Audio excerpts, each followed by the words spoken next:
immediate release of the entire Epstein files. In a divided nation, this is one demand we all share. Last time I stood here, I made a promise to all survivors watching. If those in power refused to release the truth, we would start uncovering it ourselves. For anyone who doubted that moment has already arrived. Since that day, more survivors across the country and around the world have reached out, text, emails, DMs, firsthand accounts, and evidence. Many are women who were abused or trafficked through the international modeling pipeline Epstein built, promising visas, apartments, opportunities, futures, while exploiting their dreams for abuse. Most are still terrified to speak publicly because the men involved are powerful. They're connected, and as we know, they're protected. For too long, survivors have watched others speak for us. And while we are grateful for our allies in Congress on both sides, we've realized something. This fight belongs to us. We lived it, and we know the truth. And we will not wait quietly for institutions to decide when we're allowed to speak. The survivors now coming forward have entrusted us with their stories. We are sharing that information with the proper authorities, and when it can safely be made public, it will be. So today, we are launching something historic. The first national survivor-led political movement in America.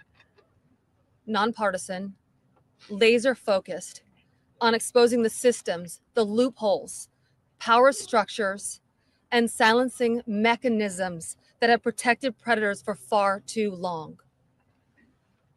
We are stepping directly into the halls of power, into the political arena. We will help rewrite laws that failed us and build protections for our nation's children together, targeted by sexual exploitation. Together, today, survivors begin our own fight, the survivor revolution. And we intend to change this nation for the better. If you're a survivor who wants to join us, please reach out. And to anyone who benefits from the current system, intentionally or not, remember this. Alone, yes, we are afraid. But together, we are feared. Thank you.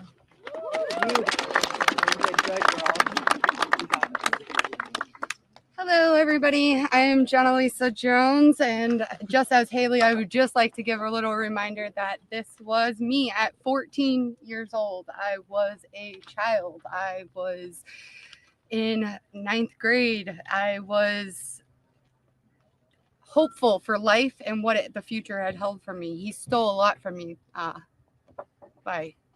14. So just a little reminder there for everybody. Sorry. So,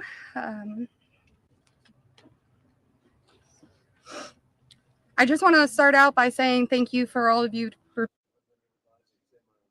Without objection, the gentleman is recognized for 1 minute. Thank you, Mr. Speaker. The Schumer shutdown was proven irresponsible, achieving nothing, hurting American families. Last week, I joined with Republican colleagues in voting to open the government, as Republicans originally voted in September to keep it open. Now, with the 43-day Democrat shutdown, the longest in history, is over, the government can get back to work on behalf of the American people. The Democrat shutdown caused the loss of paycheck, destroyed jobs, delayed services to our military, and included the inconvenience and delay cancellation of flights worldwide. I am grateful for the leadership of President Donald Trump and Speaker Mike Johnson for promoting families first over failed political stunts. In conclusion, God bless our troops as the global war on terrorism continues. Trump is reinstituting peace through strength, revealing war criminal Putin lies, insulting Trump. Yesterday, attacking a Turkish flag tanker, causing evacuation in Romania, both NATO allies that we so value. Our prayers for the recovery of South Carolina native Gentleman's Jesse time has Jackson. expired. I yield back. For what purpose does the gentlewoman from Michigan seek recognition? The gentlewoman is recognized for 1 minute. Republicans have to decide if they're going to protect pedophiles or seek justice for survivors of sex trafficking and abuse. I sat across from survivors. Some of them were as young as 13 and 14 at the time. And they told us over and over again, follow the money. The Treasury Department, Mr. Speaker, is sitting on suspicious activity reports on Epstein's financial network detailing thousands of transactions totaling more than $1.5 billion. In fact, JP Morgan knew about these suspicious transactions for more than a decade. He had 134 accounts with JP Morgan, but they chose to look the other way and continue to profit. The corrupt administration would rather protect the rich and powerful, their billionaire donors, and stop the truth from coming out. Survivors of these horrific and systematic sexual abuse, they deserve justice, and public deserves to know the full truth. But don't be fooled. President Trump has the power to release the full unredacted files right now without congressional action and Gentleman's end the time has cover-up expired. today. For what purpose does the gentleman from Colorado seek recognition?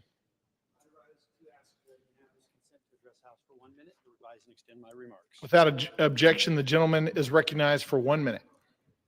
Mr. Speaker, I rise today to recognize Colonel Rick Tremillos for his extraordinary dedication and service as Scoutmaster of Troop 66 in Colorado Springs. For years, Rick has served as a mentor and a role model to the Scouts of Troop 66. His commitment to the principles of Scouting has created a nurturing environment where Scouts are encouraged to grow into responsible, confident leaders.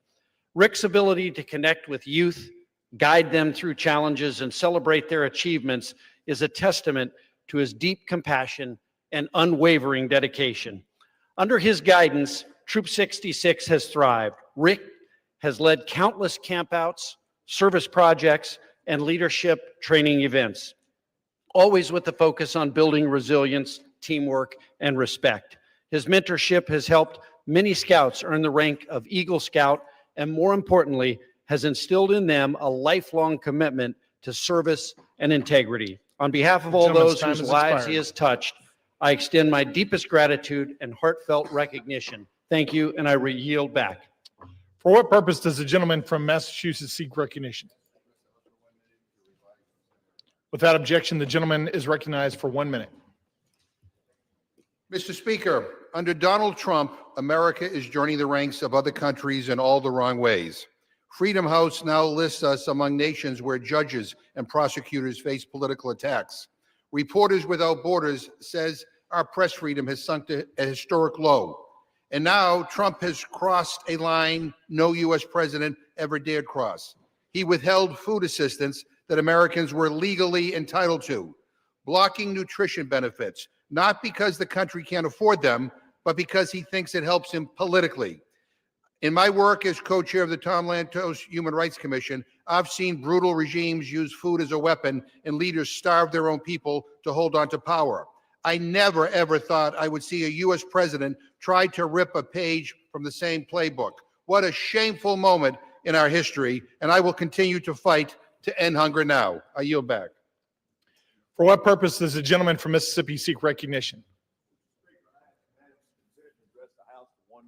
The gentleman is recognized for 1 minute.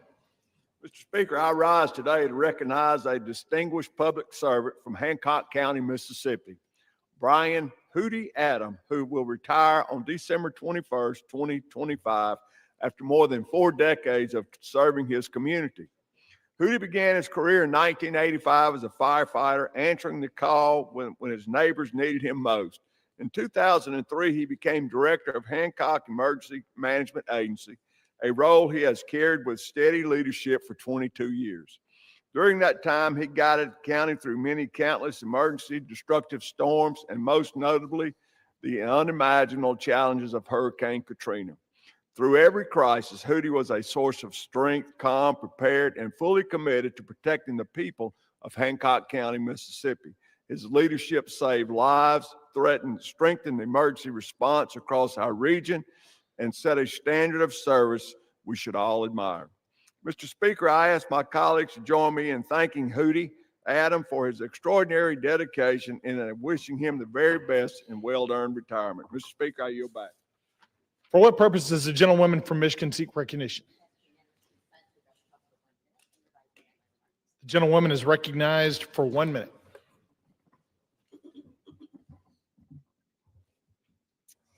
Mr. Speaker, I rise to celebrate Midland High School Principal Tila Sherman for being named the Michigan 2026 High School Principal of the Year.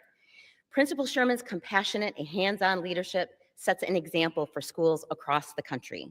She is an extraordinarily gifted leader who inspires those around her to stand up for every child in all of our communities. It is her passion for education and her fervent belief in every child's potential that guide work she does every day. She encourages collaboration and teamwork among educators, making Midland High School a safe space that uplifts everyone under its roof. Principal Sherman pushes her students to dream big, asking them every single week, "Chemics, you determine your legacy. What will it be?" There are years ahead in her leadership journey in education. I have no doubt that she will leave a legacy of educational excellence, deep caring, and a spark of hope for every student she encounters. Go Chemics. Thank you, and I yield back. For what purpose does the gentleman from North Carolina seek recognition? Without objection, the gentleman is recognized for 1 minute.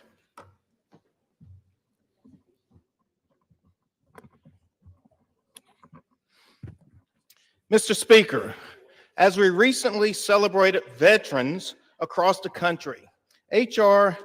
5939, the USMC Helicopter Support in Vietnam Congressional Gold Medal Act, would award a Congressional Gold Medal to the Vietnam-era Marine Corps and Navy veterans who performed vital helicopter support missions. These flight crews executed incredibly risky and dangerous operations. They successfully carried out life-saving medical evacuations, transporting approximately 189,000 service members. Recognizing those who put their lives in harm's way to help out our wounded is long overdue. With the enactment of this bill, Congress can and must take the crucial step towards finally giving these brave veterans the heroes welcome they so deserve. Thank you, and I yield back.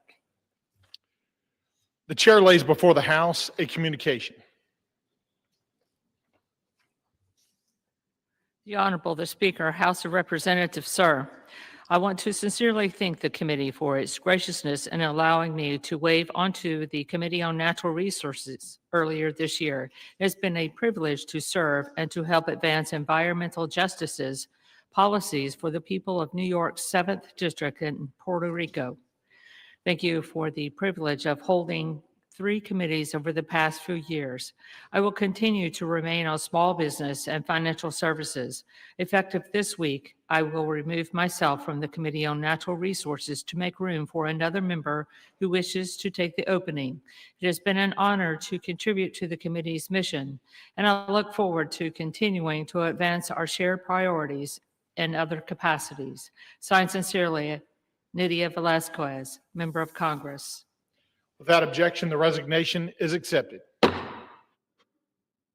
What purpose does the gentlewoman from North Carolina seek recognition?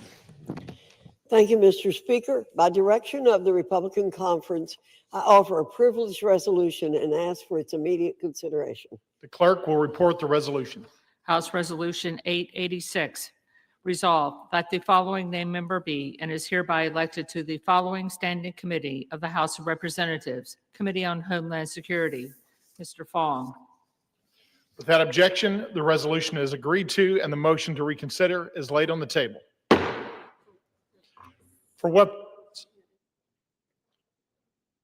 purpose does the gentleman from Massachusetts seek recognition? Mr. Speaker, by direction of the Democratic Caucus, I offer a privileged resolution and ask for its immediate consideration. The clerk will report the resolution. House Resolution 887. Resolved that Be considered as read. Without objection, the resolution is considered read. And without objection, the resolution is agreed to and the motion to reconsider is laid on the table. For what purpose does the gentlewoman from North Carolina seek recognition? Thank you, Mr. Speaker. Mr. Speaker, by direction of the Committee on Rules, I call up House Resolution 879 and ask for its immediate consideration. The clerk will report the resolution. House Calendar Number 47, House Resolution 879. Resolved that upon adoption of this resolution, it shall be in order to consider in the House any joint resolution specified in Section 2 of this resolution. All points of order against consideration of each such joint resolution are waived. Each such joint resolution shall be considered as read. All points of order against provisions in each such joint resolution are waived. The previous question shall be considered as ordered on each such joint resolution and on any amendment thereto to final passage without intervening motion except one. 1 hour of debate equally divided and controlled by the chair and ranking minority member of the Committee on Natural Resources or their respective designees. And 2, 1 motion to recommit or commit as the case may be. Section 2, the joint resolutions referred to in the first section of this resolution are as follows. A, the joint resolution, Senate Joint Resolution 80, providing for congressional disapproval under Chapter 8 of Title 5 United States Code of the rules submitted by the Bureau of Land Management relating to National Petroleum Reserve and Alaska Integrated Activity Plan Record of Decision. B, the joint resolution, House Joint Resolution 130, providing for congressional disapproval under Chapter 8 of Title 5 United States Code of the rules submitted by the Bureau of Land Management relating to Buffalo Field Office Record of Decision and approved Resource Management Plan Amendment. C, the joint resolution, House Joint Resolution 131, providing for congressional disapproval under Chapter 8 of Title 5 United States Code of the rules submitted by the Bureau of Land Management relating to Coastal Plain Oil and Gas Leasing Program, Record of Decision.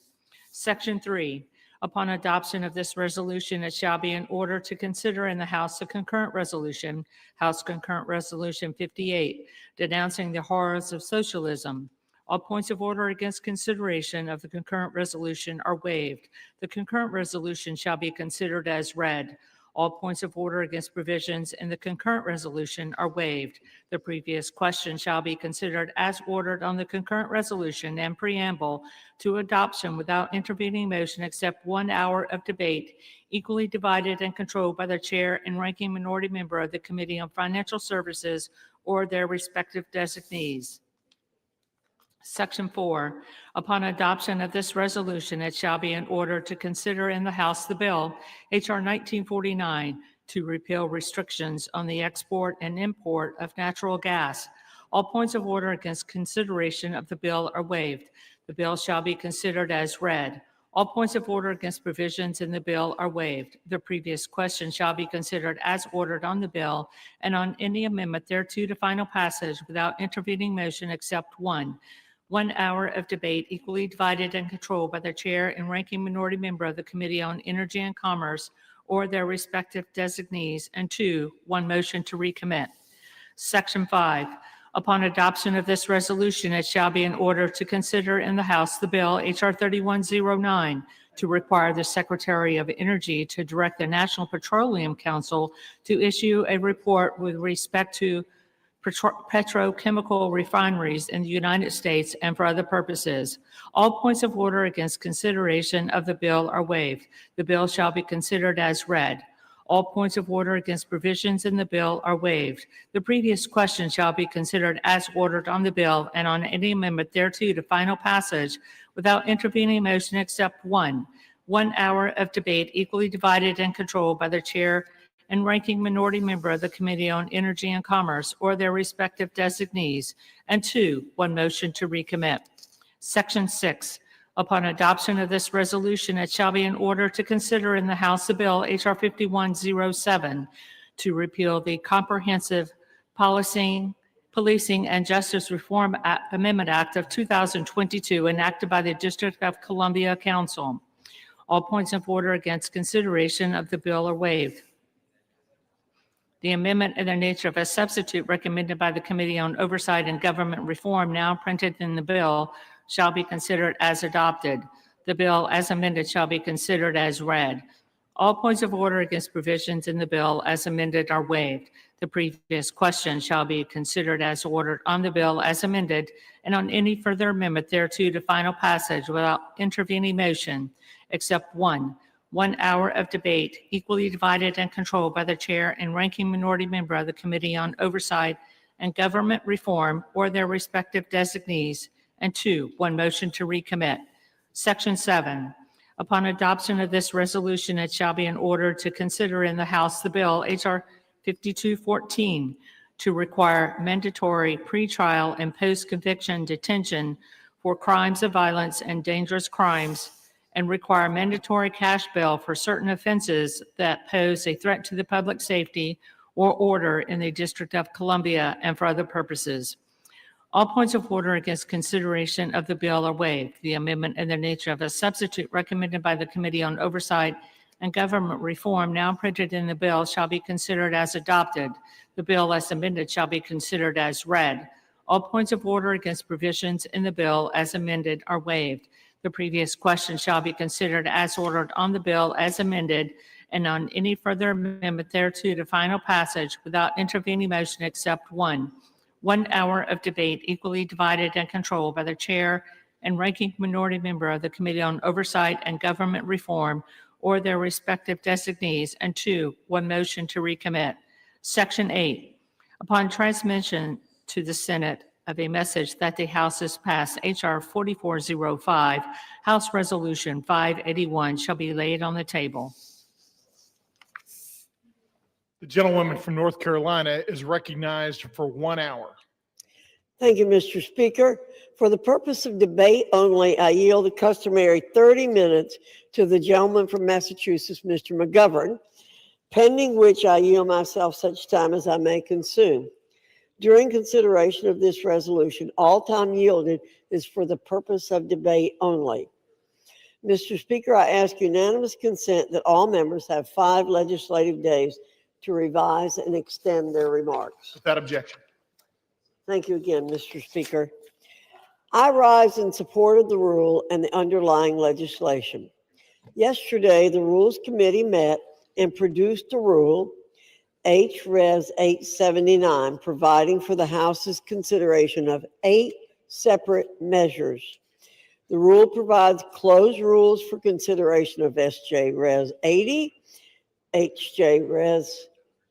130, H.J. Res. 131, with 1 hour of debate equally divided and controlled by the chair and ranking minority member of the Committee on Natural Resources or their respective designees for each joint resolution.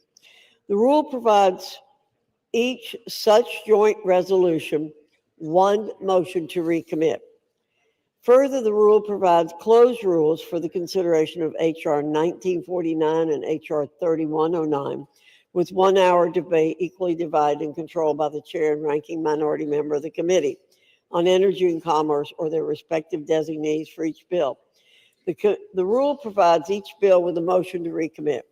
Additionally, the rule provides for consideration of H. Con. Res. 58 under a closed rule with 1 hour of debate equally divided and controlled by the chair and ranking minority member of the Committee on Financial Services or their respective designees.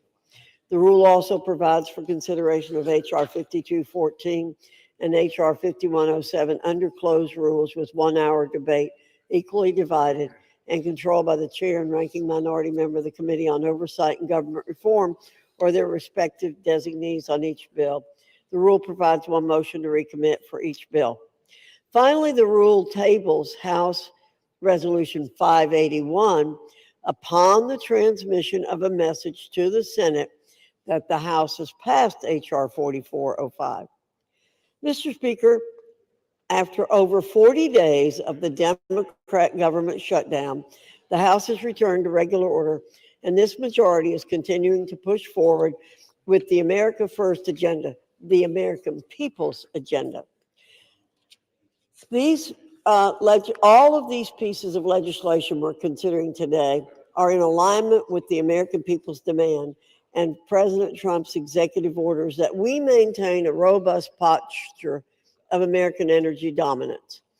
You know, Mr. Speaker, our Democrat colleagues have developed a strong proclivity to thumb their noses at the development of energy that comes from American soil. One must wonder why they choose to do that. They pay lip service to environmental protections and reducing greenhouse gas emissions, but it's just a fact that American oil and American natural gas are cleaner and more environmentally friendly than any of our global competitors. Why would they cede our dominance on the global stage in favor of hostile actors who lack even the most basic environmental protections? We are blessed as a nation to have vast repositories of natural resources that we can draw from and utilize accordingly. When we ignore the opportunities to harness these resources for our benefit, we deny ourselves the opportunity to grow more self-sufficient. H.R. 5214 and H.R. 5107, two measures reported from the Oversight Committee, focus on restoring law and order in our nation's capital city, a city that ought to be a model for the rest of the nation to follow.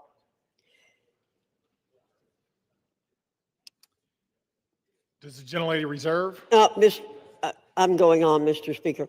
H.R. 5214 would revoke cashless bail in the District of Columbia and would require mandatory pretrial and post-conviction detention for crimes of violence and other dangerous crimes.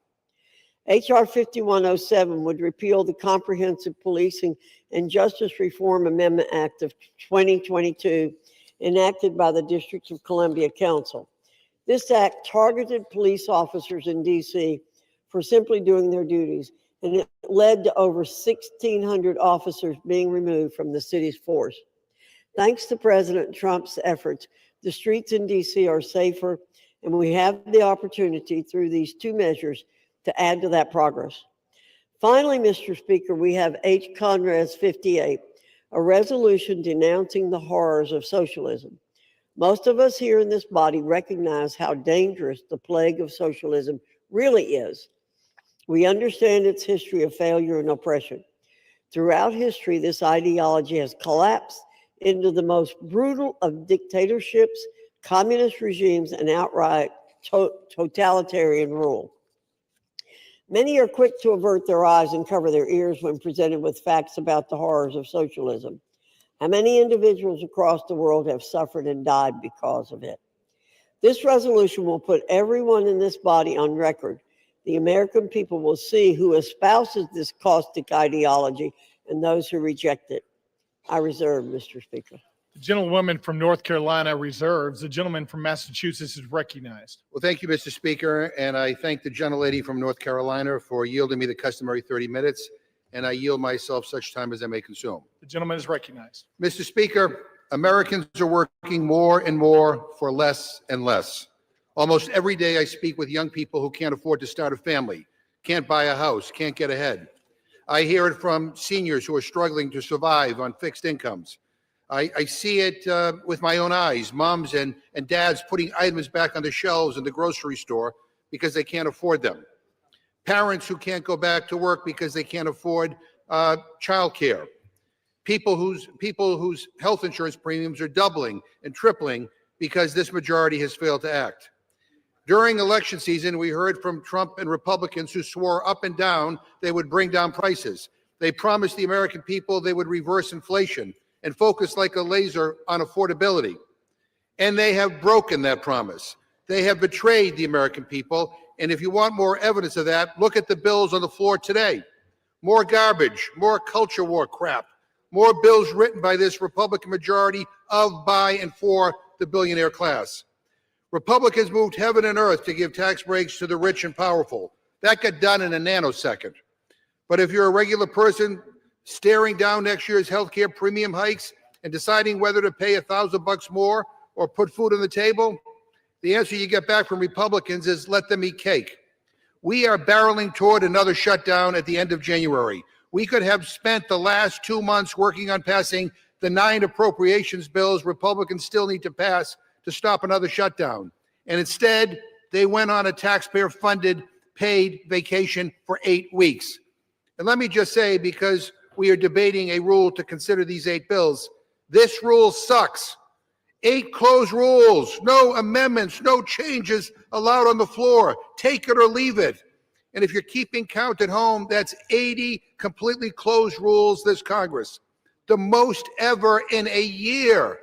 And I want to correct the gentlelady, because last night in the Rules Committee, she said 5 of these bills didn't receive any amendments. That's because she didn't ask for any.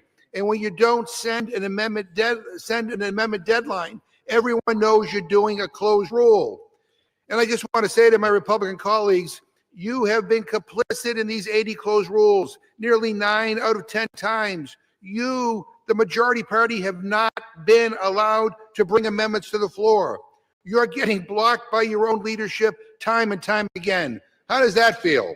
Again, this is a terrible rule, and I urge a no vote, and I reserve my time. Gentleman from Massachusetts reserves. The gentlelady from North Carolina is recognized. Thank you, Mr. Speaker. While it's true there have been 80 closed measures, this number needs context. 12 of the closed rules were in the rules package, which passed 2 weeks before the 119th Rules Committee even organized to begin meeting. Additionally, 25 measures were CRAs. They don't allow for an amendment.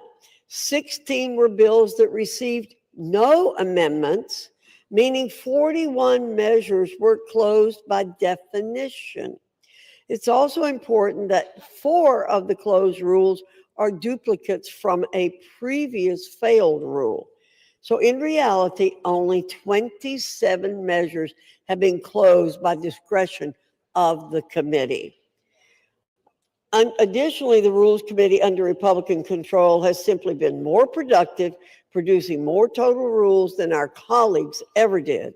For example, during the most recent Democrat-controlled Congresses, the Rules Committee produced 127 total rules in the 116th Congress and 163 in the 117th Congress. Contrast this to the 200 total rules in the Republican-led 118th Congress. For the 119th, we're on pace to once again produce nearly 200 rules for the Congress. So, Mr. Speaker, we're doing our job. We're not closing out debate. We're having plenty of debate. There's plenty of opportunities for our colleagues to offer amendments. Thank you. I yield. I reserve. Gentlelady reserves. Gentleman from Massachusetts is recognized. Mr. Speaker, a lot of words to justify the most closed Congress in history, the most authoritarian Congress in history. It would make Putin blush. Mr. Speaker, if we defeat the previous question, I will offer an amendment to the rule to provide for consideration of H.R. 6074, which would extend the Affordable Care Act enhanced premium tax credits for 3 years through 2028. We are in the midst of a healthcare crisis. More than 20 million Americans who get their health care on the ACA exchanges are going to see their premiums skyrocket next year. That includes 250,000 people in my home state of Massachusetts who are paying lower premiums and copays due to these tax credits, which Democrats created in 2021 and are set to expire at the end of the year. Let me read you some of the stories from folks in my district. Quote, I just received my letter and my monthly costs have gone from $1,287 to $3,026 for next year. As a working family with a daughter who has an autoimmune disease, we are struggling, and I'm working 50+ hours a week just to pay the insurance, end quote. Another one, and I quote, with the health connector, I was paying $264 per month, acceptable seeing that I am healthy but not young. Without the advanced premium tax credit, my monthly premium will be just over $800 per month. I can't and I won't pay that. I will go without. This is happening across the country. And for the sake of millions of Americans and their health care, I urge my Republican colleagues to support this bill and vote no on the previous question. Mr. Speaker, I ask unanimous consent to insert the text of my amendment into the record along with any extraneous material immediately prior to the vote on the previous question. And I reserve. Without objection. Gentleman reserves. Gentlelady from North Carolina is recognized. Thank you, Mr. Speaker. I yield 2 minutes to the distinguished gentleman from Utah, Mr. Owens. Gentleman is recognized for 2 minutes.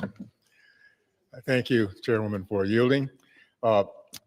Speaker, after blatant obstruction and prolonged delay on the part of congressional Democrats for over 40 days, the House has returned to regular order. It's good to be back, and it's about time. Today, we're here to advance 8 separate measures that meet the demands of the American people and strengthen President Trump's successful America First agenda. My constituents voted for the dissolution of the Biden bureaucratic barrage and for the safety of their communities, from bolstering American energy dominance to upholding law and order, strengthening the criminal justice system in the nation's capital, to rejecting the failed ideology of socialism. House Republicans continue to deliver measurable and substantial progress. I urge my colleagues to support the rule and the 8 underlying pieces of legislation. Let's continue delivering wins for the American people. Thank you. I yield back. Gentleman yields back. Gentlelady from North Carolina reserves. Gentleman from Massachusetts is recognized. Mr. Speaker, shortly on the floor, Republicans are about to finally bring up the Massey County bill to release the Epstein files. We had to drag this leadership right here kicking and screaming. And I appreciate their sudden and stunning change of heart on this issue. But I want to state for the record that the Republican leadership has tried to block this day for months and months and months. And I also want to state for the record that Donald Trump could release these files on his own today, right now, right this very second. He doesn't need to wait for Congress to pass the bill.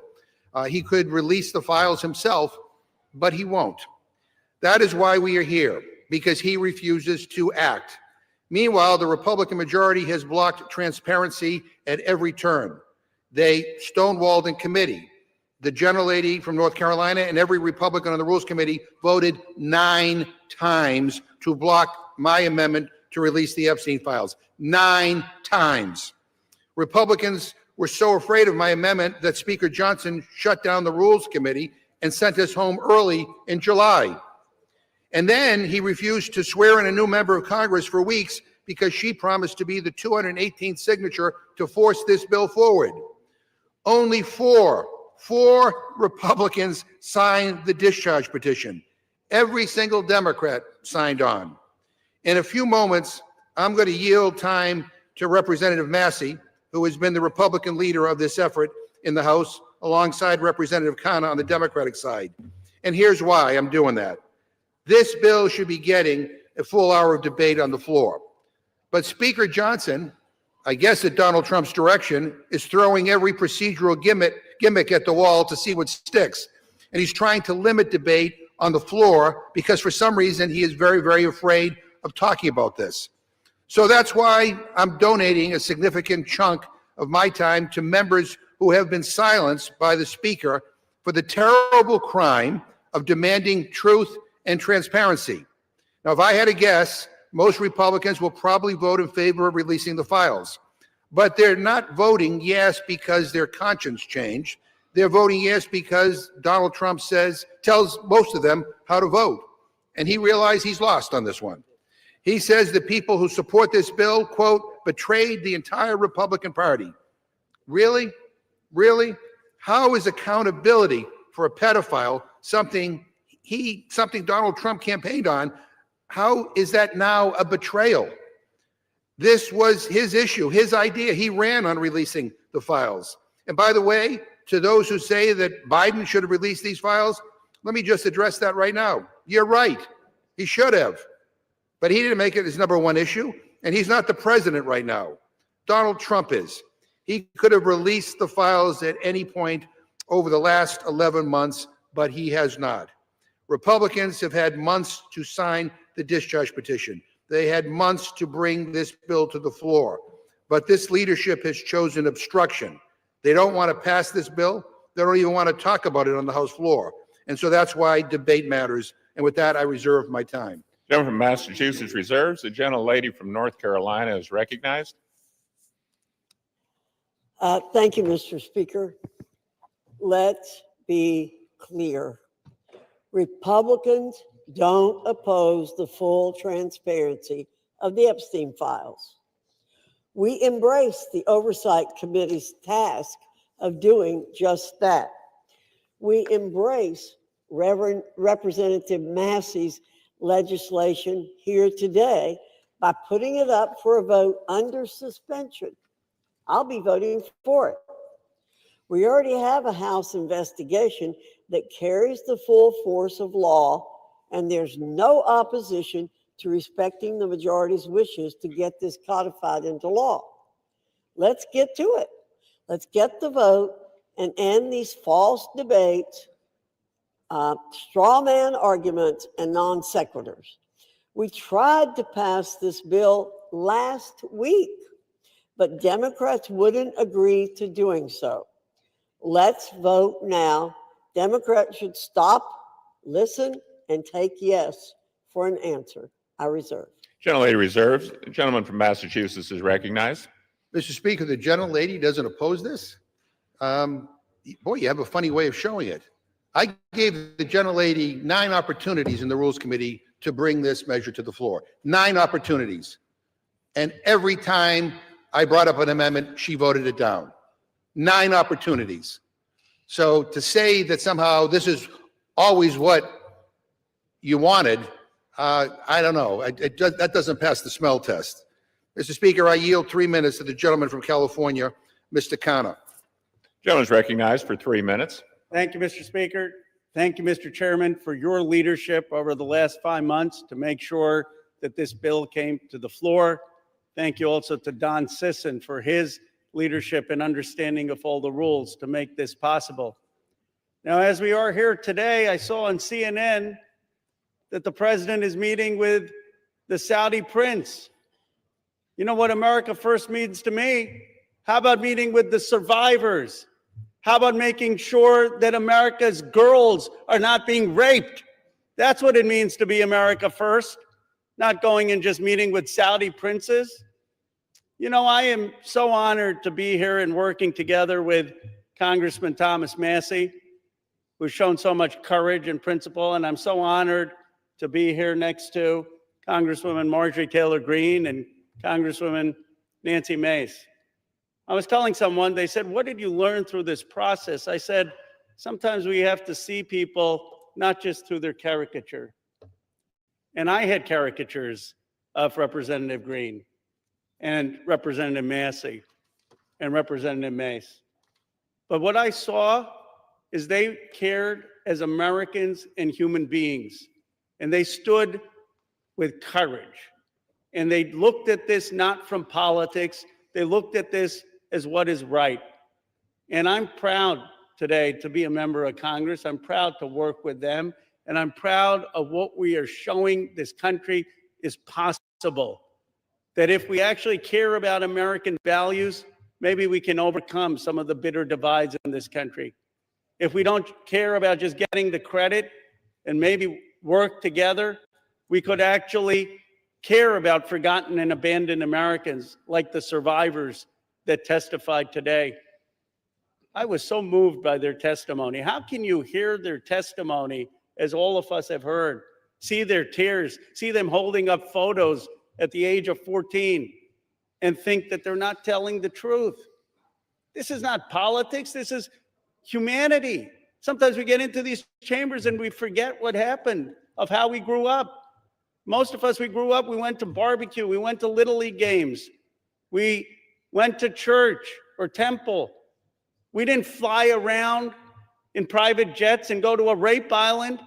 We didn't buy off politicians and tell them to keep quiet. We didn't think that it was normal to abuse or rape young girls. And then they're saying, well, we don't know if they were 18 or 22. Come on, it's rotten. Then they say, well, just care about the price of eggs, just care about the price of healthcare. You know what's more important than that? American values. These rich, greedy men abused American values. They abused what's sacred about this country. They abused what built this country. I yield the gentleman additional minute. And it is time that they're going to have a reckoning. The Epstein class is going to go. And the reason they're going to go is because the progressive left and the MAGA right and everyone in between is finally waking up against this rotten system. And when people are united, When people work across the aisle, amazing things can happen because the American people are kind and good and decent. So it's an honor, Congressman Massey, to have worked with you, and I salute particularly the courage of Marjorie Taylor Greene, Lauren Boebert, and Nancy Mace. None of this would have been possible without their courage in standing up on the petition and for what they did. I'll yield back. Gentleman yields back. Gentleman from Massachusetts reserves. Gentlelady from North Carolina is recognized. Mr. Speaker, at the top of this page that I have, I've written Democrat hypocrisy on Epstein. That's what we're hearing today. I'm proud to be a member of the Oversight and Government Reform Committee. I'm proud to have supported the full investigation into the Epstein files on that committee. Furthermore, I'm proud to have supported formalizing that investigation by taking the decisive step in directing that investigation by a special rule provided by the Rules Committee. This gave the oversight investigation the full weight of the House of Representatives behind the committee's existing subpoena power. Very important in this debate. Let's get things straight here. In just a matter of hours, we're going to get to vote on the Massey bill. But that won't preclude the existing House Oversight and Government Reform Committee's investigation in any way. And that's a great thing because that investigation is yielding results. We now know that one of Jeffrey Epstein's closest confidants was apparently Larry Summers, a cabinet member in the Clinton administration. We now know that a Democrat member in this body, Stacey Plaskett, was colluding with Jeffrey Epstein in real time during a hearing. And the subject matter? How to take down President Trump. Mr. Speaker, you can't make this stuff up. We now know that Epstein himself hated President Trump. It's in black and white. We now know that one of the chief Epstein victims stated that President Trump never acted inappropriately. And don't forget that oversight investigation specifically subpoenaed Bill and Hillary Clinton for their ties to Jeffrey Epstein. They haven't been quick to step into the breach and exonerate themselves, have they? But the truth will continue to come out as it has because of Republicans and a current Republican-led House Oversight and Government Reform Committee investigation, one that already carries the full force of law. Let's see where that leads. I reserve. Gentlelady reserves. The gentleman from Massachusetts is recognized. Mr. Speaker, the gentlelady says that just trust her and the Republican leadership. And I got to tell you, I can't after what I saw unfold over these last several months. Obstruction and using every maneuver possible to avoid this moment where we're having here today. And I want to say that for the record, it doesn't matter whether there's Republicans or Democrats or independents that are implicated in these files. We believe in accountability for everybody who abuses young women. And we believe in justice. And that is kind of what's uniting many of us on this, on this side of the aisle here today. And I just want to, again, I want to thank Representative Connor for his leadership. I want to thank Representative Massey, Representative Greene, and Representative Mace for their courage and for their willingness to stand up for what is right. We don't agree on very much, but we do agree that there ought to be accountability when young women are abused, and so that's what this is about. So, Mr. Speaker, I ask unanimous consent that the gentleman from Kentucky, Mr. Massey, control the remainder of my time. Without objection. Gentleman from Kentucky is recognized. Mr. Chairman, may I inquire as to how much time I have? You have 17 minutes remaining. I yield myself 2 minutes. Gentleman is recognized for 2 minutes. Mr. Speaker, today's an extraordinary day in this chamber. If my colleagues will vote for this measure, we'll see justice triumph over politics. Truth will triumph over deception and obfuscation. Transparency will triumph over dark money. Partisanship will fall away to bipartisanship. Grassroots, the people, will reclaim the people's house with this vote. It's going to be a victory for survivors, not just survivors of the Epstein sex trafficking scandal, the 1,000 survivors that exist. Some of them are victims. They're no longer alive. Some have committed suicide. They share one thing in common. Their youth was robbed from them. Much of their lives were robbed from them, but they're claiming it back. We're going to help them claim that back.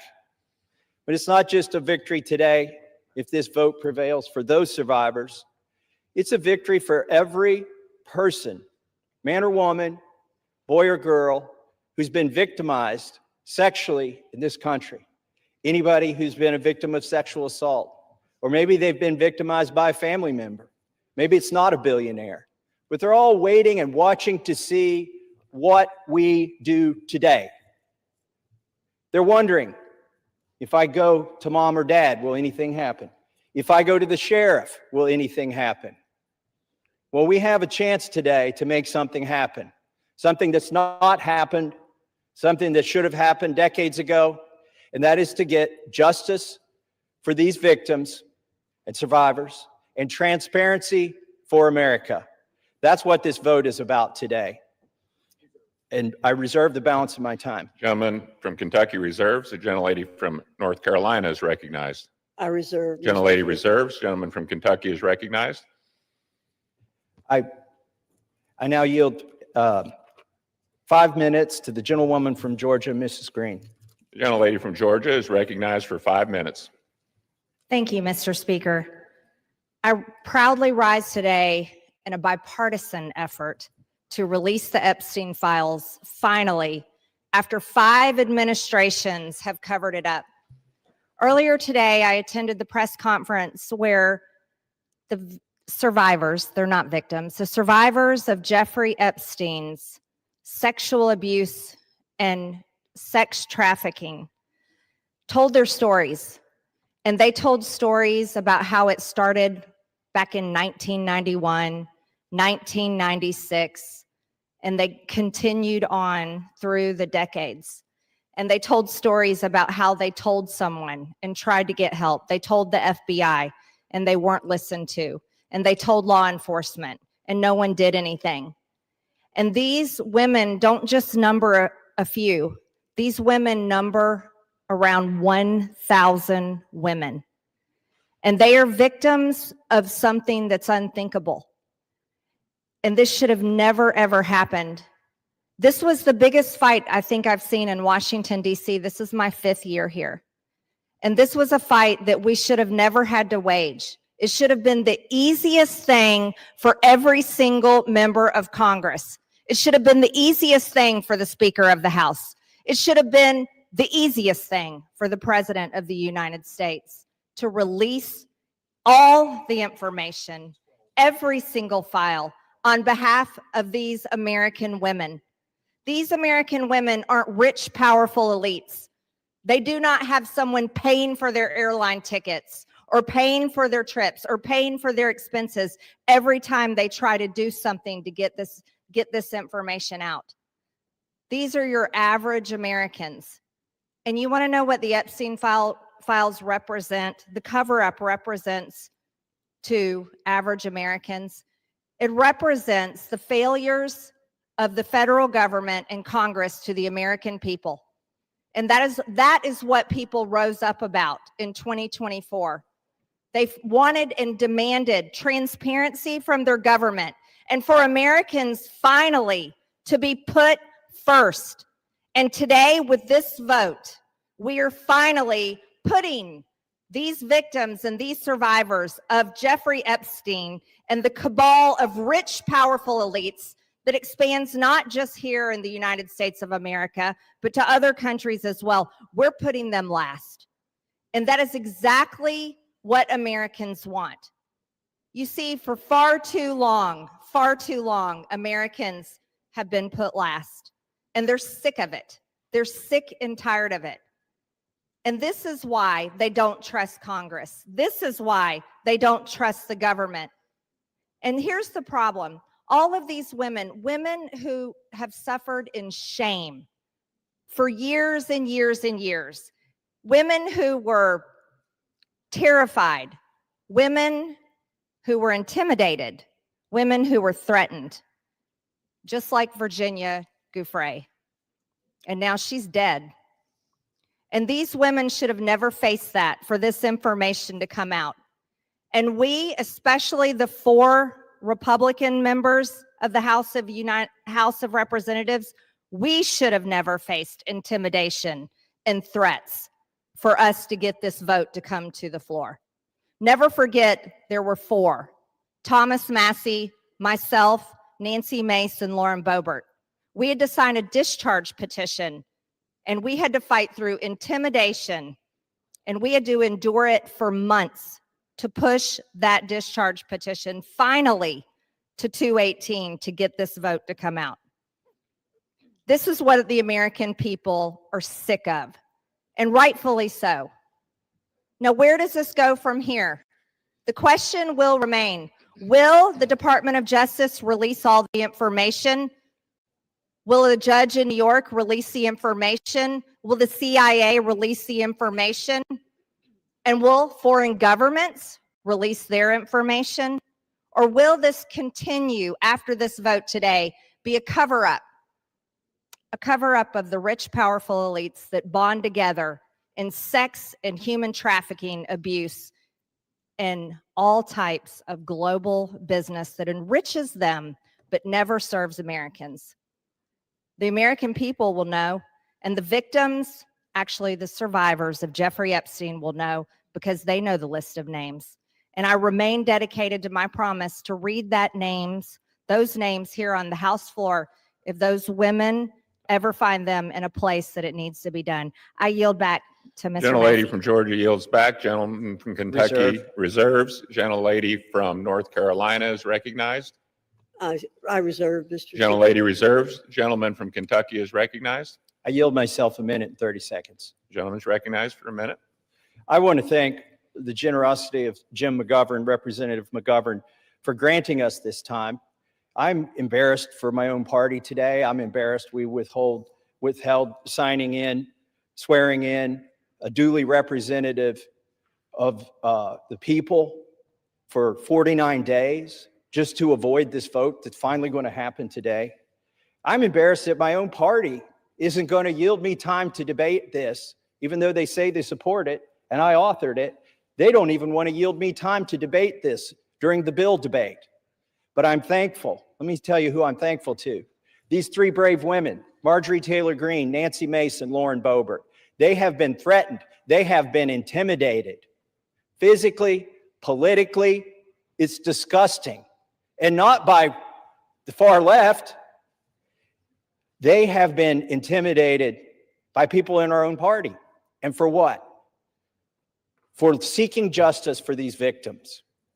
So my hat's off. I congratulate them for standing strong. I've always wondered, where were the Republican men during this battle?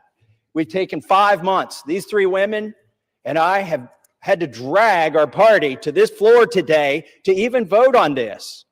And Ro Khanna is the most to be thanked here in an extraordinary display of bipartisanship. He did not hesitate when I asked if we wanted to bring this bill to the floor together, if he would stand in the trenches with me. He said yes. With that, I reserve. Gentleman reserves. Gentlelady from North Carolina is recognized. Thank you, Mr. Speaker. I yield myself such time as I may consume. Gentlelady is recognized. Boy, we need to get facts straight here. President Trump's DOJ, in his first term, arrested and prosecuted Jeffrey Epstein. We on our side want justice to prevail in this case and in every case. Speaker Johnson has always been clear that if the discharge petition reached the necessary signatures, that the House would consider the legislation, and that's what we're providing for in our rule today. In fact, as soon as the petition hit 218 votes last Wednesday, House Republicans offered a unanimous consent request to pass the legislation then. However, the Democrat leader would not give consent to do that last week. Why? Because they're not really interested in this. They're interested in some other things. And Mr. Speaker, I have to correct the record. Mr. Massey did not request time from me. I'm the person who controls the time on the Republican side, and he did not request time from me, or I would have given him time. I reserve. Gentlelady reserves. Gentleman from Kentucky is recognized. I'd like to now recognize the gentlelady from South Carolina for 5 minutes, Nancy Mace. Gentlelady from South Carolina is recognized for 5 minutes. Thank you, Mr. Speaker. And I want to thank my colleagues today for the time, Mr. McGovern and Mr. Khanna, for the 5 minutes on the floor to speak about an issue that is not political for me. Helping the survivors of Jeffrey Epstein and his horrific, gruesome, brutal sex trafficking ring is deeply personal. And while we often have many disagreements about a lot of issues, maybe most issues, today they are allowing us to speak on the floor. And I want to thank my colleagues, Congressman Massey, Marjorie Taylor Greene, and Lauren Boebert, the four of us making history today over the discharge petition and delivering justice for those who have desperately fought for it for, in some cases, almost 30 years.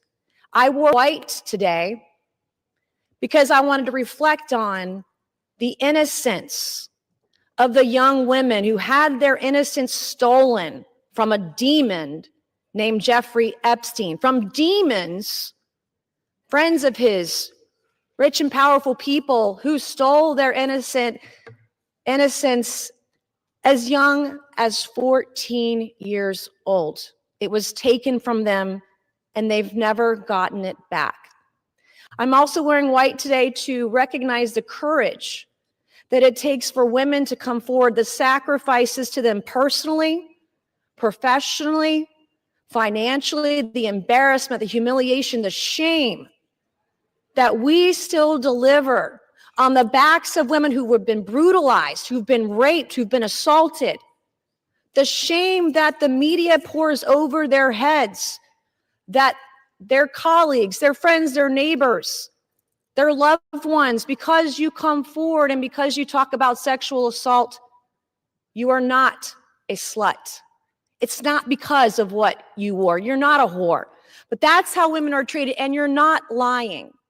And I want every woman to know, every Epstein survivor to know, every woman across the country who is a survivor, who is a victim of assault, that today we see you. And this fight and this vote tonight, I see it is about the Epstein victims, but it's about much more than the Epstein victims. This is about the powerless, taking power away from the very powerful. This is about giving women who never had a voice, giving a voice to the voiceless. This is about their sacrifice. This is about having and recognizing their courage. This is about justice for the Epstein victims, but it's also about hope. Earlier this year, I gave a speech right here on the floor of the U.S. House of Representatives, detailing trauma that I experienced, endured, and am a survivor of, that I accidentally uncovered 2 years ago, almost to the day.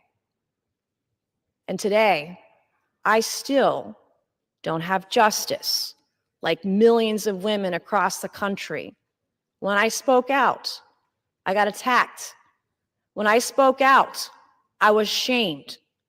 When I spoke out, I was defamed and smeared. And that goes on today, right now, in the present. God sure has a funny way of working through us. I, like many of the Epstein survivors and many other survivors across the country, I don't think I will ever heal from the destruction my abuser did to me. But I can heal by being a vessel and being a voice for all those who need it. And that's why we are here today. That is why I will never abandon a single survivor ever. And I will never waver. I spent my morning talking to law enforcement and others about another potential Jane Doe number 5, who may be another sexual assault victim in the case that I uncovered 2 years ago. It's very difficult for us to come forward, but I want to thank the women who have, the Epstein victims, the victims in the case that I uncovered. I want to thank all of you for being a voice, for giving me hope. Maybe one day I too can get justice. Thank you, and I yield. Gentlelady yields back. Gentleman from Kentucky reserves. Gentlelady from North Carolina is recognized. Thank you very much, Mr. Speaker. Our colleagues want Americans to believe that this discharge petition and underlying legislation are the be-all and end-all in this investigation. However, it's House Republicans who've worked tirelessly to achieve true justice for victims. To date, the significant information that has come out has come from the Oversight and Government Reform Committee as a result of its issuing 13 subpoenas. We've released 65,000 pages of documents from the Department of Justice, the Epstein estate, which was not mentioned in the underlying legislation, former U.S. attorney, and others. Let me state again, the unanimous consent request to pass the legislation immediately last week was blocked by the minority leader. Full stop. If Democrats truly cared about finding justice immediately for victims, this legislation would have been passed last week. Instead, they want political theater to capitalize on. House Republicans, on the other hand, remain focused on truth, accountability, and delivering real justice for Epstein's victims, not political points. I reserve. Reserves. Gentleman from Kentucky is recognized. Mr. Speaker, may I inquire as to how much time I have remaining? Gentleman has 5.5 minutes remaining. I yield myself 3.5 minutes. Gentleman is recognized. Mr. Speaker, all that is necessary for evil to prevail is for good men to do nothing. And we've had a lot of good men doing a lot of nothing on the other side of the aisle until we did something. 3 brave women and myself and the Democrat caucus. We did something. And then what did they do? They've opposed us every step of the way. They've lied about the legislation. Let me tell you some of the lies they've told. They've said that it doesn't protect victims. Well, if that is so, why were dozens of victims with us today at a press conference urging this body to pass this legislation? It's because this legislation specifically protects victims. They've said this legislation does not prevent the release of child pornography. Of course it does. We have a specific provision in our legislation to prevent that. They've said so many falsehoods about this legislation, but now they're going to vote for it, hopefully enthusiastically. But really, they've been drugged to this. Our judicial system is broken. If it were working, there wouldn't be 1,000 victims who haven't seen justice yet. They are victims of the Epstein class. I begrudge nobody success that they become a billionaire. But if you think being a billionaire or buying politicians keeps you out of the judicial system, lets you rape young women, lets you traffic women, you've got another thing coming when this bill passes. Do not let the Senate muck this up. There have already been efforts to derail this, our discharge petition. The Oversight Committee has released thousands, tens of thousands of documents. That's fine. Keep working. How many names have you released? 0. You are still protecting, or the DOJ is protecting, pedophiles and sex traffickers. The time for that to stop is now. Now, our speaker says, oh, this bill needs amended in the Senate, and specifically, he's trying to create a loophole. He's trying to categorize the pedophiles as victims. He's saying, oh, we don't embarrass the people that went to the rape island. We should protect those names against unreliable accusations. Is he calling all of these victims unreliable? They've testified to the FBI. The FBI has these names in their possession. I asked the FBI director in a hearing, have you looked at the documents? No, he trusts everybody that's been there for decades. That is wrong. Do not let the Senate muck this bill up. And if you're a party to that in the Senate, you are part of this cover-up that we are trying to expose. I am sorry if one of your billionaire donors is going to get embarrassed because he went to Rape Island. That is what they have coming. In fact, they need to be on the other side of bars, a lot of them. Some of them will be embarrassed, but some of them need to go to prison, and the survivors know that. So how will we know if this bill has been successful? We will know when there are men, rich men in handcuffs being perp-walked to the jail. And until then, this is still a cover-up. I urge my Senate colleagues, do not muck up this bill. The president has already said he will sign it. That means he will sign the bill that we have here today. Do not change this bill. He is ready to sign it. Give it to him. Put it on his desk. Let's get justice for these victims. With that, I reserve. The gentleman from Kentucky reserves. The gentlelady from North Carolina is recognized. Reserve. The gentlelady reserves. Is the gentlelady prepared to close? Yes, I am, Mr. Speaker. The gentleman from Kentucky is recognized. I yield the remainder of my time to Ranking Member Mr. McGovern. The gentleman from Massachusetts is recognized. Thank you. And first, let me say how much I admire the courage of my Republican colleagues who are beside me here today. Mr. Speaker, at the end of the day, this is not about us, and it's not about politics. This is about the survivors, young girls who were exploited by powerful men who use money and power to take advantage of girls, some as young as 11 years old. The President of the United States calls it all a hoax. Can you imagine that? What an evil and disgusting thing to say. These young girls, now women, the survivors, what happened to them was horrific. They were sexually abused, many of them for years, and the President of the United States calls it all a hoax. What kind of messed up, sick in the head, immoral person says something like that? This bill is about making sure powerful men are held accountable. It's about demanding truth and transparency for the American people. Now, Republican leaders in this House lost control of the story. They lost the ability to hide behind procedure, and they lost the luxury of pretending that they were ever on the right side. The American people see it, survivors see it, and history will see it. And listening to the Speaker of the House's press conference today, I mean, it sounds like he basically wants to kill this whole thing. He's trying to obstruct and derail the process. Why the hell is he fighting so hard to do the opposite of what the survivors want? What an awful, awful thing to do.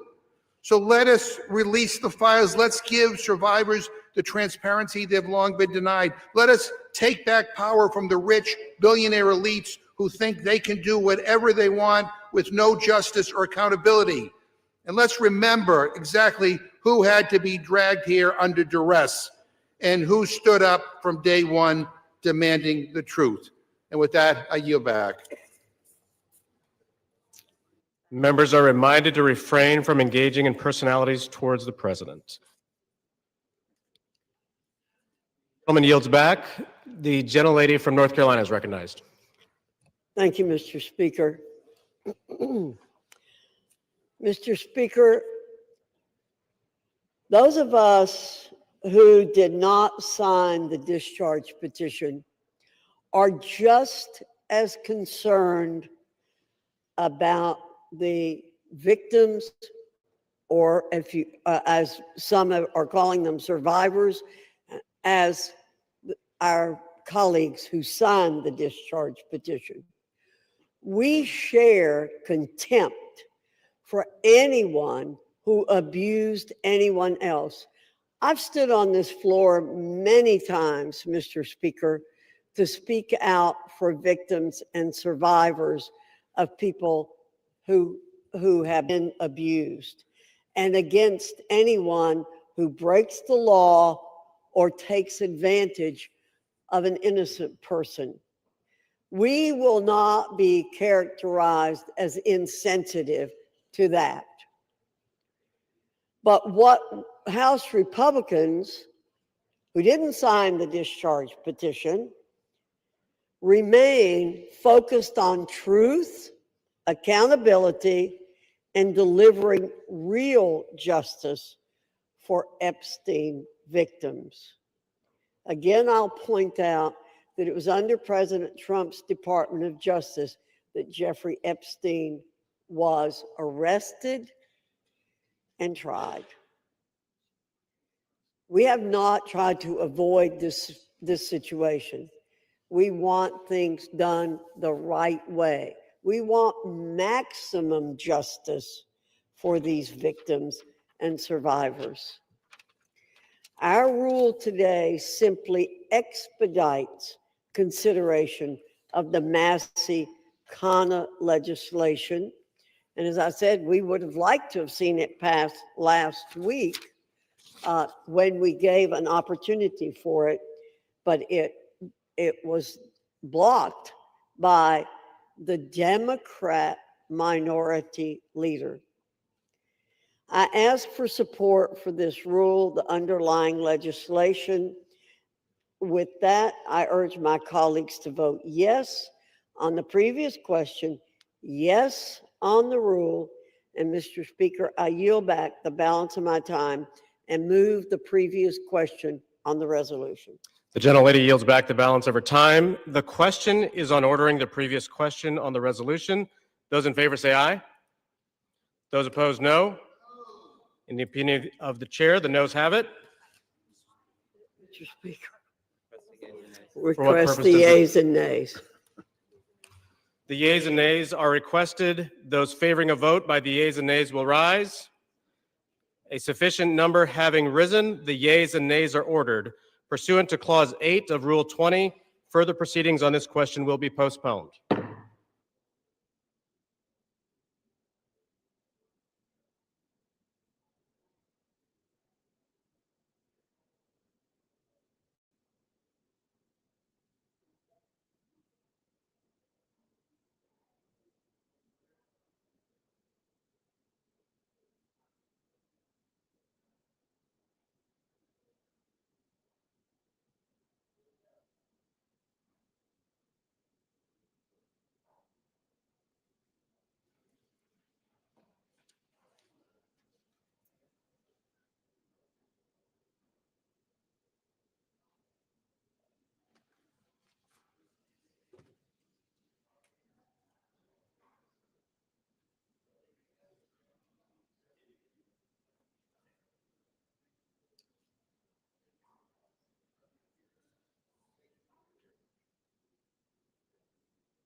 Pursuant to Clause 8 of Rule 20, the chair will postpone further proceedings today on motions to suspend the rules on which a recorded vote or the yeas and nays are ordered, or votes objected to under Clause 6 of Rule 20. The House will resume proceedings on postponed questions at a later time. For what purpose does the gentleman from Ohio seek recognition? Mr. Speaker, I move to suspend the rules and pass H.R. 4405. The clerk will report the title of the bill. H.R. 4405, a bill to require the Attorney General to release all documents and records in possession of the Department of Justice relating to Jeffrey Epstein and for other purposes. Pursuant to the rule, the gentleman from Ohio, Mr. Jordan, and the gentleman from Maryland, Mr. Raskin, each will control 20 minutes. The chair recognizes the gentleman from Ohio. Mr. Speaker, I ask unanimous consent that all members have 5 legislative days in which to revise and extend their remarks and to insert extraneous material on H.R. 4405. Without objection. Mr. Speaker, I yield myself such time as I may consume. The gentleman is recognized. We all support holding bad guys accountable, and we're all going to vote for this resolution. But I think a little perspective is important. Democrats have spent 6 months talking about Epstein, even though they had 4 years to do something about it. Now, why would they do that? Why would they do that? Maybe it's to go after President Trump. Never forget, they shut down the government for 43 days. They said, don't worry about our military. Don't worry about air traffic controllers. Don't worry about our economy. Don't worry about American families. No, no, no. Close the government for a month and a half because it might hurt the president. For the past decade, there's been one constant for Democrats. One constant. Go after Trump. They spied on his campaign. Then it was Mueller. Then it was impeachment 1. Then it was impeachment 2. Then it was all the lawfare. Alvin Bragg, Fonnie Willis, Letitia James. Then it was Arctic Frost investigation at the Justice Department, surveilling United States senators and congressmen and a whole host of other Americans. Then it was Jack Smith and his gag orders and his raiding President Trump's home. Then it was a 43-day shutdown, and now it's Epstein. And by the way, the same party that did all that, they were also the ones who were texting with Mr. Epstein during a hearing where Michael Cohen was their witness in another effort to go after the president. Americans see through it all, and frankly, it's actually kind of sad. This obsession, this syndrome, this mindset that says we got to go after President Trump no matter what that they have.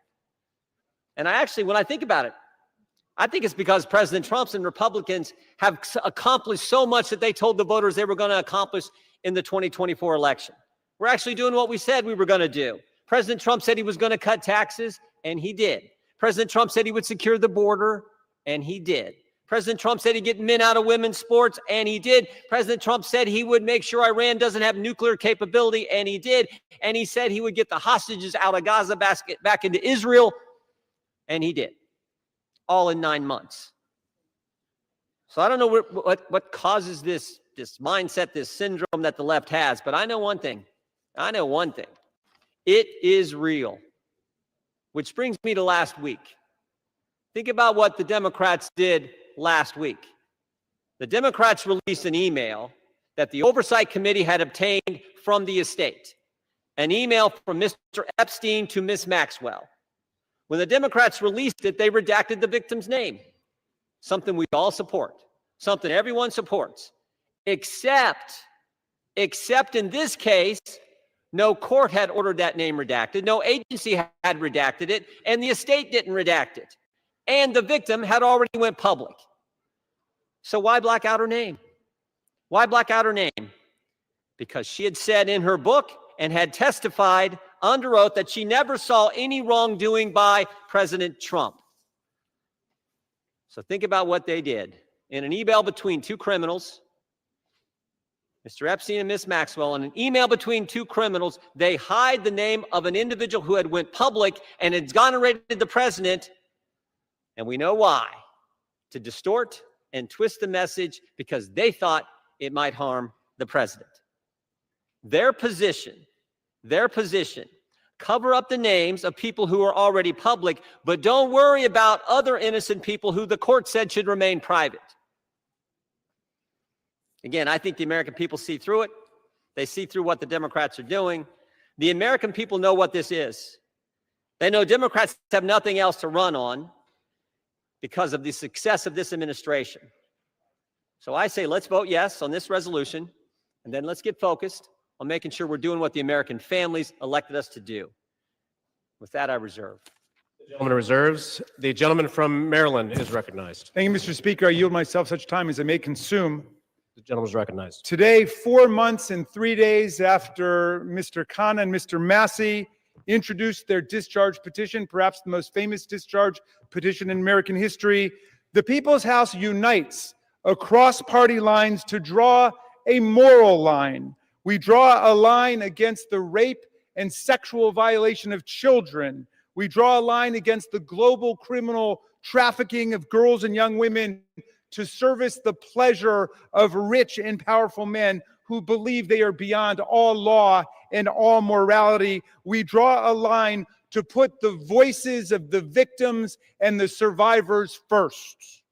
We ask the Senate to join us without changes rather than obstruct this bill with dilatory amendments, legislative graffiti, and self-dealing million-dollar jackpot provisions for lucky senators.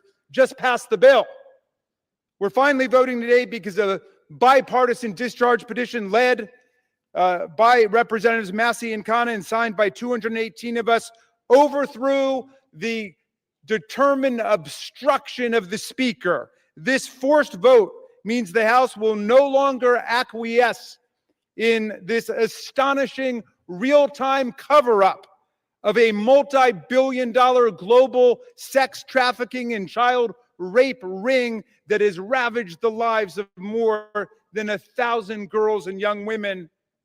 We're here today because these victims, these survivors, these citizens, these inspiring women who have come to Washington are demanding nothing less than justice and the complete truth about who is responsible for their vicious abuse, including those responsible for enabling it, ignoring it, bankrolling it, and covering it up. We join them today in rejecting any more dangerous lies about the crimes they suffered. No, child sex abuse is not a hoax. It's a crime. Human trafficking is not a hoax. It's a crime. These crimes are a curse on children and young people across America, in universities and elementary schools, in churches and mosques and synagogues, in Boy Scout troops and college sports teams and summer camps. Anywhere the powerful and the rich believe they've got the opportunity and the impunity to exploit the young, the poor, the powerless, and the vulnerable. We must face the truth and find the co-conspirators still at large in one of America's most extensive and sophisticated sex trafficking and child abuse rings in history. Release of the file will expose the role of everybody who facilitated and covered up these crimes, like J.P. Morgan Chase, Bank of America, Deutsche Bank, and Bank of New York Mellon, which executed billions of dollars in transactions related to these offenses, as well as any bank executives who participated in the sexual abuse of girls and young women. We must expose everyone who covered up these crimes, like Alex Acosta, the former U.S. attorney in Miami, Donald Trump's labor secretary, who gave Jeffrey Epstein an unbelievable sweetheart plea deal, immunized the unnamed conspirators, and killed an investigation into Epstein's financial crimes that could have brought down the entire criminal network. And with that, I'm going to yield. I'll reserve the balance of my time. The gentleman reserves. The gentleman from Ohio is recognized. Thank you, Mr. Speaker. I yield 4 minutes to the distinguished chair of the House Oversight Committee, Mr. Comer, the gentleman from Kentucky. The gentleman from Kentucky is recognized. Thank you, Mr. Speaker. As chairman of the House Oversight Committee, I've always believed that sunshine is the best disinfectant. For years, the American people have demanded transparency about Jeffrey Epstein and Ghislaine Maxwell's horrific crimes and about the federal government's failure to protect the victims.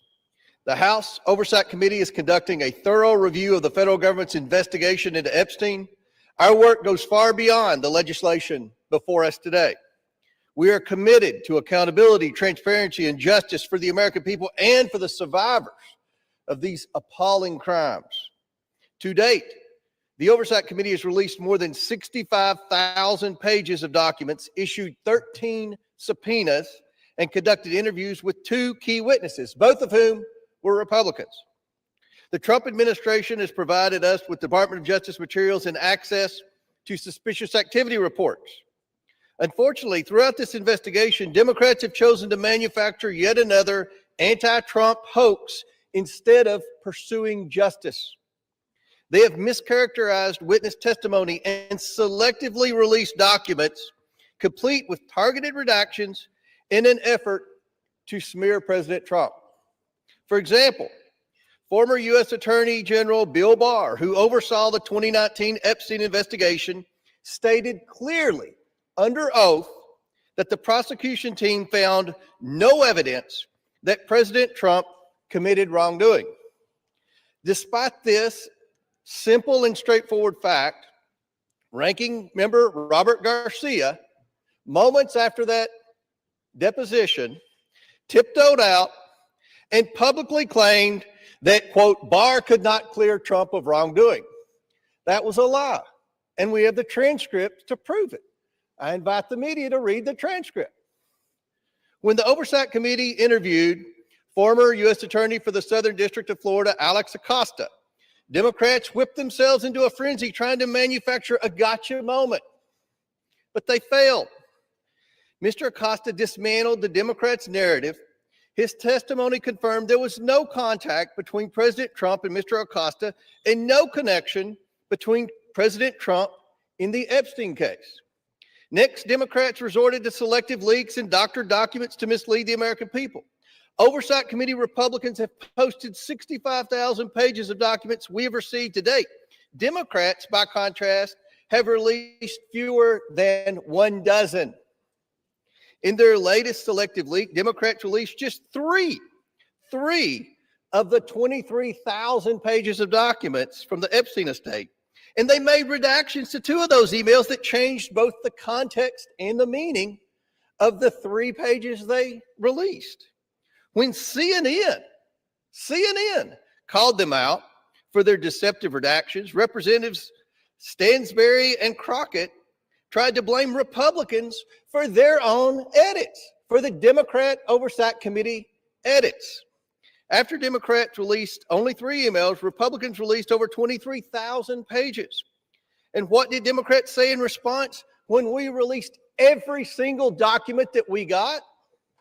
They claimed full transparency was meant to, quote, disorient or distract from their manufactured narrative. These are the same Democrats who chant, release the files every day until the files contradict the story they want to tell. That is the definition of hypocrisy. In contrast, full transparency exposed how Epstein appears to be TDS patient zero. The evals reveal a journalist coached Epstein to blackmail then presidential candidate Donald Trump. The gentleman is recognized. The files also show that a House Democrat colluded with Epstein during the 2019 oversight hearing to discredit witness with a vendetta against President Trump. And unsurprisingly, Democrats have been silent about their colleagues' coordination with Epstein. Another email shows Democrat fundraisers invited Epstein to an event or to meet privately with Hakeem Jeffries as part of their 2013 effort to win a majority. So Hakeem Jeffries' campaign solicited money from Jeffrey Epstein. That's what we found in the last document batch. The files underscore why former President Trump must appear for his deposition. We've subpoenaed him. To date, the Democrats have done nothing to help us secure his appearance. I support full transparency. The Oversight Committee will continue to work to get the truth to the American people and to get justice for the victims. That's our goal of this investigation. With that, I yield back. The gentleman yields back. Yeah, Mr. Speaker, we reserve. The gentleman reserves. The gentleman from Maryland is recognized. Thank you, Mr. Chairman. I should just point out that we've heard now from the 2 distinguished chairmen of the Judiciary and the Oversight Committee, and they've spoken almost exclusively to denounce Democrats. We have a bipartisan coalition here demanding the truth about the largest child sex abuse and trafficking ring, perhaps in American history, certainly in this century, and they want to just throw stones at the Democrats. What a remarkable failure of leadership we're seeing from the other side. And I imagine that the chairman of the Oversight Committee will follow up his spectacular failure in trying to impeach President Biden with his spectacular failure in trying to block the resolution we brought to the floor today. I'm happy to yield 1 minute. Excuse me, you're not recognized, whoever's speaking. And I'd like to yield 1 minute to the very distinguished minority leader on the House Oversight Committee. The gentleman is recognized. Thank you. And Mr. Speaker, it's wonderful to hear Republicans and certainly the chairman of our committee finally wanting transparency on this issue. It is time to end this White House cover-up now. Now, we know that Donald Trump has tried everything to kill our Jeffrey Epstein investigation, and he's failed. And now he's panicking. He's about to lose his Epstein vote to force the Department of Justice to release the files. And let's be crystal clear. Trump has the power to release the files today. He does not even need a vote. And he continues to defy the subpoena of the Oversight Committee to release all the files. What is Donald Trump hiding? What is Pam Bondi, the Attorney General, hiding? Why won't they release the Epstein files right now? And he must explain to the public why he moved sex trafficker and monster Ghislaine Maxwell to a cushy, low-security prison after her interview with Trump's personal lawyer. He should declare, and every Republican should say, that she does not deserve a pardon or commutation. The gentleman's time has expired. I grant him 20 more seconds. We don't care how much money you have, what party you're in, how powerful you are. We should get justice for the survivors of Jeffrey Epstein. And our work on the committee is not over. Next up are the bank and financial records to follow and expose Epstein's network. Today, there should be a unanimous vote on releasing the files, and we will get justice. And with that, I yield back. And we reserve. The gentleman reserves. The gentleman from Ohio is recognized. Thank you, Mr. Speaker. I yield a minute and a half to the distinguished gentleman from California and member of the Judiciary Committee, Mr. Kiley. The gentleman from California is recognized. I have consistently called for the maximum possible level of transparency when it comes to the heinous crimes of Jeffrey Epstein. That's why I've consistently said I am inclined to vote for this bill, and it's why I will be doing so today. The victims deserve the truth. They deserve justice, and they deserve closure. For months, they've had to wake up every day and see the name of their tormentor on the front page of every newspaper, on every TV channel, as has the broader American public. This issue has been so politicized by so many people, is deeply unfortunate when we're talking about matters of the highest sensitivity and untold suffering. It is my hope that the passage of this resolution today, together with the work of the Oversight Committee, will lead to the expeditious release of all pertinent material so that we can move on. Let's get accountability, let's get answers, and let's get this over with. I yield back. The gentleman yields back. The gentleman reserves. Yeah, we reserve. The gentleman from Maryland is recognized. I yield 1 minute to the very distinguished gentlelady from Washington, a member of the Judiciary Committee. The gentlelady from Washington is recognized. Mr. Speaker, thousands of girls, children, were abused by Jeffrey Epstein and his massive and powerful ring of pedophiles and protectors of pedophiles. We can't say all their names here. We don't have time, but let's at least bring a few of the courageous survivors and their names onto the House floor right here as we debate this. Haley Robson, Jenna Lisa Jones, Michelle Licata, Ashley Rubright, Annie Farmer, Marina Lacerda, Rachel Benavides. These women have carried a burden that they never should have had to bear. And today they demand, we demand, the American people demand that we answer their clarion call to justice. Today, despite all the giant cover-up attempts by this administration and this Speaker of the House, we will vote to release all the Epstein files. To be clear, there is no protection for pedophiles, no protection for the rich and powerful men of either party who participated, who turned a blind eye, who winked and grinned while witnessing the horrific abuses of young children. Release all the damn files now. We reserve. The gentleman reserves. The gentleman from Ohio is recognized. Thank you, Mr. Speaker. I yield a minute and a half to the distinguished gentleman from North Carolina and member of our committee. The gentleman is recognized. Thank you, Mr. Speaker. I have been very supportive of this effort, specifically to bring justice to the victims of this horrific series of crimes. However, I have worked behind the scenes to raise concerns with this petition as it is currently drafted. Specifically, I believe that there is grave risk at harming innocent people. And I repeat, harming innocent people.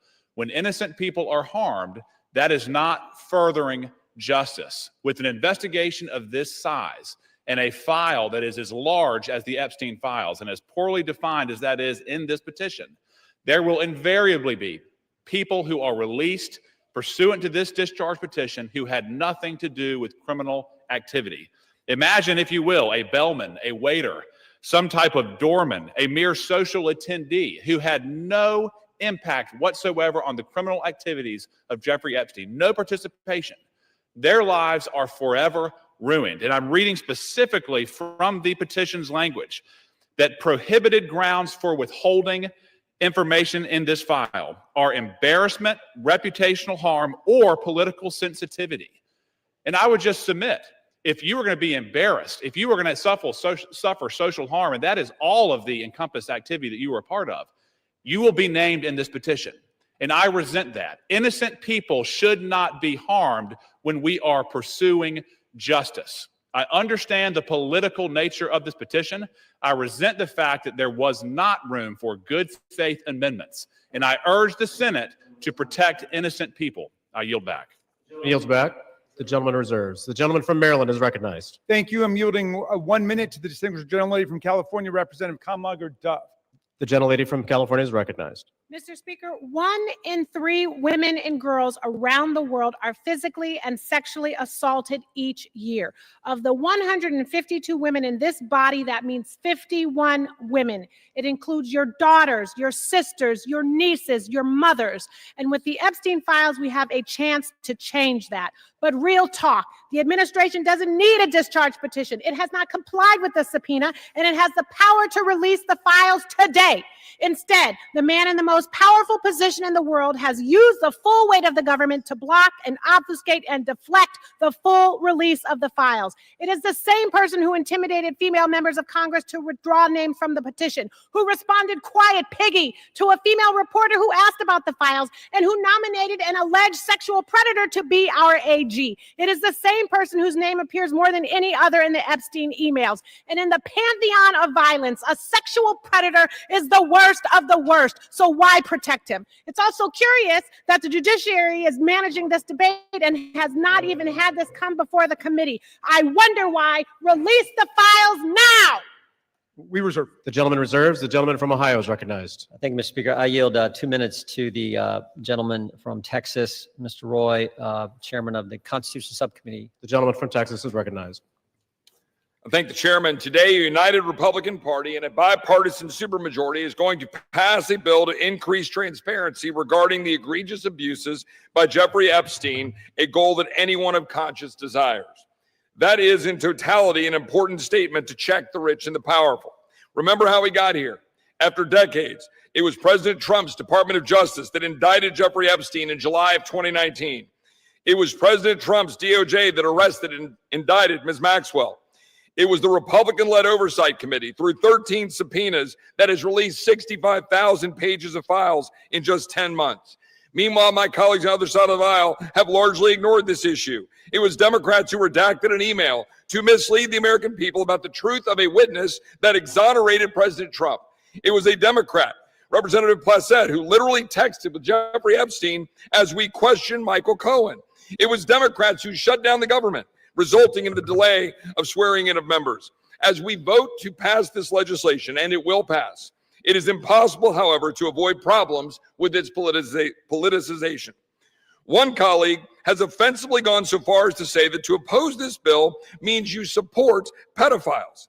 Yet I know good public servants, former law enforcement, former prosecutors who never knew Epstein, never knew any visitors to his criminal enterprise, who have genuine concerns about supporting this bill out of fear of creating new victims or harming existing victims, or both.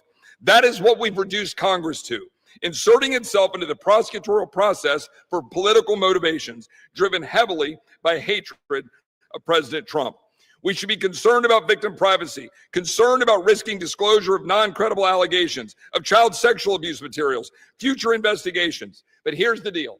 The leaders of this nation must expose abuses by the rich and the powerful. That is why President Trump and the House have been working for full transparency.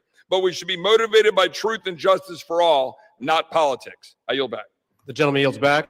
The gentleman reserves. The gentleman from Maryland is recognized. Thank you. I yield 1 minute to the distinguished gentlelady from Massachusetts, Representative Clark, the minority whip. The gentlelady is recognized. Thank you, Mr. Speaker. This should be an easy vote. This is about justice for the victims and survivors of Jeffrey Epstein. This is about every victim of trafficking and sexual abuse, monstrous crimes that thrive in secrecy and fear. Yet instead of shining a light on that darkness, just moments ago, Donald Trump defended the continued obstruction of releasing these files. Even as House Republicans prepare to vote yes today, Speaker Johnson is calling this a show vote. He's calling it dangerous. He is signaling the U.S. Senate to block it. Republicans continue to use their power to shield rich pedophiles from justice. If you can't stand up for these survivors, how can anyone trust you to stand up for them? I yield back. The gentlelady yields back. We yield. The gentleman reserves. Does the gentleman reserve? Yeah, we reserve. The gentleman from Ohio is recognized. We reserve. The gentleman reserves. The gentleman from Maryland is recognized. Yes, just very quickly, what happened under the Biden administration? Well, under the Biden administration, Ghislaine Maxwell was prosecuted for conspiring to sexually abuse and traffic girls in 2020. Right when it's in 2021, she was convicted. In December of 2021, after a month-long trial in Judge Nathan's courtroom, in 2022, Maxwell was sentenced to 20 years in prison under the Biden administration for sex trafficking and sexual abuse of minors. But when President Trump took office in January of 2025, they killed the investigation. They assembled all the materials, they got all the prosecutors together, and they terminated the investigation. I yield 1 minute to the distinguished gentleman from Illinois, Mr. Raja Krishnamurthy. The gentleman from Illinois is recognized. Thank you, Mr. Speaker. I rise in strong support to release the Epstein files. First, this issue is beyond party. It's a question of justice. Survivors have waited too long. Stop the delay. This is not a hoax. Release the files. Second, we must face a hard truth. Silence that shields the powerful is a betrayal of those they hurt. Congress must reject any attempt, including a presidential pardon or any form of clemency for Ghislaine Maxwell. This cannot be done. This would be a cover-up. We cannot allow clemency of any kind for Maxwell, not now, not ever. Survivors deserve justice. I urge a strong yes vote. Thank you. Yields back. I want to thank the gentleman for his eloquent remarks. Pardons are for people who are contrite. Pardons are for people who are repentant. Pardons are not for people who lie. Every member of this body should immediately, verbally, vocally denounce the idea of clemency, commutation, or pardon for Ghislaine Maxwell, and we reserve. The gentleman reserves. The gentleman from Ohio is recognized. Yeah, we reserve, Mr. Speaker. The gentleman reserves. I yield 30 seconds to Ms. Leisure Fernandez. The gentlelady is recognized. There were thousands of girls and young women abused, trafficked, and used by Epstein, the elite and the powerful who believed they could get away with it.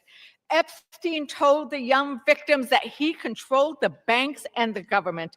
Those women refused to be silenced, and today they have pierced the dark with their light. Anytime any girl is trafficked, molested, or abused, the world must stand up. Today, the House proves Jeffrey Epstein wrong. The Senate must do the same tomorrow. The gentleman reserves. The gentleman from Ohio is recognized. Thank you, Mr. Speaker. I yield 2 minutes to the gentleman from California.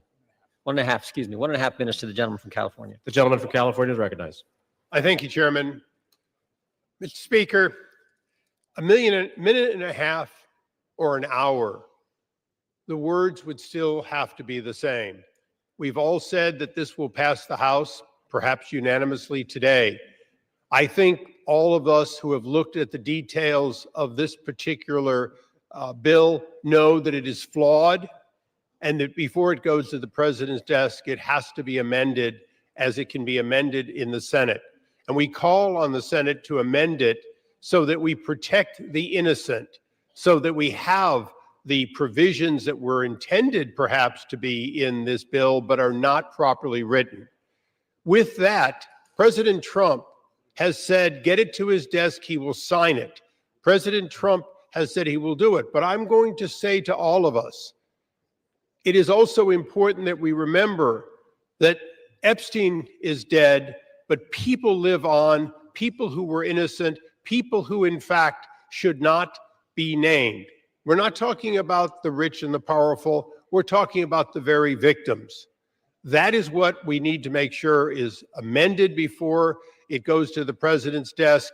And with that, I thank the chairman for his time. I think no more needs be said that this body will vote for it all, but let's not kid ourselves. It has to be changed so that it properly protects both the tradition of the grand jury and clearly those innocent people that would otherwise be swept up. And I yield back. The gentleman's time has expired. The gentleman yields back.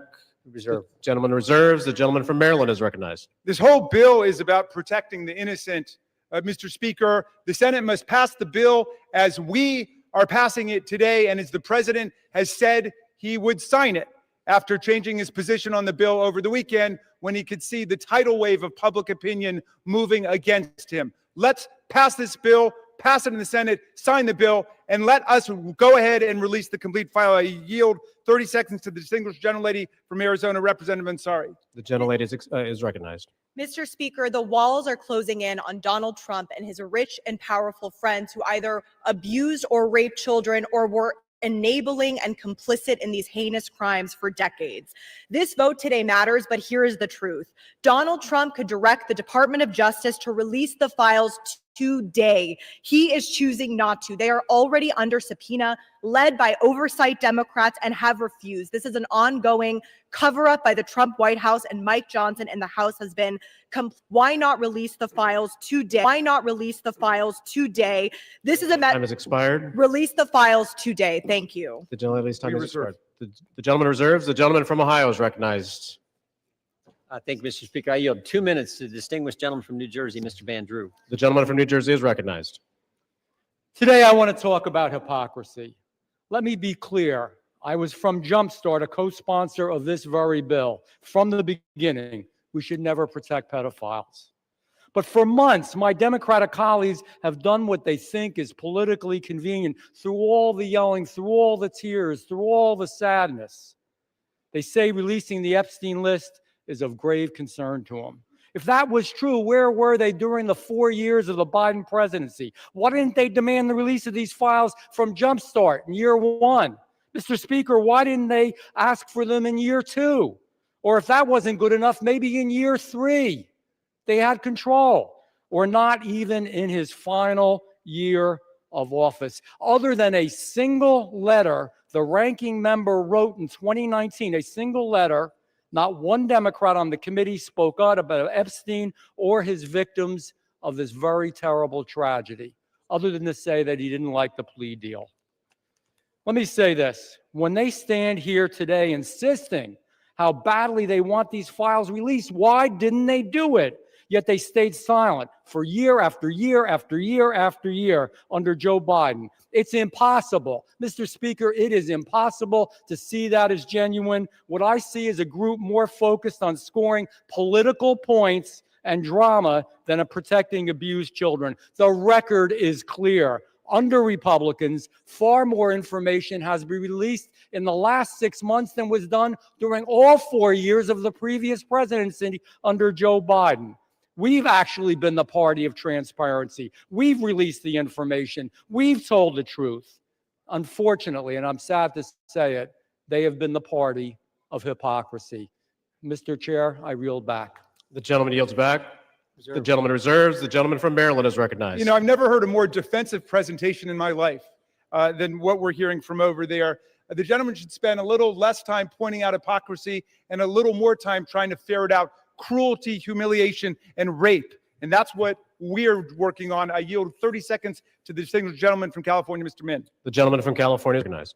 I want to remind you that we are all here voting on this bill because President Trump, who has the power to release the Epstein files at any time, has refused to do so, calling this a hoax.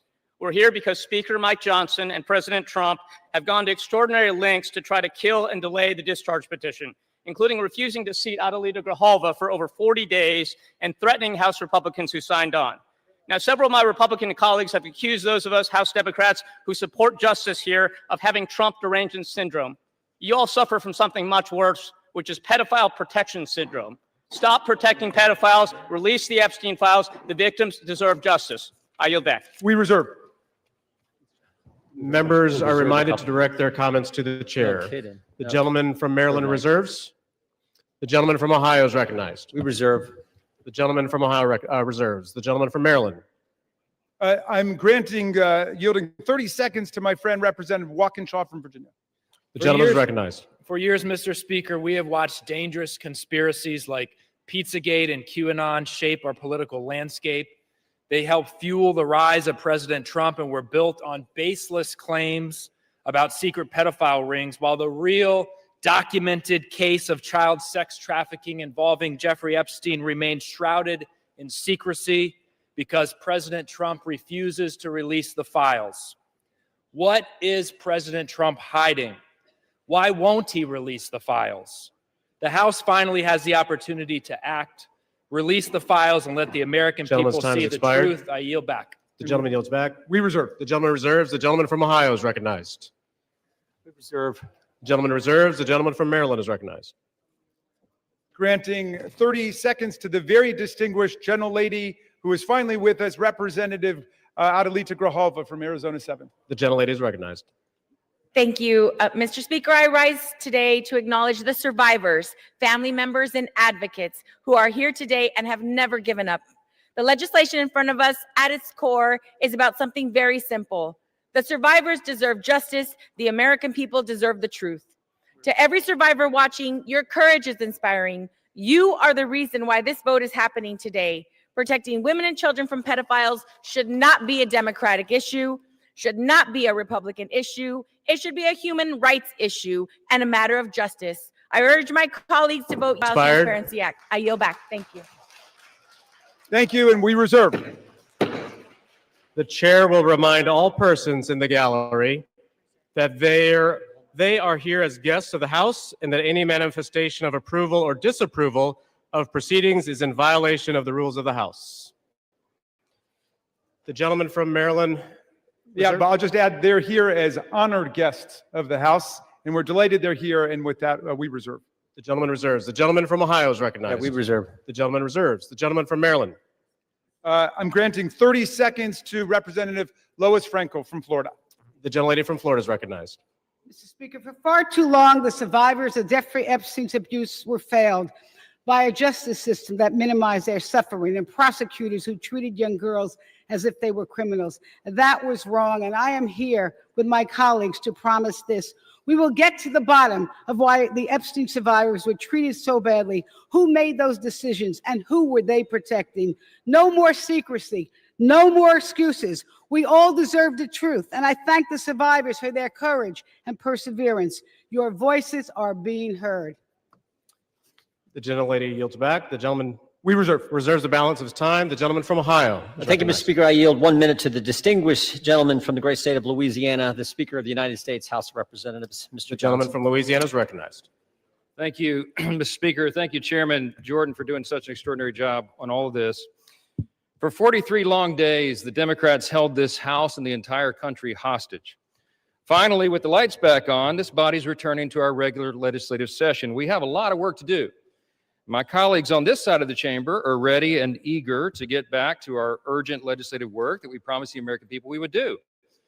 We've got to continue lowering the cost of health care. We've got to bring down prices for American families, and we've got to finish the regular appropriations process, just to name a few of those priorities.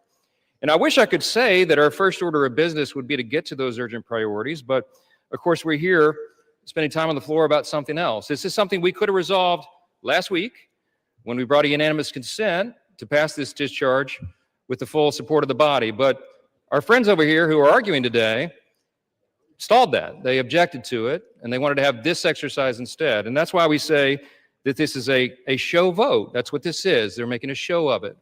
And it really is a shame. We have some heroic women in the chamber today. I met with many of them a while back. They're in the gallery here. They have come forward. They have shown their faces. They've used their names to share the unspeakable tragedies that many of them were subjected to, some of them when they were very young. And it is a heroic service to the country. They are seeking justice, and the justice has been delayed for too long. The Department of Justice, many years ago, should have brought these charges. It took too long to do it. And now we're in this process of making sure all the American people get the information, but we have to do it in the right way, After 4 years of Democrat control under President Biden, they were not truthful with us about a lot of things. The Democrats insisted the border was secure. We knew it wasn't. They insisted that inflation was transitory. We knew it wouldn't be. They misled the American people about the obvious mental and physical decline of the previous commander-in-chief. And now those same Democrats are demanding transparency. Suddenly, transparency is their new word. Out of nowhere, they've taken a curious concern in the Epstein investigation, all in the name of that, in the name of transparency. But the question has been asked here many times during the debate on the floor, and everybody questioning why it is that Democrats have done this right now have to look at the obvious facts. The Democrats had all the Epstein files in their possession for 4 long years under the Biden presidency. The Biden Department of Justice had these files, and no one on this side who is breathless today about the urgency of this release ever said a word about it. And it was the Democrats who could have urged President Biden's Department of Justice to go beyond prosecuting just Epstein and Ghislaine Maxwell, but they didn't do it. And so it's a fair question to ask today, why now? Why the sudden urgent interest in Jeffrey Epstein? Look, we know why. It's because the Democrats were never interested in transparency or executing justice or protecting the victims of this unspeakable tragedy before. The simple truth is obvious for everybody to see. This is a political exercise for Democrats, and it pains me to say it. I wish that was not the truth, but it is, and it's undeniable. This is as deceitful and dishonest as their pointless stunt was to shut the government down. Democrats are using the Epstein tragedy, the unspeakable evils that this guy committed with his trafficking ring and all of the abuses that they made these young women go through. They're using that as a political weapon to try to distract from their failures as a party and to try their best to try to tie President Trump somehow into this wretched scandal. The president had nothing to do with it. He's been very clear, and he has nothing to hide. And that's why he's endorsed the vote today. I suspect this vote will be probably unanimous. But here's the important point that everybody needs to understand.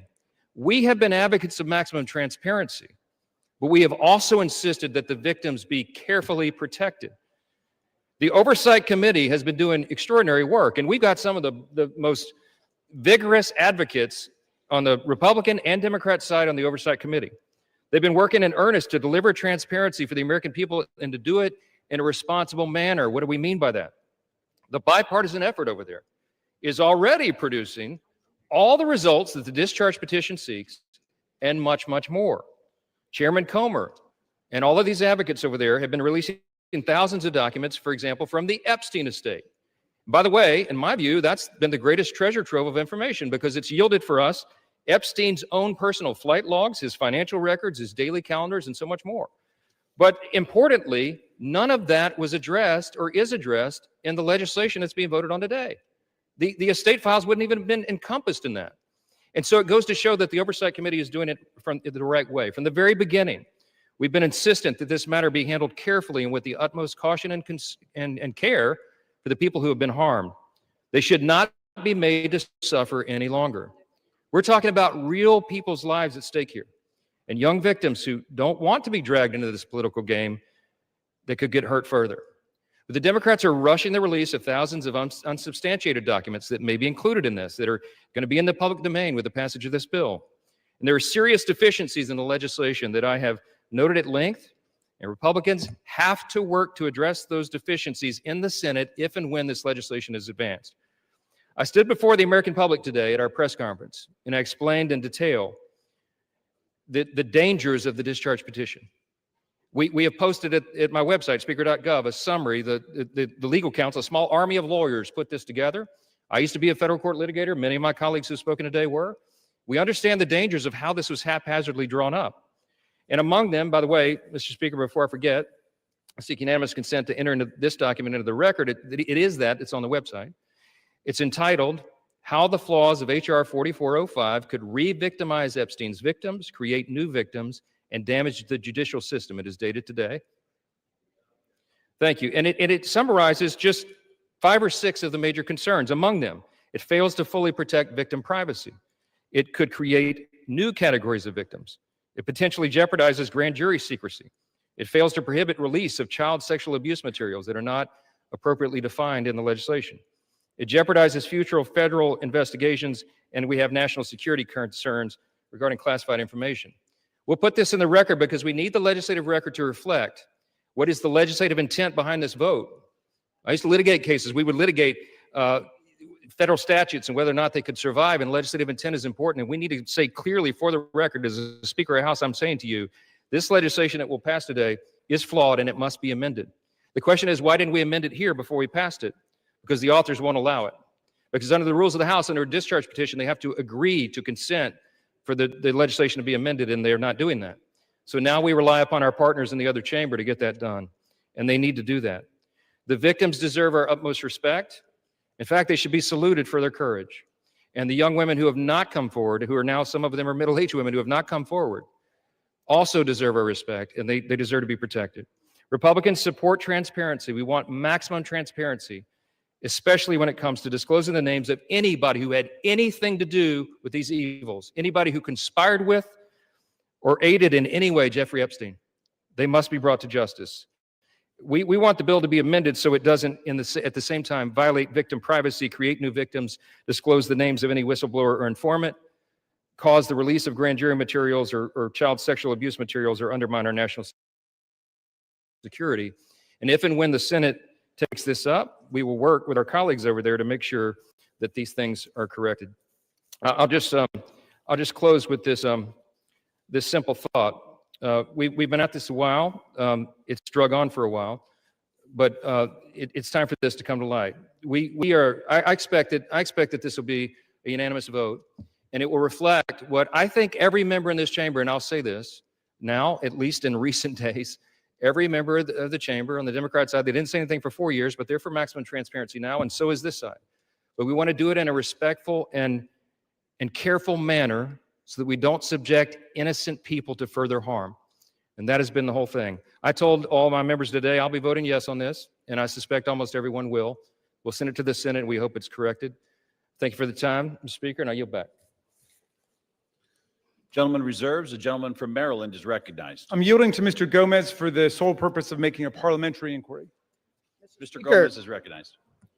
Mr. Speaker, I rise to ask a point of parliamentary inquiry. Is this an appropriate time to point out that the Republicans named children's savings account in their so-called one big beautiful bill after Donald Trump, someone connected to one of the most notorious pedophiles in this country, or that the side on the floor by stating that there was protections for the victims in the Epstein bill? The gentleman is no longer recognized. The gentleman from Maryland, you are recognized.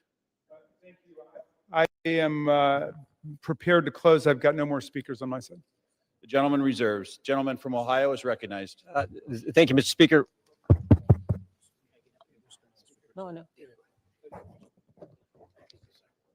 Gentleman from Ohio has 30 seconds.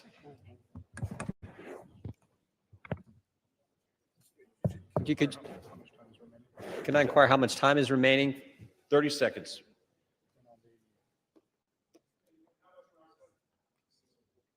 Six minutes, 15 seconds. Take 30 his. We reserve. Gentleman reserved. Gentleman from Maryland is recognized. I'll take the opportunity of the Speaker's presence to respond to some of the things that he said. In the very presence of the victims and the survivors who come to join us today, the Speaker said that now would be a time we should be working on urgent legislative work. Mr. Speaker, justice is urgent legislative work. The truth is urgent legislative work. The Speaker says, why now? Why now? Well, Mr. Speaker, you were the one who refused to swear in Adelita Grahova for 50 days. We would have done it 50 days ago, but she provided the 218th signature on the discharge petition. So why now? It was because of your dilatory tactics, your delay, your postponement of it.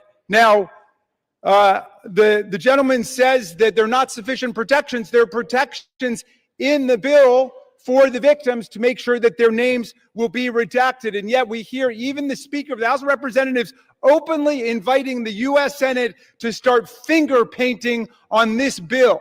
which we have waited more than 5 months to bring to the floor. The Senate should pass the bill exactly as it's written.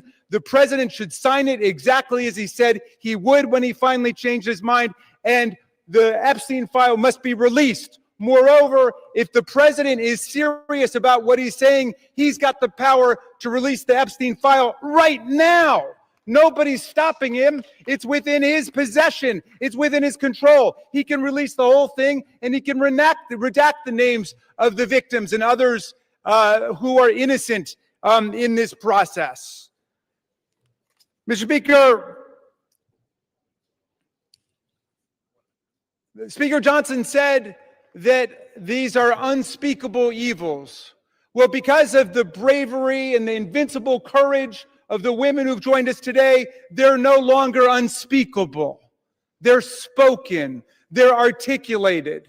The cat is out of the bag, and we know what's been going on for decades. It's been a double standard of justice, going all the way back to Alex Acosta, who later got rewarded with a cabinet appointment in the Trump administration. Alex Acosta had a 60-count federal indictment ready to go against all kinds of people for an interstate sex trafficking conspiracy with solicitation, with child sex abuse, all of it. And he traded that 60-count federal indictment for 1 count in state court.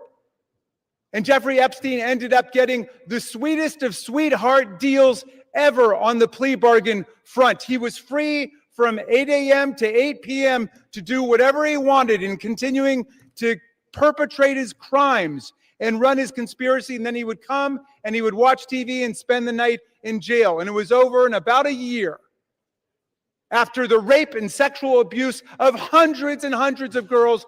And he kept going and he kept at it. We want the whole truth to come out. This is the United States of America.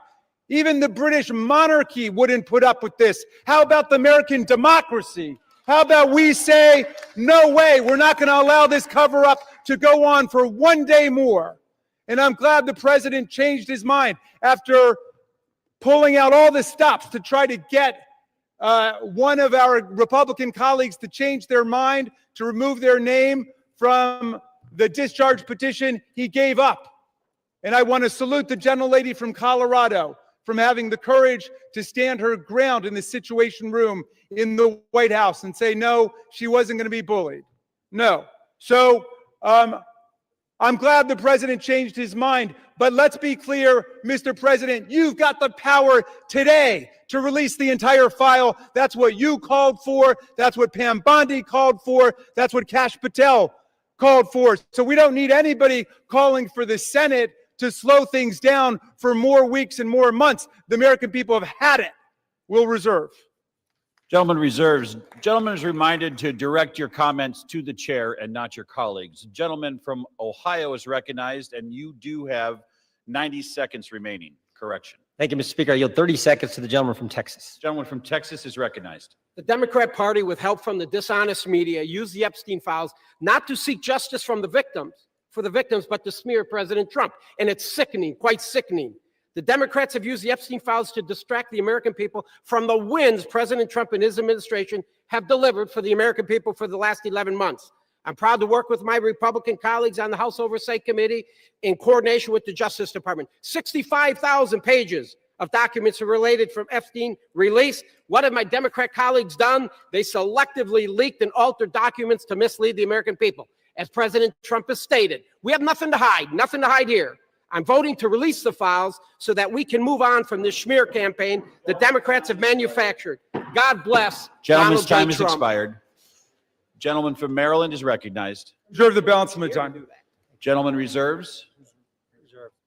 Gentleman from Ohio reserves. Gentleman from Maryland is recognized. All right. How much time do I have to close? You have 2 minutes. Thank you, Mr. Speaker. And I want to thank all of America for tuning in to this. I want to thank Representatives Massey and Khanna, Representative Green, all of those who have insisted upon bringing the truth forward and a reckoning with the reality of one of the worst international child sex trafficking rings ever to exist in the United States and the cover-up attendant to it. We've got the opportunity today to do justice for the victims, for the survivors who have come forward to say that the voice of the victims and the survivors must be put at the very center of our deliberations, not shunted off to the side, not submerged, not subordinated, but put at the very center. We must hear from the people who themselves were victimized by this nightmare. Now, our colleagues across the aisle seem to want to make this into some sort of partisan contest. I haven't heard so much talk about the Democrats since the Democratic National Convention. And all that we've done here is to say we want to bring the truth forward, along with a bipartisan group. We don't want the Senate monkeying around with this in order to slow things down. We want it passed in the Senate. We want it signed. And before that, if the president is true to his word and he wants to see all of this come to light, he can release it now instead of fighting, kicking, and screaming every step along the way. But I'm glad he's changed his mind, and I hope he maintains the momentum he's got to stick with the vast majority of the American people who want to see that the truth is done here. And while he's at it, the administration could reconsider their terrible policies gutting federal offices and programs designed to combat violence against women. The DOJ terminated hundreds of grants to police departments, defunding the police when it comes to investigating violent sex crimes and to support victims. His DOJ destroyed programs to combat international human trafficking rings. Let's get back on the side of the women. I yield back. Gentleman yields back. The gentleman from Ohio. Thank you, is Mr. recognized. Speaker. Thank you, Mr. Speaker. The Speaker Johnson said it right. Why now after 4 years of doing nothing? Because going after President Trump is an obsession with these guys. Best example is John Brennan testified in front of our committee under oath, said he was not involved with the dossier. Only problem is Tulsi Gabbard declassified a report, released that report, and it said exactly the opposite. And she related a story in there where a CIA official went up to Mr. Brennan and said, we shouldn't include this in the report. And John Brennan's response was, yeah, but doesn't it ring true? Forget the facts, forget the truth, go after Trump, put it in. Same dynamic at work here. We're all for protecting innocent victims. We're all for exposing the bad guys who did bad things. But this is an obsession with the left. For 10 years, it's going after President Trump. So vote yes. Make sure the bad guys are held accountable. We all want to do that. Speaker Johnson's right. I think it's going to be unanimous. But understand what they're doing, because they had 4 years and didn't do a darn thing. With that, I yield back. Gentleman yields back. The question is, will the House suspend the rules and pass the bill H.R. 4405? Those in favor say aye. Those opposed say no. In the opinion of the chair, 2/3 being in the affirmative, the rules are suspended. The bill is passed, and without Can I request a objection, recorded vote, Mr. Speaker? the gentleman from Maryland is recognized. Yeah, I'm requesting a recorded vote. The gentleman from Maryland has requested a recorded vote. Those favoring a recorded vote will rise. A sufficient number having risen, a recorded vote is ordered. Members will record their votes by electronic device. Pursuant to Clause 9 of Rule 20, this 15-minute vote on the motion to suspend the rules will be followed by 5-minute votes on ordering the previous question on House Resolution 879, adoption of House Resolution 879 if ordered, and adoption of House Resolution 878. This is a 15-minute vote.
On this vote, the yeas are 427, the nays are 1. 2/3 being in the affirmative, the rules are suspended, the bill is passed, and without objection, the motion to reconsider is laid on the table.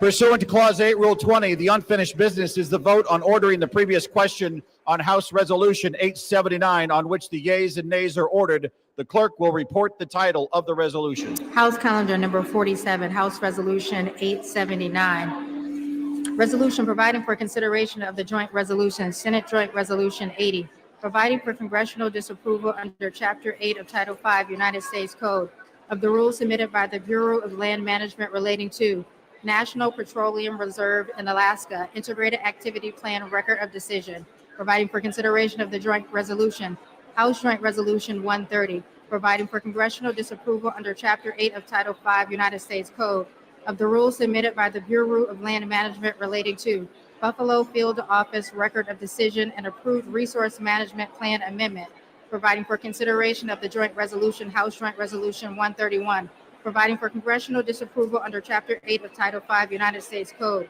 of the rules submitted by the Bureau of Land Management relating to Coastal Plain Oil and Gas Leasing Program Record of Decision, providing for consideration of the concurrent resolution, House Concurrent Resolution 58, denouncing the horrors of socialism, providing for consideration of the bill, H.R. 1949, to repeal restrictions on the export of import of natural gas, providing for consideration of the bill, H.R. 3109, to require the Secretary of Energy to direct the National Petroleum Council to issue a report with respect to the petrochemical refineries in the United States and for other purposes, providing for consideration of the bill, H.R. 5107, to repeal the Comprehensive Policing and Justice Reform Amendment Act of 2022, enacted by the District of Columbia Council, providing for consideration of the bill, H.R. 5214, to require mandatory pretrial and post-conviction detention for crimes of violence and dangerous crimes and require mandatory cash bail for certain offenses that pose a threat to the public safety or order in the District of Columbia, and for other purposes, The question is on ordering the previous question. Members will record their vote by electronic device. This is a 5-minute vote.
On this vote, the yeas are 217, the nays are 211. The previous question is ordered.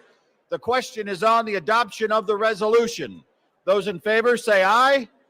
Those opposed say no. No. In the opinion of the chair, the ayes have it. Speaker, For what purpose does the gentleman from Massachusetts rise? I ask for a recorded vote. A recorded vote is requested. Those favoring a recorded vote will rise. A sufficient number having risen, a recorded vote is ordered. Pursuant to Clause 8 of Rule 20, further proceedings on this question will be postponed.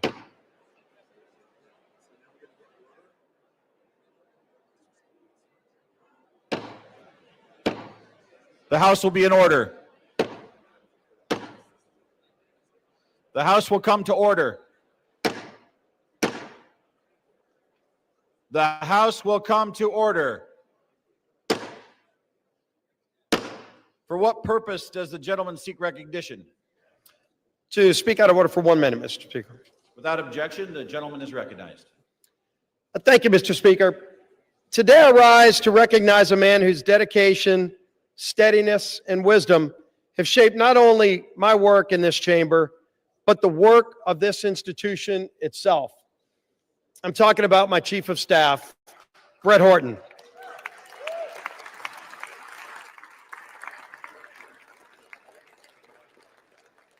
There are few people who know Capitol Hill more intimately than Brett. For 15 years... Gentlemen will suspend. The House will be in order. For 15 years, he's been by my side. He began as my counsel in 2010 and worked his way through some of the most demanding, consequential roles in the House. Policy Director at the Republican Study Committee, Floor Director in the Majority Whip's office, and for the last decade, my Chief of Staff in both the Whip's office and the Leader's office. To me and to countless members of Congress and staff, Brett Horton has been far more than a colleague. He's been a trusted advisor, steady in his approach, wise in his counsel, and deliberate in his words and actions. When the stakes were the highest, Brett's voice was the one you wanted in the room. His fingerprints are on every major Republican policy victory we've achieved in the past decade. But perhaps more importantly, he's been by my side through tough personal and professional challenges that extend far beyond legislating. In the aftermath of the congressional baseball shooting, an event that shook my family, my staff, and this entire conference in Congress, Brett's leadership and friendship were unwavering. He helped carry us through one of the most difficult and unprecedented challenges we ever faced. Mr. Speaker, public service at this level demands trust, character, and unwavering duty for the institution that is this United States Congress. Brett Horton embodies all of these qualities. I'm profoundly grateful for his years of service to me personally, to this House, and to our country. As Brett begins his next chapter, I have no doubt he'll continue to serve with the same excellence that has defined his entire career. The United States House of Representatives is the stronger institution because of Brett Horton's distinguished service here.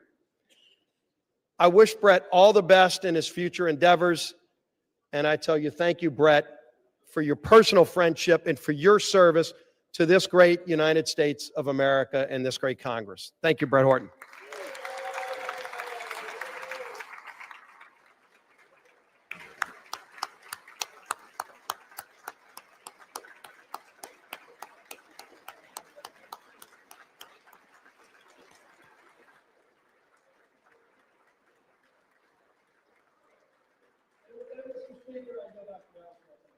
Gentleman yields back. Pursuant to Clause 8 of Rule 20, the unfinished business is the vote on the adoption of House Resolution 879, on which a recorded vote is ordered.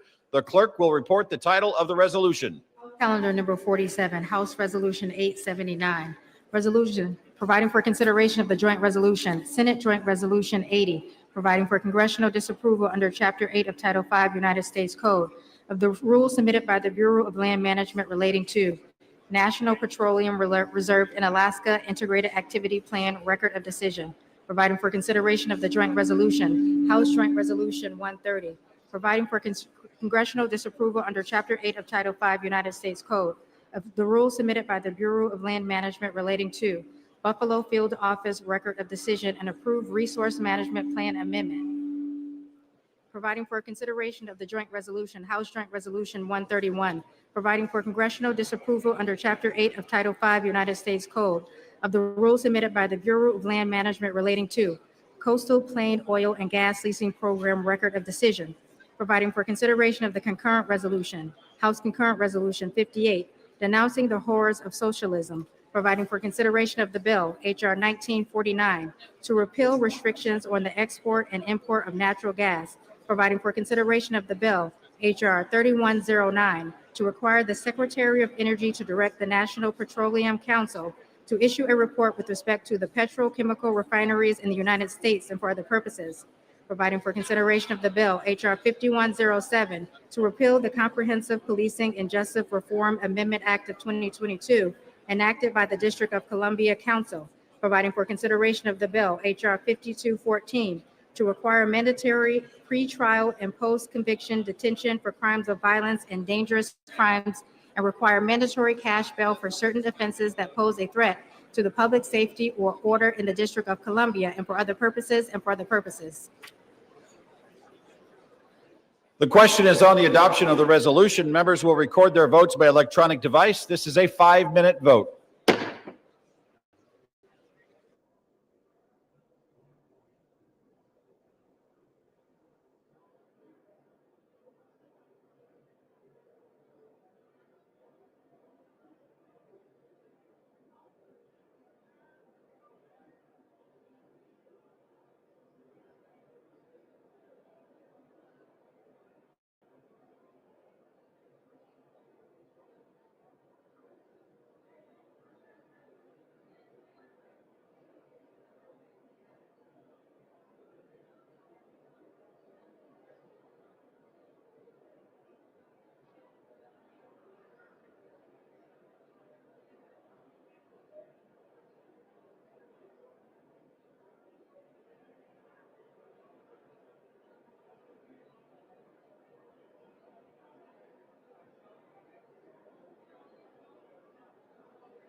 78, on which the yeas and nays are ordered. The clerk will report the title of the resolution. House Resolution 878, resolution disapproving the behavior of Representative Jesus G. Chuy Garcia of Illinois. The question is on adoption of the resolution. Members will record their votes by electronic device. This is a 5-minute vote.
On this vote, the yeas are 236, the nays are 183, with 4 answering present. The resolution is adopted. Without objection, the motion to reconsider is laid upon the table.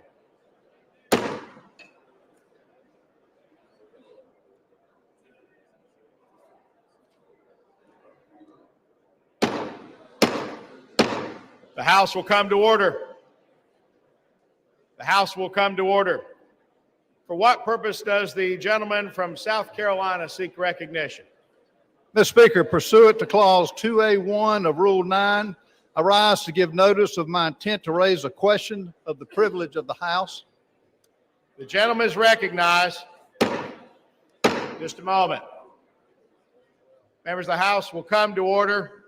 Chair would ask members to please take conversations off the floor. The gentleman is recognized. Mr. Speaker, my House Resolution 888, censoring and condemning Delegate Stacey Plaskett and removing her from the House Permanent Select Committee on Intelligence for conduct that reflects the discredibility on the House of Representatives for colluding with convicted felon and offender Jeffrey Epstein during a congressional hearing. Whereas Stacey Plaskett, the delegate representing the United States Virgin Islands in the House of Representatives, inappropriately coordinated in real time with convicted sex offender Jeffrey Epstein in a congressional hearing in February of 2019. Whereas Delegate Plaskett was actively coached by Epstein during the hearing, receiving instructions on specific lines of questioning, and was congratulated after the message by Mr. Epstein, good work. Whereas Jeffrey Epstein, the Speaker of the House is not in order. The gentleman has the floor. The chair would again ask the body to please observe the quorum and keep conversations to a minimum. The gentleman has the floor. Whereas Jeffrey Epstein was a known convicted felony sex offender, having pled guilty and been convicted for procuring a child for prostitution and solicitation, a proselyte in a plea deal in 2008, and served a 13-month prison sentence. Whereas in the course of that investigation, the FBI compiled reports on dozens of confirmed minors who credibly alleged sexual abuse by Mr. Epstein. Whereas Epstein was under further federal investigation beginning in November of 2018, 2 months before Delegate Plaskett's recently revealed text exchange during a congressional hearing, following investigative reporting by the Miami Herald detailing Epstein's controversial 2008 plea deal and highlighting accounts of his victims. Whereas Epstein was arrested in July of 2019 and charged with 1 count of sex trafficking of minors and 1 count of conspiracy to commit sex trafficking of minors, he was later found dead in the New York Metropolitan Correctional Center.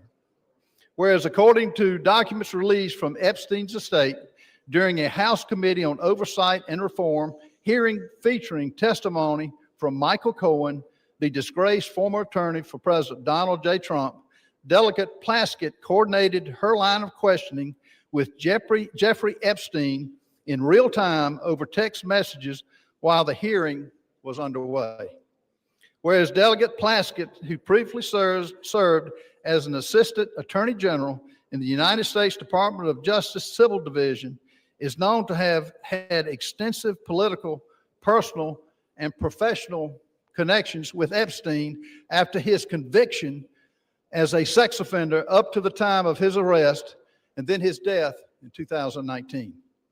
Whereas Delegate Plaskett's relationship with Epstein stands in stark contrast to the public image that she has curated for herself as a defender of justice and accountability, and while secretly collaborating with an individual whose crimes against vulnerable women and children shocked the entire nation. Whereas Delegate Plaskett's willingness to receive instructions on official congressional proceedings from Epstein, a convicted felony sex offender with deep concerning international associations, is especially alarming and inappropriate given her own past service in the United States Department of Justice in her current role on the House Permanent Select Committee on Intelligence and raises serious questions about Delegate Plaskett's judgment, her integrity, and her fitness to serve. Whereas such associations erode public trust in Congress, particularly when they involve using input from a sex offender to advance partisan attacks during official proceedings. Now, therefore, be it resolved, Section 1, censure of Delegate Stacey Plaskett. Resolved that the House of Representatives censors and condemns Delegate Stacey Plaskett for inappropriate coordination with convicted sex offender Jeffrey Epstein during a congressional hearing, which reflects discreditably on the House of Representatives, and directs the Committee on Ethics to conduct a full investigation to the extent of Plaskett's ties to Epstein and any further improprieties. Section 2, remove from House Permanent Select Committee on Intelligence. The following named member be and is hereby removed from the following committee on the House of Representatives. Permanent Select Committee on Intelligence, Ms. Plaskett. Now recognize the gentleman from South Carolina to offer the resolution just noticed. Does the gentleman from South Carolina offer the resolution? I do. The clerk will report the resolution. House Resolution 888. Whereas Stacey Plaskett, the delegate representing the United States Virgin Islands in the House of Representatives, inappropriately coordinated with convicted sex offender Jeffrey Epstein in a congressional hearing in February 2019. Whereas Delegate Plaskett was actively coached by Epstein during the hearing, received instructions on specific lines of questioning, and was congratulated afterwards with the message, "Good work." Whereas Jeffrey Epstein was a known convicted felony sex offender, having pled guilty and been convicted for procuring a child for prostitution and for soliciting a prostitute in a plea deal in 2008 and served a 13-month sentence. Whereas in the course of that investigation, the FBI compiled reports on dozens of confirmed minors who credibly alleged sexual abuse by Epstein. Whereas Epstein was under further federal investigation beginning November 2018, 2 months before Delegate Plaskett's recently revealed text exchange during a congressional hearing, following investigative reporting by the Miami Herald detailing Epstein's controversial 2008 plea deal and highlighting accounts of his victims. Whereas Epstein was arrested in July 2019 and charged with 1 count of sex trafficking of minors and 1 count of conspiracy to commit sex trafficking of minors, and he was later found dead in the New York Metropolitan Correctional Center. Whereas according to documents released from Epstein's estate, during a House Committee on Oversight and Reform hearing featuring testimony from Michael Cohen, disgraced former attorney to President Donald J. Trump, Delegate Plaskett coordinated her line of questioning with Jeffrey Epstein in real time over text message while the hearing was underway. Whereas Delegate Plaskett, who previously served as an Assistant Attorney General in the U.S. Department of Justice Civil Division, is known to have had extensive political, personal, and professional connections with Epstein after his conviction as a sex offender up to the time of his arrest and then death in 2019. Whereas Delegate Plaskett's relationship with Epstein stands in stark contrast to the public image she has curated for herself as a defender of justice and accountability, while secretly collaborating with an individual whose crimes against vulnerable women and children shocked the nation. Whereas Delegate Plaskett's willingness to receive instructions on official congressional proceedings from Epstein, a convicted felony sex offender with deeply concerning international associations, is especially alarming and inappropriate given her own past service in the U.S. Department of Justice and her current role on the House Permanent Select Committee on Intelligence, and raises serious questions about Delegate Plaskett's judgment, integrity, and fitness to serve. And whereas such associations erode public trust in Congress, particularly when this involves using input from a sex offender to advance partisan attacks during official proceedings, now therefore be it resolved. Section 1, censure of Delegate Stacey Plaskett. The House of Representatives, 1, censures and condemns Delegate Stacey Plaskett for inappropriate coordination with convicted sex offender Jeffrey Epstein during a congressional hearing, which reflects discreditably on the House of Representatives, and 2, directs the Committee on Ethics to conduct a full investigation into the extent of Plaskett's ties to Epstein and any potential further improprieties. Section 2, removal from House Permanent Select Committee on Intelligence. The following named member be and is hereby removed from the following committee of the House of Representatives. Permanent Select Committee on Intelligence, Ms. Plaskett. The resolution qualifies. For what purpose does the gentlelady from Massachusetts rise? Mr. Speaker, I have a motion at the desk. The clerk will report the motion. Ms. Clark of Massachusetts moves to refer the resolution to the Committee on Ethics. The gentlelady from Massachusetts is recognized for 1 hour. Mr. Speaker, today we have finally taken a vote that recognizes the need for the survivors and victims of Jeffrey Epstein to have justice and transparency. And now, minutes later, the gentleman from South Carolina is filing yet another partisan resolution. I ask all of my colleagues to support this motion to refer this to the Ethics Committee, and I yield back my time. Without objection, the previous question is ordered. The question is on the motion to refer. All those in favor say aye.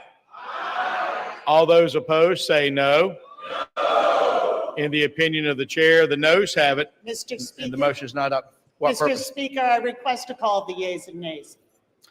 The yeas and nays are requested. Those favoring a vote by the yeas and nays will rise. A sufficient number having risen, the yeas and nays are ordered. Members will record their votes by electronic device. 5 minutes will be allowed for this vote.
On this vote, the ayes are 213 and the noes are 214.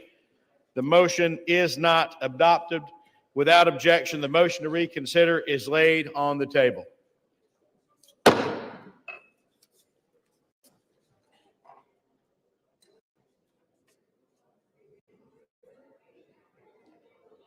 Pursuant to Clause 2 of Rule 9, the gentleman from South Carolina, Mr. Norman, and the gentleman from Maryland, Mr. Raskin, each will control 30 minutes. The chair recognizes the gentleman from South Carolina. Thank you, Mr. Speaker. In just a moment. The chair would ask the House to come to order again, ask members to take conversations off the floor so that the members can be given due accord and respect during the period of debate. The gentleman has the floor. Thank you, Mr. Speaker. I rise today because the House of Representatives has a responsibility and a duty to protect the integrity of this institution. And what we learned from the documents released by Jeffrey Epstein's estate is nothing short of alarming. Those documents show that Delegate Stacey Plaskett, a sitting member of Congress, coordinated her questioning during an official oversight hearing with a man who is a convicted sex offender, a man whose crimes against minors shocked this entire nation. Let me be clear, this was just not casual contact. There were deliberate communications, and they shaped her official line of questioning in a congressional hearing. The American people expect honesty. The American people expect integrity and judgment from their elected officials. They expect members of Congress to conduct themselves with one word: decency, not to seek advice from a predator who exploited minor children. This resolution does not accuse. It acknowledges what is documented. It censures Delegate Plaskett for her conduct, removes her from the Intelligence Committee, where her judgment is paramount, and directs a full investigation into the extent of her relationship with Mr. Epstein. Some will try to spin this as politics, but protecting the honor of this body is not partisan. It's not Democrat. It's not Republican. Standing against a convicted predator's influence in our proceedings is not partisan. It's basic decency. We cannot pretend this didn't happen. The American people deserve better. Speaker, I reserve. The gentleman reserves. The gentleman from Maryland is recognized. Thank you kindly, Mr. Speaker. I yield myself such time as I may consume. The gentleman is recognized. And I rise in opposition to this resolution. We're here today on the floor to support the complete disclosure of information related to Jeffrey Epstein and his billion-dollar international child sex trafficking ring. And our side of the aisle, at least, supports the release of information relating to anybody who had anything to do with it, whether they're a Republican, a Democrat, an independent, or what have you, period. We insist on complete, full disclosure. This resolution has nothing to do with that. This seems to me to be one more pathetic effort to distract and divert attention from the fact that the president's name appeared more than 1,000 times already in the small fraction of material released on Epstein, and from the failure of the majority to move to disclose this information.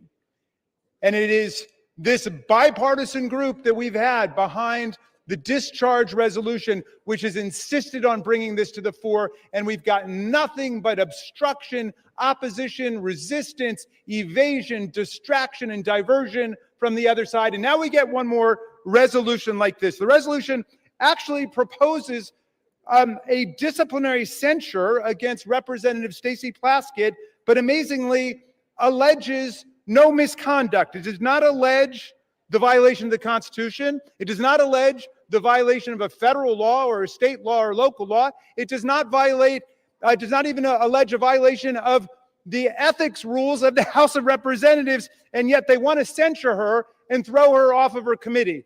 This, a distinguished former federal prosecutor, diligent public servant, representative of the people of the Virgin Islands. Now, Criminal justice has two parts to it. One is insisting upon legal accountability for people who do wrong. The other part of it is due process, which may be the two most beautiful words in the English language, certainly the two most beautiful words in the Constitution of the United States. It's due process that protects all of our freedoms and our rights against the arbitrary power of government and the will just to punish somebody without any process at all. But that's exactly what's going on here. Think about it. Ghislaine Maxwell had due process.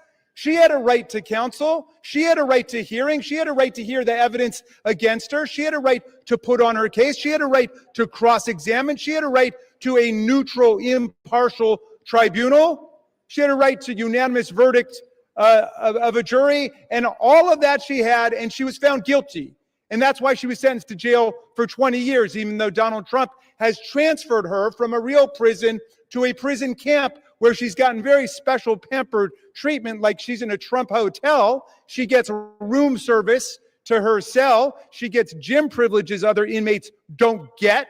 She gets to use the warden as a go-between with people outside of the institution and so on. But in any event, she had due process. Donald Trump had due process. He was convicted on 34 felonies, but he had the right to counsel. He had the presumption of innocence. He had a unanimous jury trial, right? They had a right to cross-examine everybody, put their own witnesses on. Now, they want to take a former United States prosecutor, the representative of the people of the Virgin Islands, and without even going to the ethics committee, much less a court, they want to arraign her on some charges based on a newspaper article that she did something lawful. However ill-advised it may have been, she took a phone call from one of her constituents.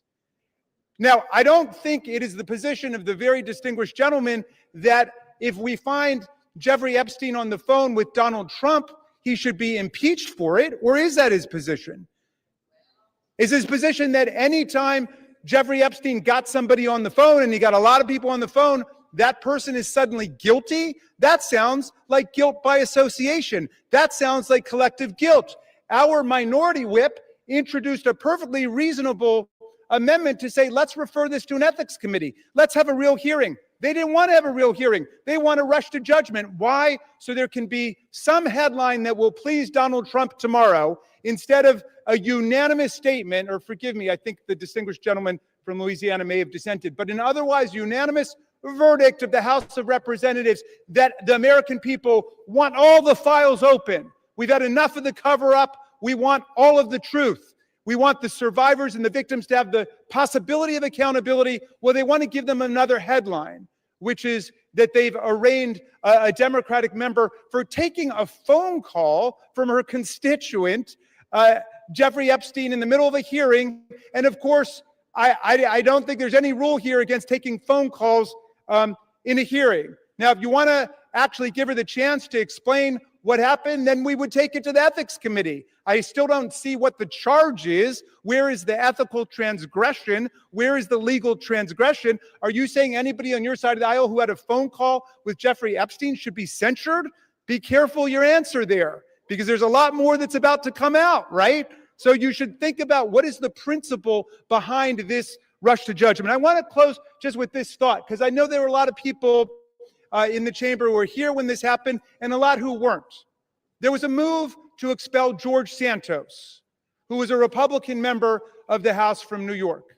And it was the same kind of rush to judgment, absolute political frenzy. And I looked at it for about 60 seconds. And then, I was a professor of constitutional law, so call me a legal nerd. But I said, wait, this guy's not been convicted of anything.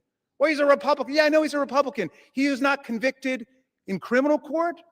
To my knowledge, he had not been arraigned yet or convicted of anything in the ethics disciplinary process. They just said, well, there's bad press. We want to get rid of him. Beware of what you wish for. Is that the rule that you want here in the House of Representatives, that you can just draw up a member of Congress in 24 hours or 48 hours because there's a bad newspaper article without asking any questions, without giving that person any due process at all? Is that what it's come to at this point? I mean, all we're asking for in the Epstein files is release the materials so we can check it out. They want to go ahead and censure and remove from a committee a distinguished member of the House of Representatives with no due process at all. I reject this. I hope the whole body will reject this, just like I voted and spoke against removing George Santos, a Republican on the other side of the aisle, because he had gotten no due process. I hope all of our colleagues will reject this absurd rush to judgment and attempt to change the subject here. I reserve the balance of my time. The gentleman reserves. The gentleman from South Carolina is recognized. Mr. Speaker, before I yield time to my good friend in Louisiana, Representative Raskin, I will be careful in my remarks. You need to be careful with your facts. You have an 11-year veteran of this body who should know better. You have an 11-year member of this body who took money. It wasn't a newspaper article. It was a fact. She took money from Jeffrey Epstein. It's ironic that you're taken up by defending Ms. Plaskett, which is going to the Ethics Committee, but she's lost her willingness or lost her ability to serve because she got irrational judgment by taking money from a convicted pedophile of young children. And it's unfathomable that you're taking a position that you are. These are facts. You mentioned Ghislaine Maxwell. She's not a sitting member of Congress. She, as a sitting member of Congress, she has relinquished any sense of duty to serve on these committees. With that, I want to yield as much time as needed for my good friend in Louisiana, Mr. Clay Higgins. And the chair would remind all members to please avoid engaging in personalities to direct all comments to the chair. The gentleman from Louisiana is recognized. I thank my colleague, Mr. Norman from South Carolina, and I thank my colleague, Mr. Raskin, for the salient points that he has brought to this debate. I also defended George Santos on this floor and opposed the means by which he was expelled. I think it was beyond the pale, and this is a responsibility that we bear in this body, is to determine the means by which our colleagues shall be reprimanded or disciplined. And the Constitution is clear on this. My friend, Mr. Raskin, knows full well that this body controls the means by which and the rules by which the members of Congress shall be disciplined. So we've had variances of opinions regarding, the exact disciplinary actions that should be embraced or rejected, member by member. But let me say that in this case, Ms. Plaskett's receiving text messages, this was so alarming to me. When I saw this and read it, I didn't believe it. I say to my friend, I thought perhaps it was media from a satirical site. It couldn't possibly be true, because we all know that a text message, a text exchange is rather intimate in the realm of communications. And to pierce into an actual congressional hearing for a member of Congress to receive and respond to a text message during a hearing, that is quite familiar, is it not? And this was shocking to me, that a member of Congress would be exchanging text messages directly with Jeffrey Epstein in 2019, at which time he was being prosecuted federally by the first Trump administration. He had received some nature of a sweetheart deal back in 2007 and avoided federal prosecution by pleading no contest to some level of state prosecution, where he was sentenced, Mr. Speaker, to 13 months. My understanding, he did 11 months, and at the easiest time that could be done. He walked every day during the day on a work release program.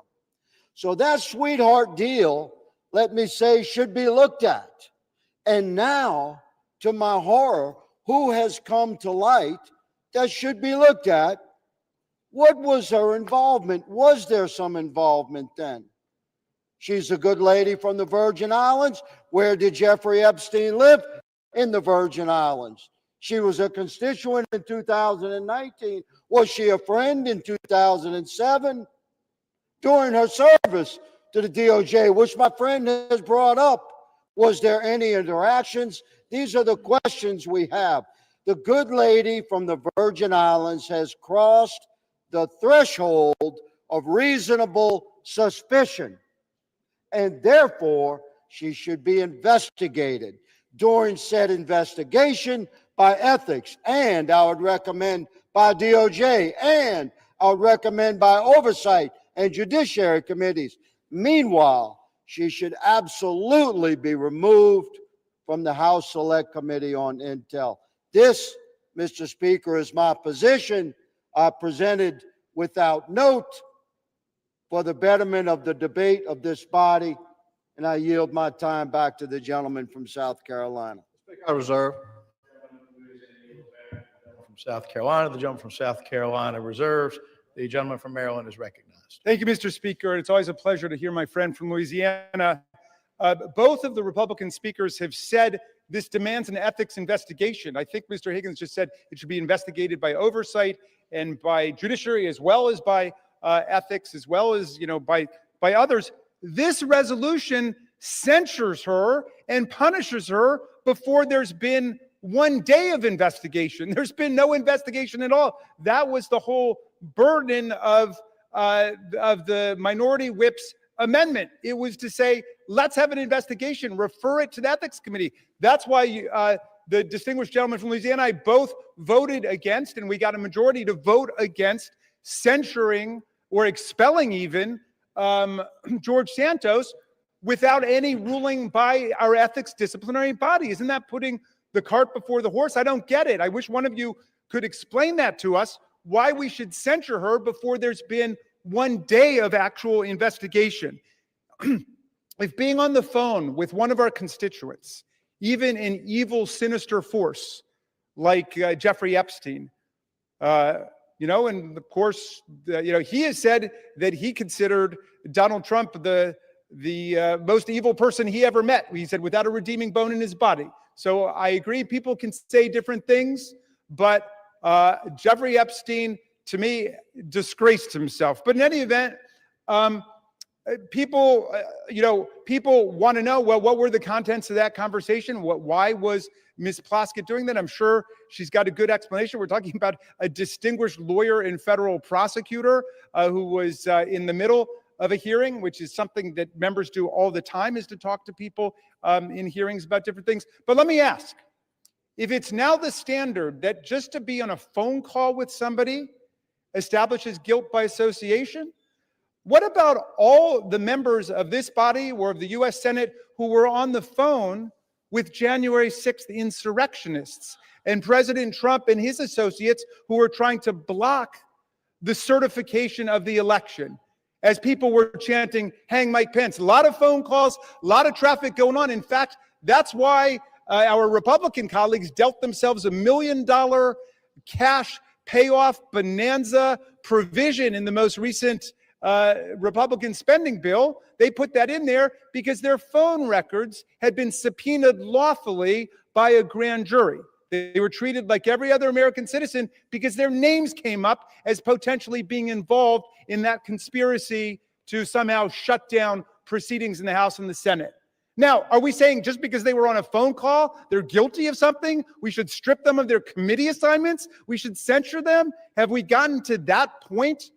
I mean, come on. This is the House of Representatives of the United States of America. Let's stick by the Constitution. Let's stick by due process. Let's go through the rules. I yield 5 minutes to my distinguished colleague from Connecticut, Representative Hines. The gentleman from Connecticut is recognized. Thank you, Mr. Speaker, and I thank the gentleman from Maryland. I'm not going to speak today about Jeffrey Epstein or January 6th. I'm going to confine my remarks to two things that I know about. And I'm going to take a deep breath right now because to stand here and to have to listen to the gentleman from Louisiana in the guise of just asking questions, besmirch one of the finest members I have had the honor of serving with, I would think would offend the sensibility of anybody in this chamber. But I'm going to limit my remarks to two things I know very well. Number one, the House Permanent Select Committee on Intelligence and what we need to do to preserve that very special environment. And number two, the character of Delegate Stacey Plaskett. On HPSCI, I've served for 10 years. And with Chairman Turner and now with Chairman Crawford, we have fought for that decade to keep the Select Committee on Intelligence immunized from the sewage that flows through this chamber, the partisan attacks, the hideousness. And by and large, we've been pretty successful, with one exception, when that committee got involved in the political investigation around Ukraine in the first Trump administration. Every single day, the leaders of that committee work hard, establish friendships, and do the work we need to do to make sure that the toxicity and the sewage that we're hearing right now don't impinge the critical work of making sure that our intelligence communities are keeping Americans safe and not violating civil liberties and not doing things inconsistent with the desires and character of the American people. This effort, put forward by a bunch of people who haven't served on that committee and who have no idea the comity and the grace with which that committee serves. You, sirs, will hurt this committee badly. And I expect every Republican on the Intelligence Committee, and I'll say it again, I expect every Republican on the Intelligence Committee who know Ms. Plaskett and who know the committee to vote no on the idea that without evidence and without due process, Ms. Plaskett should be removed from that very special committee. This resolution would strike a devastating blow to HPSCI's ability to work effectively by removing a member in good standing based on a newspaper article about texts. No due process, no evidence, nothing offered other than a newspaper article which has moved the gentleman from South Carolina, a member who is consistently engaged in a bipartisan and productive way with the committee's work, to make some unrelated political statement will do profound damage to this essential committee.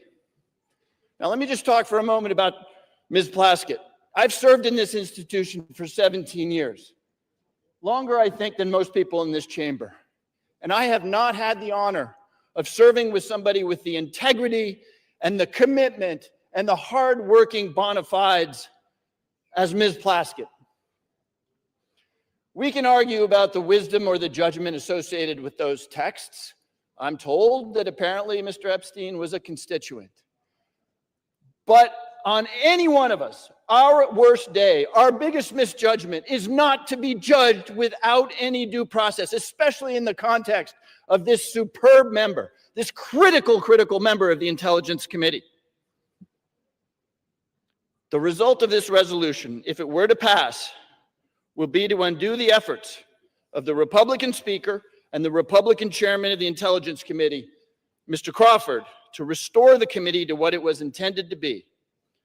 And while the bill for that decision won't come due immediately, it will come due over time in the form of a less accountable and less effective intelligence community with less effective oversight for Congress. So I don't expect the gentlemen who have offered this up to back down now, but I do expect every single member of the Intelligence Committee that elect those few who understand what it is we need to do to close the door on the flow of partisan sewage which we see now threatening the critical work that we do. Vote no on this appalling resolution. I yield back. We reserve. The gentleman from Connecticut yields back to the gentleman from Maryland. The gentleman from Maryland reserves. The gentleman from South Carolina is recognized. Speaker, can I inquire about how much time we have left? 2.5 minutes. 2.5 minutes? 22 and a half 22 minutes. and a half minutes. Let me just say, for my good friends on the left, you know, we're hearing words. That's all this is, words. You're taking the side of a young lady who should have known better. She served for 11 years. She despairs herself. She did it to herself. This is not smoke and mirrors. This is actual text that pretty well indicts Ms. Plaskett. Would she probably take it back? Yes, but it's too late now. I want to yield as much time as needs to be consumed by my good friend from Texas, Chip Roy. The gentleman from Texas is recognized. I thank the gentleman from South Carolina. I thank him for bringing forward this important resolution before the body. I do want to say I appreciate the gentleman from Maryland, his commentary about the vote on removal and his considered judgment with respect to Santos, and I agreed with him at the time and made the same points.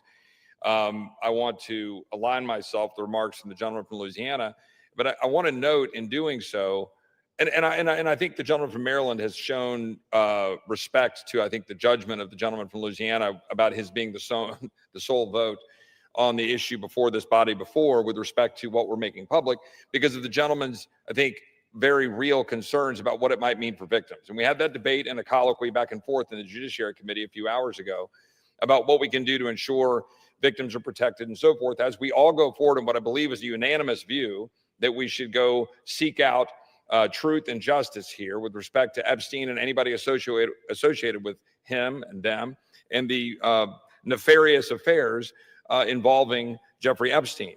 The reason that I support this resolution is, and I would note that my colleagues on the other side of the aisle, they could have tabled this resolution. They chose not to table it. They chose to refer it, which suggests to me that there's a recognition that something here is not particularly good, that we've got a sitting member, in this case, the delegate from the U.S. Virgin Islands, who was sitting in the Oversight Committee.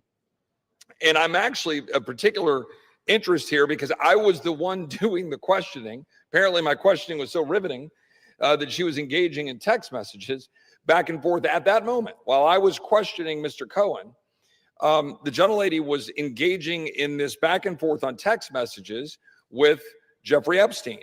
Now, again, I've listened now for months. My colleagues on the other side of the aisle disparage and try to impugn the character of the President of the United States and other members of the administration in connection to an investigation of Jeffrey Epstein, which the president, his administration in 2019, they indicted Epstein. They actually moved forward and federally indicted him in 2019. Ghislaine Maxwell was arrested by the Trump administration. And I know the gentleman from Maryland will go on to say that the Biden administration then carry forward that arrest and indictment into prosecution. True. But it was, in fact, the Trump administration that did what had not been done for a long period of time by taking forward that indictment. So I've been listening to all of the preaching by my friends on the other side of the aisle about how any association, anything to do with Jeffrey Epstein is somehow the dispositive moment here in terms of determining the character of this administration or what they're doing or not doing when they're leaning in to try to seek the truth. Where tens of thousands of pages have been released by Jamie Comer and 13 subpoenas has all been put out. So now the House just voted to have greater transparency. Time will tell what that means in terms of what the court does and how they deal with grand jury secrecy and what they do to continue to redact and protect victims' names under existing laws and how the courts treat that. That's going to be a process, as the gentleman likely knows, right? This is going to be determined as to what gets released and how. But here we have the gentlelady sitting in the Oversight Committee texting with a known convicted felon, a convicted pedophile that was very public and known, had served jail time, and is engaging not just in texts that were trivial, but texts involving advice about her questioning of Michael Cohen, all designed to figure out how to get Michael Cohen to be able to somehow go after Trump or Trump's advisors or people around the president. That, to me, is what we talk about with censure, which is contemplated, of course, in our rules and in the structure. The gentleman talked about the Constitution. We're not removing her. We're simply saying censure. And we're saying that it is a censurable conduct to say that this individual sitting on a committee taking advice from a known convicted pedophile, convicted felon, that is conduct unbecoming of a member of the United States Congress and engaging in real time, taking advice from someone that we've been listening to being lectured to is someone deserving of all of the scorn of the entire world. And he is. That's why we're here. If my colleagues didn't think this was a concern, they would have simply made a motion to table. But my colleagues decided to refer it to committee because they know this is a problem. They know this is not the kind of conduct you want in a member of this body. So I think that the gentleman from South Carolina is right to have brought this forward. I think that the body should hear this debate, and tonight that we should vote tonight to censure and refer to the Ethics Committee for further consideration. And with that, I yield back. Yield. Gentleman from South Carolina. I reserve. Gentleman reserves. Gentleman from Maryland is recognized. Thank you, Mr. Speaker, and thank you to my friend from Texas for those remarks. I'm afraid all of them dance around the central issue, which is the good congressman knows how due process works in America. There are facts that are adduced first. There's an opportunity to be heard on both sides. There's due process, there's consideration, then there's judgment. You flipped the whole thing on its head. You've said we're going to judge her guilty before anybody has an opportunity even to hear what the charges are, much less answer the charges, much less do any kind of analysis. I'm sorry to hear that the text exchange that it seems to be at the heart of people's consternation here took place during the distinguished gentleman's questioning, but that is not a federal offense, nor is it an ethical violation in the House of Representatives. You don't get to have the undivided attention of all of your colleagues. The gentleman says that he thinks that our position is that any association with Jeffrey Epstein is a dispositive moment of judgment for people. That's not the position we've advanced. We've taken the position with the survivors that we want to end the cover-up of what happened and then let the chips fall where they may. If there are people who were actually engaged in crime, as Ghislaine Maxwell was, as Epstein was, then they should be charged with every element of due process. If they happen to be a waiter or a waitress who works at an event, they're not guilty of anything. That's what due process is. We're able to sift through and figure it out. But your rush to judgment isn't even giving anybody a chance to know what the charges are here. It's the most extraordinary thing I've ever seen. I'm going to yield now to Delegate Plaskett herself, the distinguished representative from, oh, I'm sorry. First, we've got Representative Crockett from Texas for 2 minutes.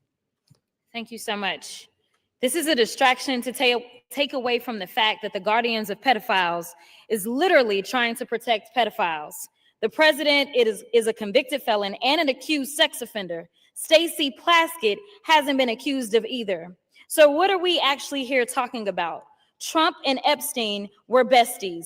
We've all seen the pictures of them. We saw the birthday book. So why are y'all more interested in talking about Stacey Plaskett than Trump's relationship with the man?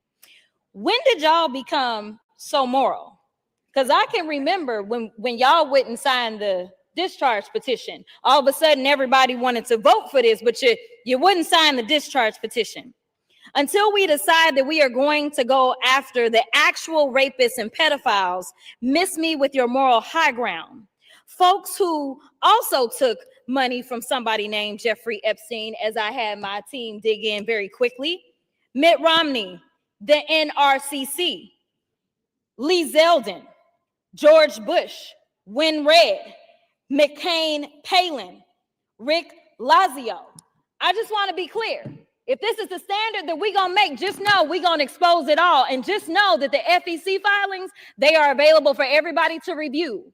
This is absolutely ridiculous. You decide that you want to punish a sitting member of Congress because you are concerned about her text messages. Well, maybe you should be more concerned about those sex tapes that we still haven't gotten access to. Maybe you should be more concerned with the fact that the president, his name is mentioned in the files way more than Stacey Plaskett's name. Listen, I'm not saying that anything is right or wrong, but listen, if you're trying to figure out what's going on with somebody that's a criminal, then you maybe need to talk to their associates. That's exactly why maybe she was getting text messages. I'm not saying she was or wasn't, but considering the fact that they were talking to another associate of the president's and maybe she needed intel, you'd have to go talk to somebody that maybe knows what he's up to. Time has expired. We reserve. Gentleman from Maryland reserves. Gentleman from South Carolina is recognized. Speaker, I recognize my good friend from Arizona, Mr. Biggs. How much time is the gentleman recognized? How much time you've allotted the gentleman from Arizona? How much time do we have left? The gentleman has 17 minutes remaining. As much time as the gentleman may consume. Gentleman is recognized. Thank you, Mr. Speaker. Thank you, Mr. Norman. Thank you for raising this issue. This to me, this is an interesting issue because I'm hearing the argument is coming at us and it says, well, there's no due process. Well, debate is a part of due process. That's part of due process, is to have this debate. You get to stand up, you get to defend, and get to raise your issues, and you chose to take it back to committee, which, as Mr. Roy said, that kind of indicates that maybe that there's something that's not great about this. So I'm looking at this, and here's at least one of the exchanges that seems to have taken place. And maybe we'll hear some comment about it. That'd be good. You can make some comment about it. But in this exchange, Mr. Epstein sent a text message to the gentlelady from the Virgin Islands, and this is the quote. He brings up Rona, keeper of the secrets, and who's he referring to? Rona Graff. That's a Trump assistant. And Plaskett responds, Rona, ? Quick, I'm up next. Is that an acronym? So she wants to know what Mr. Epstein wants her to talk about. Don't you find that interesting? I find that really intriguing, especially since we know what Mr. Epstein was. And Epstein responds, that's his assistant. Doesn't really say much more than that. And then Plaskett starts questioning Mr. Cohen and asks about Graff. So not only was she texting, having this communication with Mr. Epstein, she's asking Mr. Cohen what Mr. Epstein wants her to ask. Another text says from Epstein, good work. That's after she wraps it up. All of this seems to be very interesting. And I'm sorry, I don't breathe the rarefied air of the Intelligence Committee. I don't. I'm just a regular guy and a member of the House. That's all. So I don't know about that rarefied air, and I guess I'm part of the sewage. That Mr. Himes said. Yeah. Thanks for agreeing with me, Ms. Plaskett. So she's got us down. Unless you're in the Intelligence Committee, you're crap. That's what the Intel Committee says. But here's the deal. When you're sitting there in a sitting committee and you're having communications with a convicted sex offender, and you're taking their advice on how to ask questions, maybe you got a problem. Maybe your problem is that you've brought disrepute on the House. And this isn't from the articles. This is from the 10,000 pages or so released last week from the Oversight Committee that they received from the Epstein estate. This isn't fishing around. This is coming from real evidence. So I sit here and I listen. She's the finest member that ever walked the planet, man. That's what you heard. But the bottom line is this. She's sitting there seeking advice and counsel on how to ask questions from Jeffrey Epstein, who this entire body, save one, just condemned. And we want all the evidence. And it's a shame to be here, but for one thing, you made the choice. And so, Mr. Chairman, I'm encouraging everyone in this body to support Mr. Norman's resolution. And I yield back. Gentleman yields. Speaker, I reserve. Gentleman, South Carolina reserves. The members are reminded to direct their commentary to the chair. Before I recognize the gentleman from Maryland, please remind yourself as well as the members to refrain from engaging in personalities towards the president. Does the gentleman seek recognition? Yes, I do. Gentleman is recognized. Thank you very much. I want to remark that yet one more member says we should go ahead and censure her, and then we should do a complete investigation. I think any fifth grader in America knows that's the exact opposite of what due process means in America. We don't punish people before we have investigation and the opportunity to be heard. I yield 6 minutes now to the distinguished gentlelady from Virgin Islands, Representative Plaskett. Thank you so much to Mr. Raskin, to my former professor in law school, and I want to address the body. I first want to give you all a sense of what was happening that day. Everyone knows at that hearing in February, the entire country was watching. As Michael Cohen decided he was going to finally give up information about what was happening in the Trump world, the Trump enterprise. And at the beginning of that hearing, the ranking member, Jim Jordan, had the disrespect to Elijah Cummings, may he rest in peace and his name be a memory, after not allowing Mr. Jordan to shut the committee hearing down. And I turned to Mr. Jordan and told him to have respect for the chair and to basically shut up. And that moment went viral. And I began to get innumerable texts from friends, from foes, from constituents about what was happening in that hearing. And I got a text from Jeffrey Epstein, who at the time was my constituent, who was not public knowledge at that time that he was under federal investigation, and who was sharing information with me. Now, I heard recently from someone that I was seeking advice from him. Let me tell you something. I don't need to get advice on how to question anybody from any individual. I have been a lawyer for 30 years. I have been a narcotics prosecutor in New York City.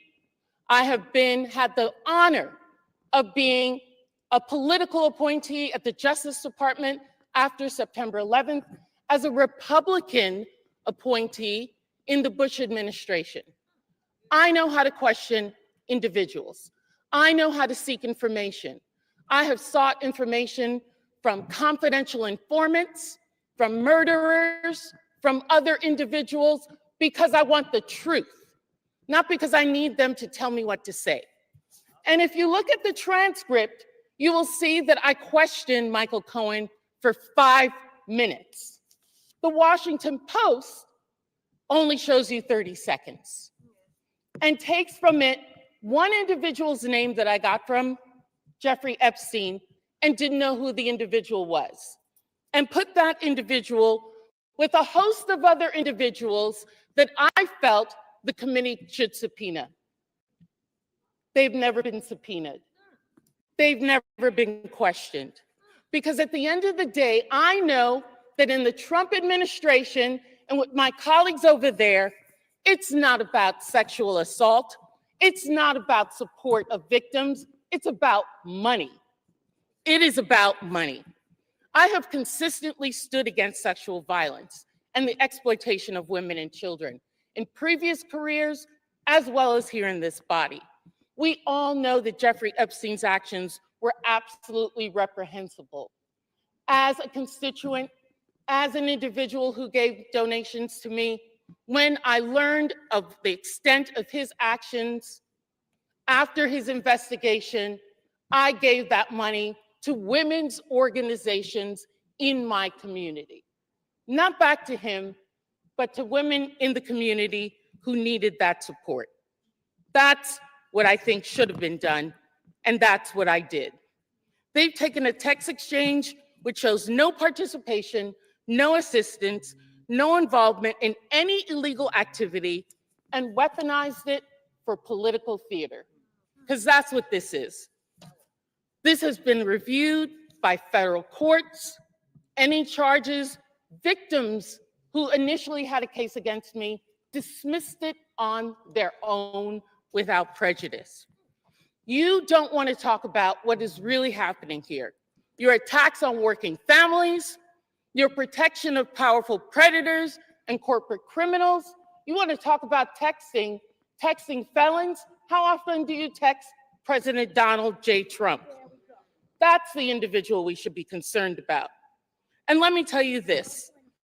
I am not going to support the wealthy and connected who continue to exploit workers and evade taxes, powerful figures with credible allegations who face no consequences, and corporate interests profiting from human suffering while families struggle. And let me tell the people of the Virgin Islands. Gentleman will state his point of order. The point of order is you may not call the President of the United States a felon. That is a violation. Gentleman's point of order is under consideration, and we're not going to lose order here either, so please. May I continue? May I continue, Mr. Members Speaker? are, however, reminded to refrain, as mentioned a little while ago, from making personality commentary towards the president. The point of order is not timely, so the gentlelady is recognized. Thank you, Mr. Speaker. What is happening here? I feel sorry for my colleagues. I feel sorry for this body. I see members coming and speaking against me who I've never even had a conversation with. You don't know me. You don't know the work that I've done. You don't know the support that I've given to families, to individuals, to support people. I worked a full-time job with children under the age of 5, going to school, law school at night. Do you think I would risk my law degree for any individual? Never mind a reprehensible individual by Jeffrey Epstein, I would not. But what I'm about is the truth. And let me tell the people of the Virgin Islands, this attempt at intimidation will pass. We in the Virgin Islands do not back down from a fight. That is how we won our freedom, and that is how we will continue to grow our equality. And if you censure me, take away a committee, I will still do the work because I am here to support people and to support this great Constitution, which I have sworn numerous times to uphold. We reserve, and I thank Gentlelady. The gentleman reserves. Gentleman from South Carolina is recognized. Mr. Speaker, before I recognize Mr. Clyde, let me just say, Ms. Plasky, I don't know you. My overall impression of you has been good. But, and you give these words about protecting families and children. Where was that demonstrated when you took money from a convicted pedophile that had served time? Where was that? The words are beyond believability. And I think you're a nice person, but you missed the boat when you took money. I've got the mic now. You lost your I don't know the word to describe it, but what you did, you deserve to come off the committee. So let me remind you, we want this to go to the Ethics Commission. And to those listening, the Ethics Commission is 5 Democrats and 5 Republicans. Let them find it. But in the meantime, you do not deserve to serve on a committee with national clearance. And I would like now. Will be reminded again to direct their commentary to the chair. Mr. Speaker, I would like to recognize my good friend from Georgia, Mr. Andrew Clyde. How much time is the gentleman recognize? Shall I recognize him? How much time is left? You have 11 and a half minutes remaining. 5 minutes. Gentleman's recognized for 5 minutes. I thank the gentleman for yielding. My good friend, Mr. Norman from South Carolina. Mr. Speaker, I rise today in support of this resolution censuring and condemning Delegate Stacey Plaskett of the U.S. Virgin Islands for inappropriate coordination with convicted sex offender Jeffrey Epstein during a congressional hearing and removing Delegate Plaskett from the Permanent Select Committee on Intelligence and referring her to the Ethics Committee for further investigation. After 4 years of silence on this matter, not a peep during the entire Biden administration, let me repeat that, after 4 years of silence on this matter about Jeffrey Epstein, House Democrats are now demanding transparency and accountability surrounding Jeffrey Epstein and his associates. While their fake outrage is clearly just another disgusting attempt to smear President Trump, House Republicans are taking this matter seriously and are working toward delivering the much-needed transparency and accountability that the American people deserve. This resolution is accountability, page 1. During the House Oversight Committee's ongoing investigation into Jeffrey Epstein, emails obtained by a congressional subpoena, that's right, it was the congressional subpoena by the House Oversight Committee, not the discharge petition that just got voted on, but this was the Oversight Committee's congressional subpoena, has brought to light that in 2019, Delegate Stacey Plaskett coordinated her line of questioning with Jeffrey Epstein in real time over text messages during an Oversight Committee hearing featuring testimony from Michael Cohen. Now, who is Michael Cohen? Michael Cohen was the disgraced former attorney of President Donald Trump. She was asking input from Jeffrey Epstein on how to best question Cohen. And Cohen was himself at that time a convicted felon from 2018. So now that Republicans are exposing Democrat ties to Jeffrey Epstein and his vile crimes, the other side of the aisle has flipped. They apparently no longer want transparency or accountability. Why? Because they don't want the truth. They want to weaponize a serious matter into a distraction, all in an attempt to take down President Trump and to hurt his administration and what he's doing to make America great again. The actions taken by Delegate Plaskett reflect poorly on the House, and this body needs to hold her accountable. I urge all of my colleagues to vote to adopt this resolution to show the American people that those who colluded with Mr. Epstein, including members of the House, will be held accountable, and this resolution is the beginning of that. I thank you, and I yield back. Gentleman yields. To the chair. Speaker, I reserve. Gentleman from South Carolina reserves. Gentleman from Maryland is recognized. Proud to yield 1 minute to the distinguished Minority Leader, Hakeem Jeffries. Minority Leader is recognized. Thank you, Mr. Speaker. I thank the distinguished gentleman, my good friend from the great state of Maryland, the ranking Democrat on the Judiciary Committee, for yielding. I rise today in strong opposition. This resolution, this effort to censure Delegate Plaskett, to rip away her membership on the Intel Committee, is nothing more than a political stunt by a desperate, failed candidate for governor, trying to pander to the people back in South Carolina. Nothing more than that.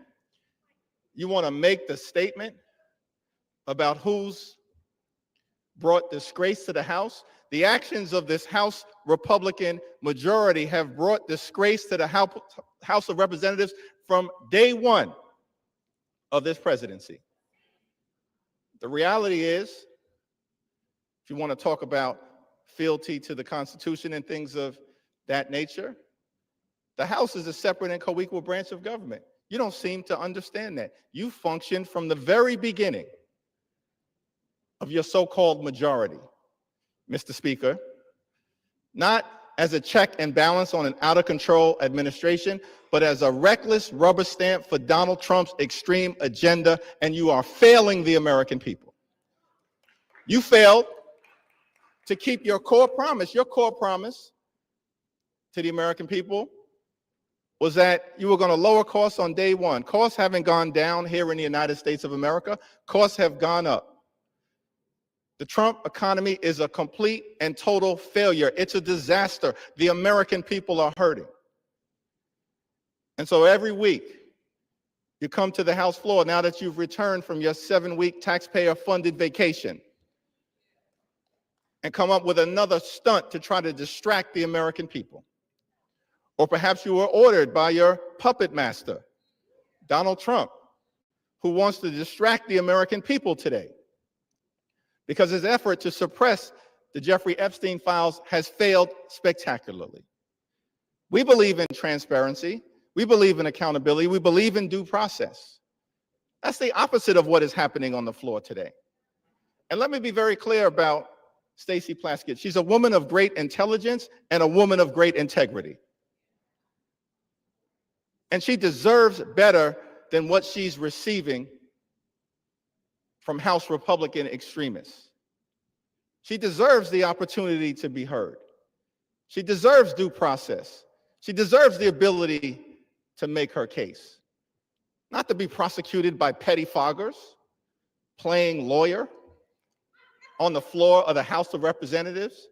Google that if you don't know what it means. The so-called Freedom Caucus want to lecture us about proceeding at this moment. The actions that you continue to engage in will have consequences. Consequences today, consequences tomorrow, consequences next week, consequences next year, and certainly consequences when the American people throw this House Republican majority out in the aftermath of the election next November. Be very careful about the extreme actions that you continue to engage in.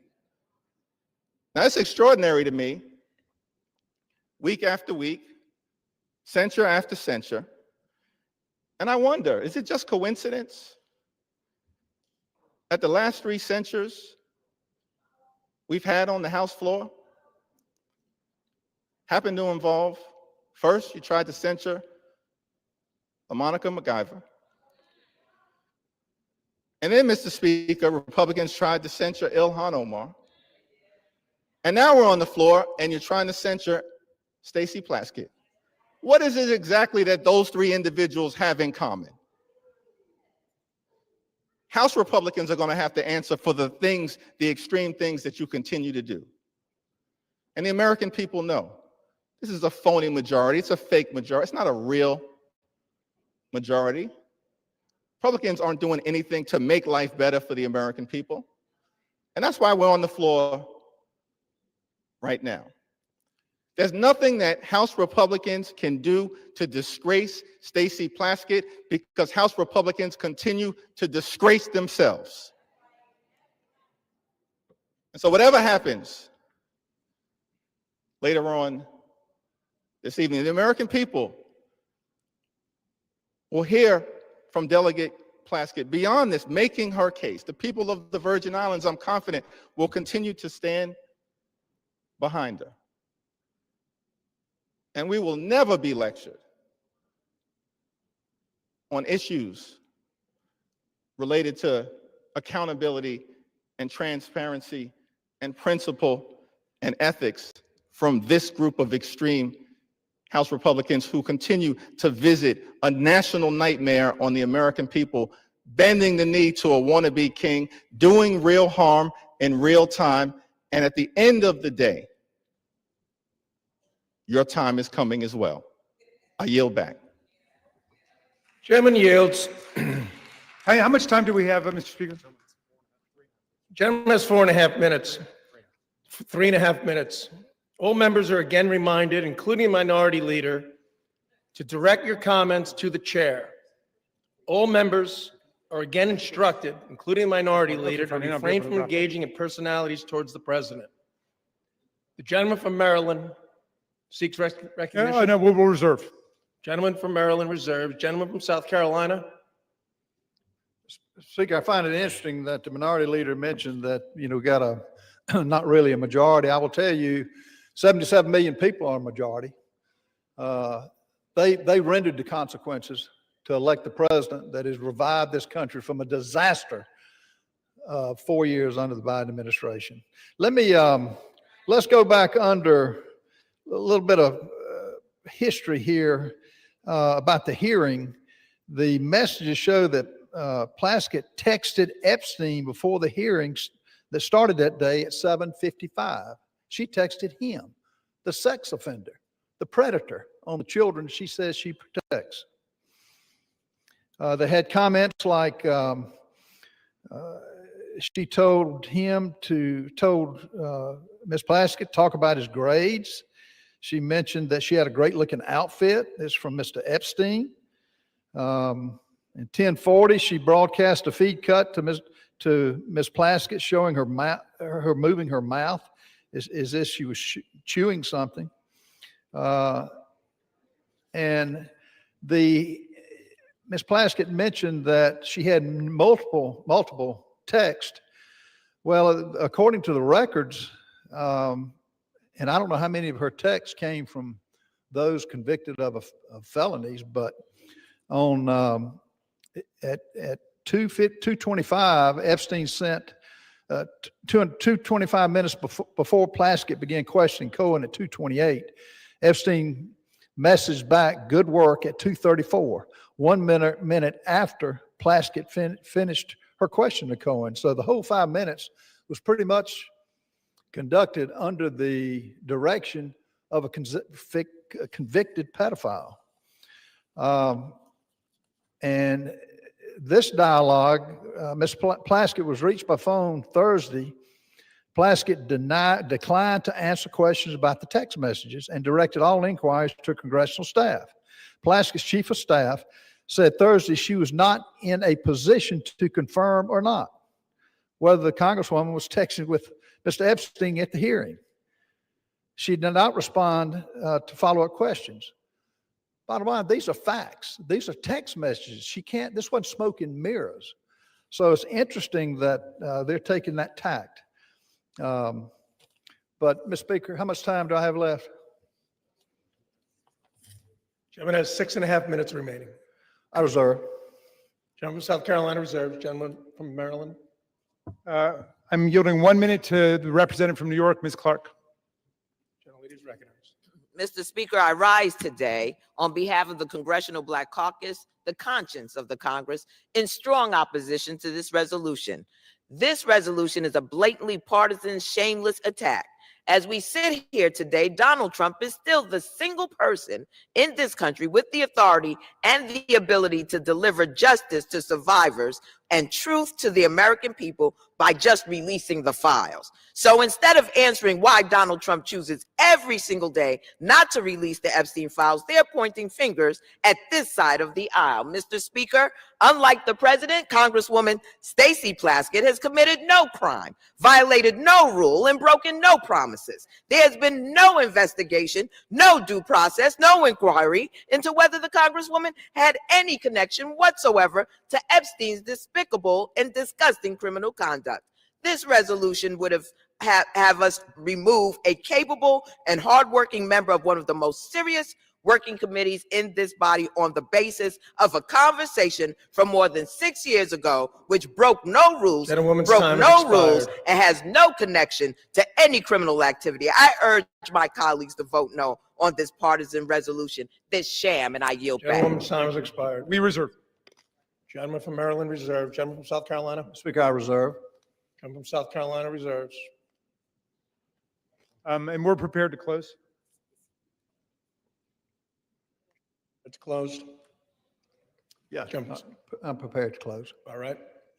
Gentleman from South Carolina is prepared to close. Maryland is recognized. Mr. Speaker, thank you very much.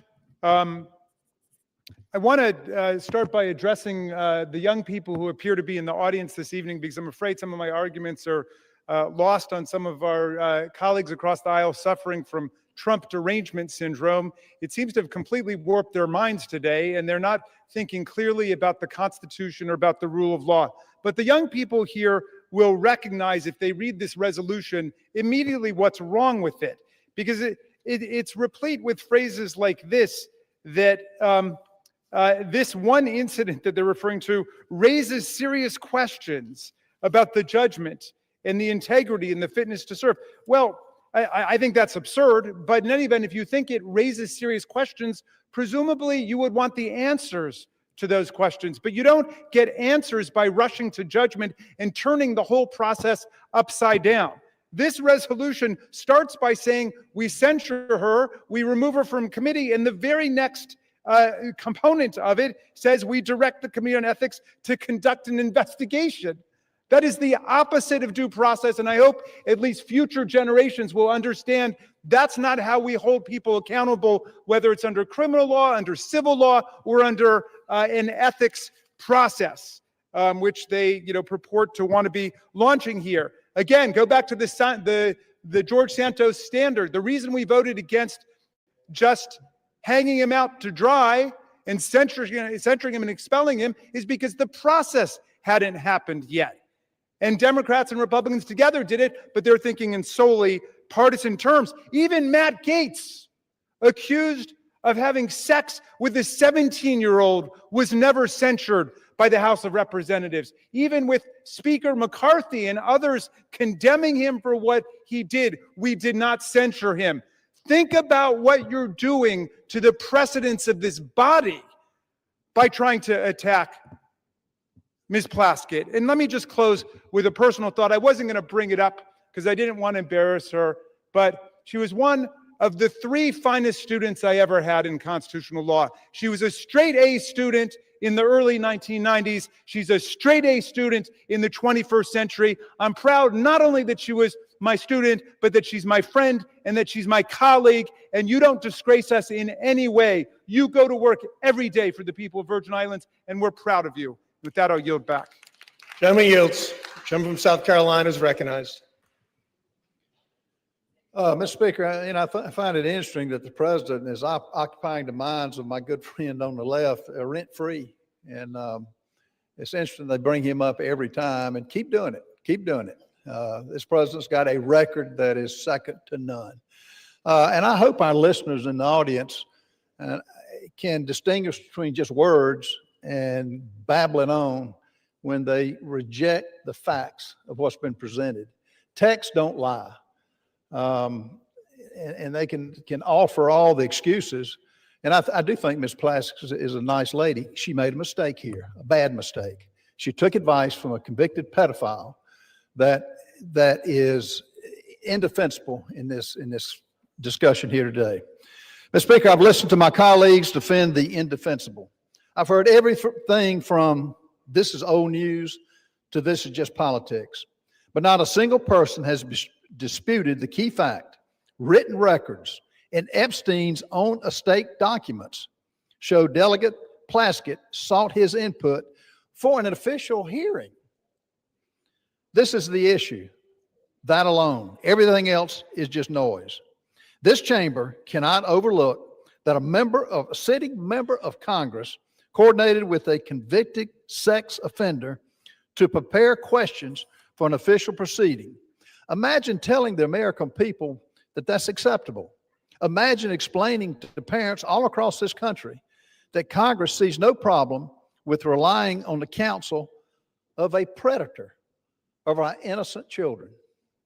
Some of my colleagues want to blur the edges, soften the facts, or bury this under procedural fog, noise as I call it. But sunlight is the best disinfectant, and accountability is not optional. This resolution is not excessive at all. It is appropriate. It is measured. It is necessary at this time. The question before us is very simple. Do we uphold a minimal standard for ethical conduct, or do we just shrug and say, well, maybe next time? Mr. Speaker, the public deserves better. The House deserves better. The American people deserve better. I urge adoption of this resolution, and I yield the balance of my time. Gentleman yields. Without objection, the previous question is ordered on the resolution. The question is on the adoption of the resolution. Those in favor say aye. Those opposed say no. In the opinion of the chair, the ayes have it. Yeah. Welcome to procedural democracy. What purpose does the gentleman seek recognition? I request a recorded vote, and I challenge the speaker's interpretation of the voice vote. The gentleman asked for the yeas and nays. I ask for the ayes and the nays. The yeas and nays are requested. Those favoring a vote by the yeas and nays will rise. A sufficient number having risen, the yeas and nays are ordered. Pursuant to Clause 8 of Rule 20, further proceedings on this question will be postponed.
Okay. For what purpose does the gentleman from Arkansas, Mr. Westerman, seek recognition?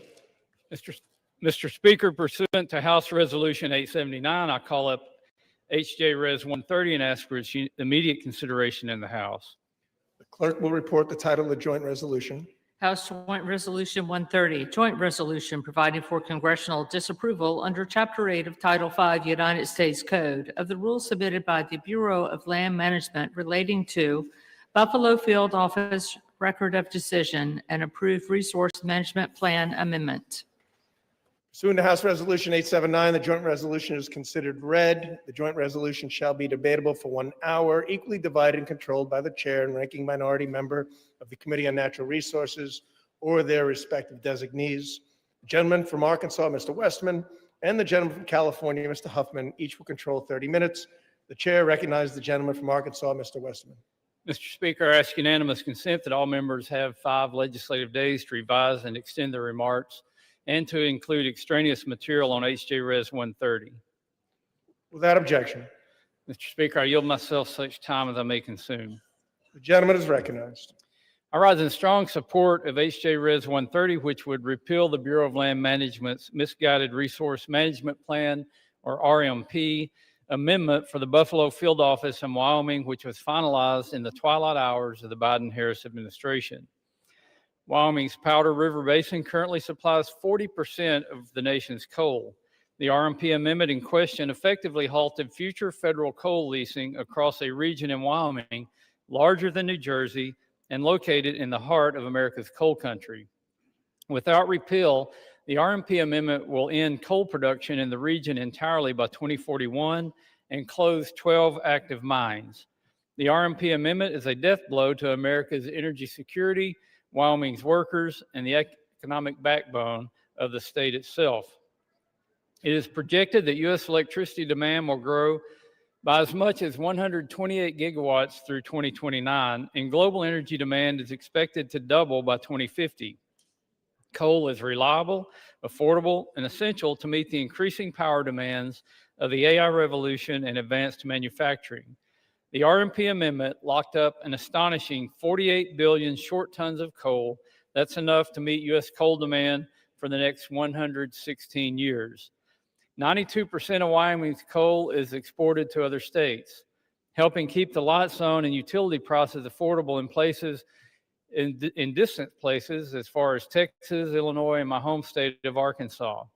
Nationwide, residential electricity prices have increased by 13% since 2022, and overturning misguided policies like this RMP amendment will help make the cost of living more affordable for families across America. It's time to unleash our domestic resources to put this money back into the pockets of American families by repealing the Biden administration's anti-American energy policies. What's more, instead of working with the state, the Biden administration blatantly ignored local opposition at every stage of this process and rammed this RMP amendment through to appease environmental extremists. The Biden administration provided a limited opportunity for public comment or engagement on this RMP amendment.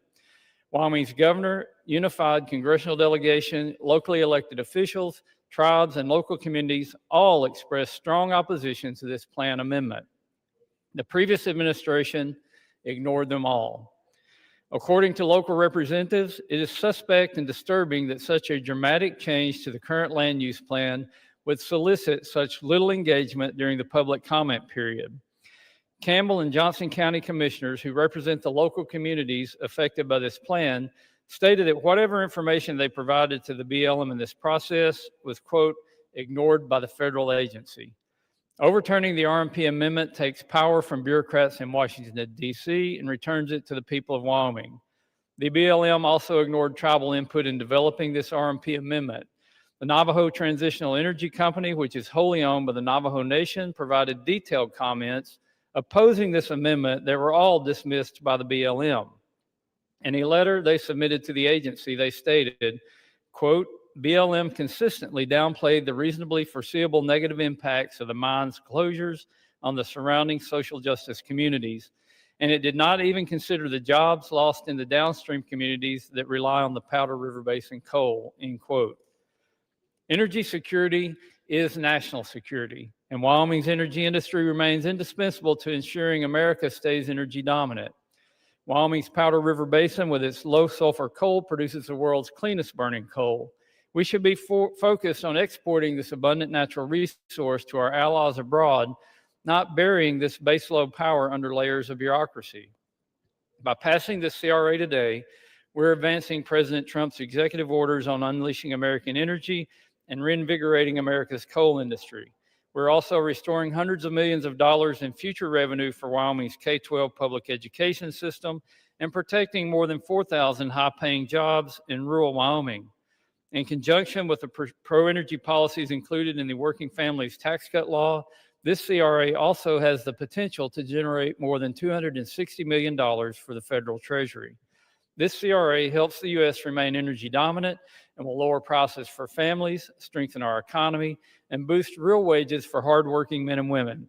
I urge my colleagues to stand with Wyoming, stand with American workers, and stand for energy security by supporting this resolution. I reserve the balance of my time. Gentleman reserves. Gentleman from California is recognized. Thank you, Mr. Speaker. And let me wish Chairman Westerman a happy birthday. I do wish him a happy birthday, but even that goodwill does not change the fact that this is bad legislation. And so, unfortunately, Bruce, I'm going to have to rise in opposition to the bill while wishing you a happy birthday. We are, Mr. Speaker, all grateful that the Republican shutdown is finally over, but millions of Americans are still on the cusp of losing health care. They are struggling to put food on the table. And after their 7-week paid vacation, I can't imagine anything more disconnected than for House Republicans to come back here and make their first priority not helping working families to make ends meet, but jamming through more favors for their billionaire buddies. These 3 Congressional Review Act, or CRA, resolutions treat America's public lands like they are just lines on a balance sheet. They silence public opinion. They ignore the fires and storms that are made worse by climate change, all of it to make fossil fuel extraction the #1 priority going forward for how we manage our public lands. Wildfire defense, public safety, recreation, conservation, all of these take a back seat now to maximizing corporate profits, even in our most fragile landscapes like America's Arctic. Americans want clean air, clean water, accessible public lands, not handouts to polluters. Overturning balanced, forward-looking BLM plans in Wyoming and Alaska is a colossal mistake. Across the federal land management agencies, plans like these are the foundation for responsible, sustainable management of our public lands. RMPs are the product of extensive public input, rigorous scientific reviews, meaningful tribal consultation, and balancing the activities on our public lands, from energy development to recreation, is what these plans do. They reflect the needs of communities, industries, ecosystems, and they outline a clear vision for the stewardship of millions of acres of public lands.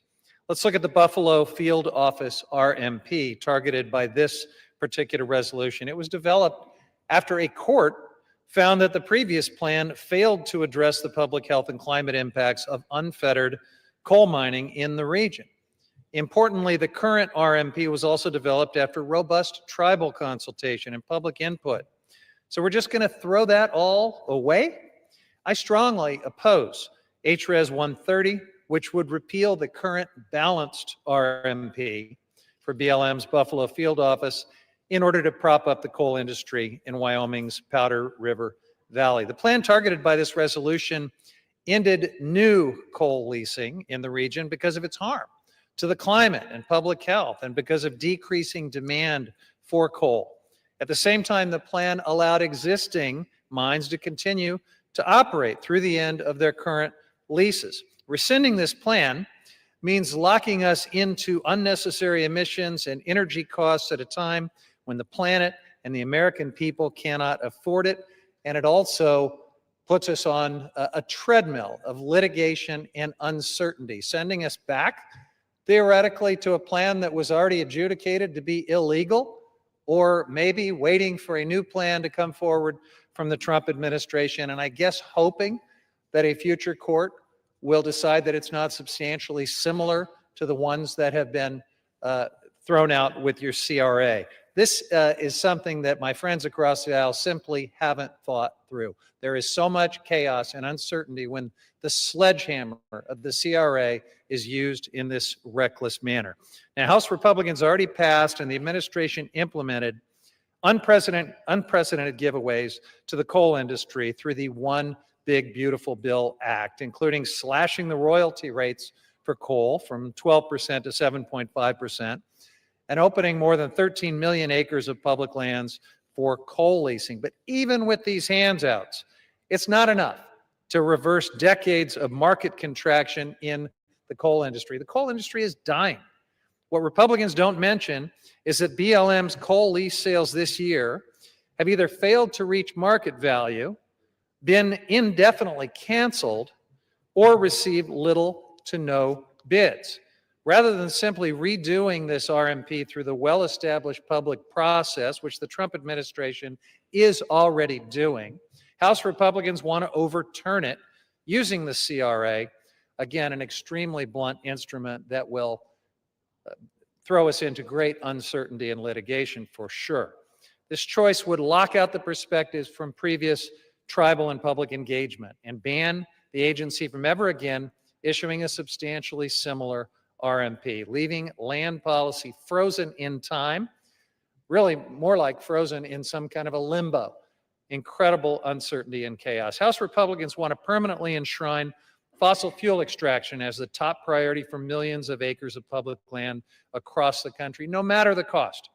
And they're picking winners and losers here, blocking affordable renewable energy projects, sacrificing our public lands in the process. I urge my colleagues to reject these reckless resolutions that would upend millions of acres of public land management and reject this entire familiar playbook from congressional Republicans, trying to deepen our dependence on dirty fossil fuels that pollute our air, contaminate our water, and harm the public health, while doing everything possible to slow, stop, or sabotage the development of affordable, renewable energy. Our constituents deserve a lot better than this. We deserve clean, affordable, and reliable energy. We deserve good-paying jobs and affordable health care.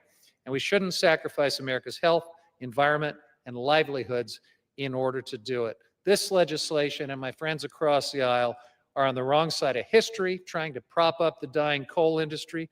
They're on the wrong side of public land management, and they're on the wrong side of the American people's pocketbooks as they face rising electricity costs. That's why I oppose this resolution and reserve the balance of my time. Gentleman reserves. Gentleman for Arkansas is recognized. Thank you, Mr. Speaker. And Mr. Speaker, I sincerely appreciate the birthday wishes from my friend across the aisle. That means a lot to me. If I had a birthday wish of my own, it would be to make energy more affordable for the American people, to help the good folks of Wyoming to have a livelihood, and to not only keep prices down, but keep good paying jobs across this country that are in the energy industry. We know that we need more energy going forward. We need more electrons on the grid. We need a larger grid, and we need to all work together to do those things. But if this resource management plan amendment by the previous administration was balanced, I would hate to see a heavy-handed resource management plan amendment by the previous administration, because this took a sledgehammer to an established industry in the state of Wyoming. And I'm sure my distinguished colleague from the great state of Wyoming, Representative Hageman, who is the lead sponsor of this legislation, will go into detail what this would mean to Wyoming if this plan amendment stays in place. And I yield her 6 minutes. Thank you, Mr. Chairman. Mr. Speaker, I rise today in support of my legislation, House Joint Resolution 130, which utilizes the Congressional Disapproval Procedure under the Congressional Review Act, or CRA, to restore coal leasing in Wyoming's Powder River Basin. Many on the East Coast of America might be surprised to learn that the federal government owns massive amounts of the western states. In Wyoming, the federal government owns about half of our surface estate and 60% of the subsurface estate, or our minerals. In Northeast Wyoming, the Bureau of Land Management's Buffalo Field office owns and manages over 788,000 acres of land and 4.7 million acres of our mineral estate. Notably, this land encompasses Wyoming's share of the Powder River Basin, North America's largest coal deposit, responsible for the production of 40% of our nation's coal. Wyoming is the largest coal producer in the nation. We, in other words, are responsible for ensuring that you can turn on your lights and heat your home. The BLM manages its public lands pursuant to the Federal Land Policy Management Act, which is implemented pursuant to what we refer to as Resource Management Plans, or RMPs. These RMPs are designed to maximize resource values for the public. The BLM is required to comply with a multiple use mandate, ensuring that these combination of uses meet current and future needs of the American people. In its waning days, the Biden administration issued an RMP amendment for the Buffalo Field office, which pursued the no new leasing alternative, pulling 481,000 acres of America's largest coal reserves and resources offline, making 48 billion short tons of coal unavailable and ending leasing in the Powder River Basin. Such a decision cannot be considered a legitimate or legal RMP pursuant to FLPMA, and neither does it align with Congress's multiple use mandate. The Biden RMP is instead very clearly a mineral withdrawal enacted by climate activists in direct violation of the law. The Biden administration's decision to terminate mining in Wyoming's PRB is not only irresponsible and harmful, but downright illegal, a mechanism used by the governing elite to inflict harm on every single citizen of this great country to further climate change lunacy. If this RMPA is allowed to continue, it would risk 4,122 jobs in rural Wyoming, $1.9 billion in labor output through 2048, and millions of dollars in state revenue used to fund public K-12 education. This seemingly localized decision has national repercussions as well. In 2024, Wyoming produced 191 million tons of coal, 171 million tons of which was shipped to 26 different states for producing electricity. At these rates, Wyoming produces about 40% of the nation's coal and about 80% of all federal coal production. With coal generating as much as 23% of America's electricity at any given time, Wyoming coal supplies as much as 9.2% of the electricity produced in this country.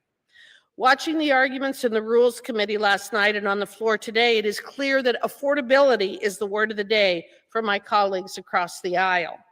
If utility bills for Americans is something they genuinely care about, then I encourage them to vote for HJ Res 130 and to not turn off the Powder River Basin coal, which accounts for so much of American energy and could generate even more if Washington, D.C. had not waged a war on coal for the last 3 decades.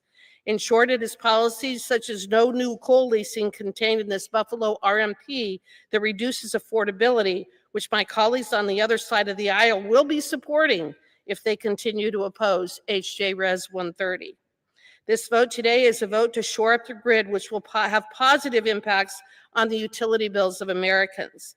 When combined with what this majority did for energy development in the One Big Beautiful Bill, we are shoring up centuries of energy production. We cannot survive in this country without Wyoming coal, the majority of which is produced in the Powder River Basin. Demand for Wyoming coal is only increasing, both here and abroad. If you turn out the lights on one of Wyoming's most important industries, you will also be turning out the lights on America. The Biden administration knew this and pursued this harmful policy anyway, and they did so in violation of the law. On September 18, 2025, the Government Accountability Office determined that the Buffalo RMP was a rule subject to the CRA on the grounds that it is an agency statement, is a future effect, and it implements, interprets, or prescribes law and policy. This decision is in line with previous GAO decisions on similar land management plans and RMPs, several of which this body has passed in the 119th Congress. A vote today for HJ Res 130 has many positive implications. First, it would overturn this harmful plan and revert to the 15 RMP, thereby protecting access to 481,000 acres for coal leasing. Second, it would provide certainty to countless Wyomingites who rely on our good, clean coal for jobs and for revenue that funds the schools that our children attend. Third, it is a vote for the millions of Americans who continue to rely on Wyoming coal and who always will. Fourth, it's a win for Congress, reminding the agencies that we are the primary policymaking branch of government and that we will hold the agencies responsible for bad, unlawful regulations. I urge all of my colleagues to vote in favor of HJ Res 130, and I yield back. The gentleman from Arkansas reserves. The gentleman from California, you are recognized. Thank you, Mr. Speaker. It occurs to me that as we're having this debate, pretty much the rest of the world is in Brazil right now for the climate conference. Of course, the Trump administration has disgracefully pulled the United States out of the Paris Agreement once again, so we have no federal delegation at all. But as the rest of the world convenes to accept the reality of the climate crisis and to accept the related reality of coal being the biggest contributor to carbon pollution, and the entire world is talking about how to phase down our dependence on coal pollution and fossil fuel pollution, we are here in this alternate reality of the Republican majority, where my colleague from Wyoming calls it climate lunacy. It's a sad, sad testament to, frankly, the disgraceful leadership of this Republican majority that propping up the coal industry with discounted royalties and massive subsidies and millions of acres of land giveaways, and now this misuse of the Congressional Review Act is the official policy of the Republican majority. It's just almost unthinkable, and yet that's where we are. With that, Mr. Speaker, I yield as much time as he may consume to the gentleman from New Mexico, Mr. Vasquez. It's recognized. Thank you, Ranking Member. Thank you, Mr. Speaker. Well, first, coming from New Mexico, let me tell you that I have gone through the RMP process firsthand in my own Las Cruces district, the Tri-County RMP. And those are long and painful processes. They take a lot of public input, a lot of painful meetings. Those plans are developed with the input from residents from all sides of the aisle that represent different parts of what is our public lands and that mandate to have multiple use lands. They are not meant just for one industry. They are meant for everybody that uses those public lands. And when I served on the U.S. Federal Committee to advise the Forest Service, and we got all these stakeholders together to implement the 2012 planning rule, it was the same deal. We did it deliberately. We did it with all stakeholders at the table. And so these RMPs are actually developed with public input from every community, not from one single stakeholder group. And that is the painful process that it takes to update these plans, many of them which haven't been updated since the 1980s. Now, it's important that we take into account the time, the effort of not just the agency staff and those folks who show up to those hard meetings and hear the public out, but the public who comes out in my district, sometimes driving 30, 40, 50 miles just to attend one of those meetings so that they can eventually get to an RMP knowing that that will be the law of the land. And so today I rise in opposition to all the CRAs. But in particular, I want to talk about one very special place. In 2017, when the Arctic National Wildlife Refuge's coastal plain was first officially opened to drilling, supporters promised that the sale would raise significant revenue. Instead, only 3 bidders emerged. And the first mandated lease sale brought in less than 1% of the $2.2 billion that Congress was told to expect. Less than 1%. That burdened taxpayers with an additional $2 billion in national debt. Why? Well, because the Arctic is one of the most expensive places on Earth to drill.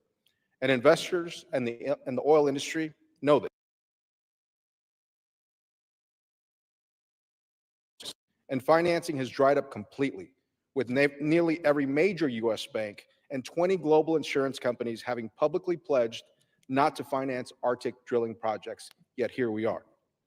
The coastal plain is too remote, too costly, and too risky to make drilling financially feasible, especially when we already produce record oil and gas volumes elsewhere at a far lower cost to taxpayers, including in my district, the Permian Basin. And let's be clear, Arctic drilling will not lower gas prices. With no existing roads, pipelines, or infrastructure, Any Arctic oil would take years to reach the market if it ever does. I know this myself because this is a picture from when I was in the Arctic. Now, this is also a question of what we value. The Arctic Refuge is the only national wildlife refuge that protects a complete Arctic ecosystem. It's called the crown jewel of our public lands, and that it's called that for a reason. And I saw why firsthand when I was there last summer. Now, this special place offers unmatched, truly wild fishing and hunting opportunities for all Americans. When you catch your first Arctic char in the Canning River on the coastal plain, it is a moment you will never forget as an American. And these lands have provided sustenance to the Gwich'in and Inupiat peoples for millennia. The bottom line, setting the unique wildlife and recreation values of America's Arctic aside, using the CRA to overturn land management plans is bad policy, bad economics, and bad land management. And truly, it's a disrespect to the constituents who showed up to those meetings to create that RMP in the first place year over year over year.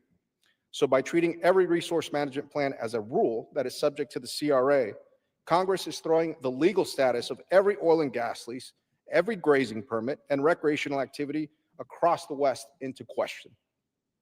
And I ask my Republican colleagues, why pursue the CRA process when this administration has already revised the plan in question? They've already opened up the coastal plain. So why do this?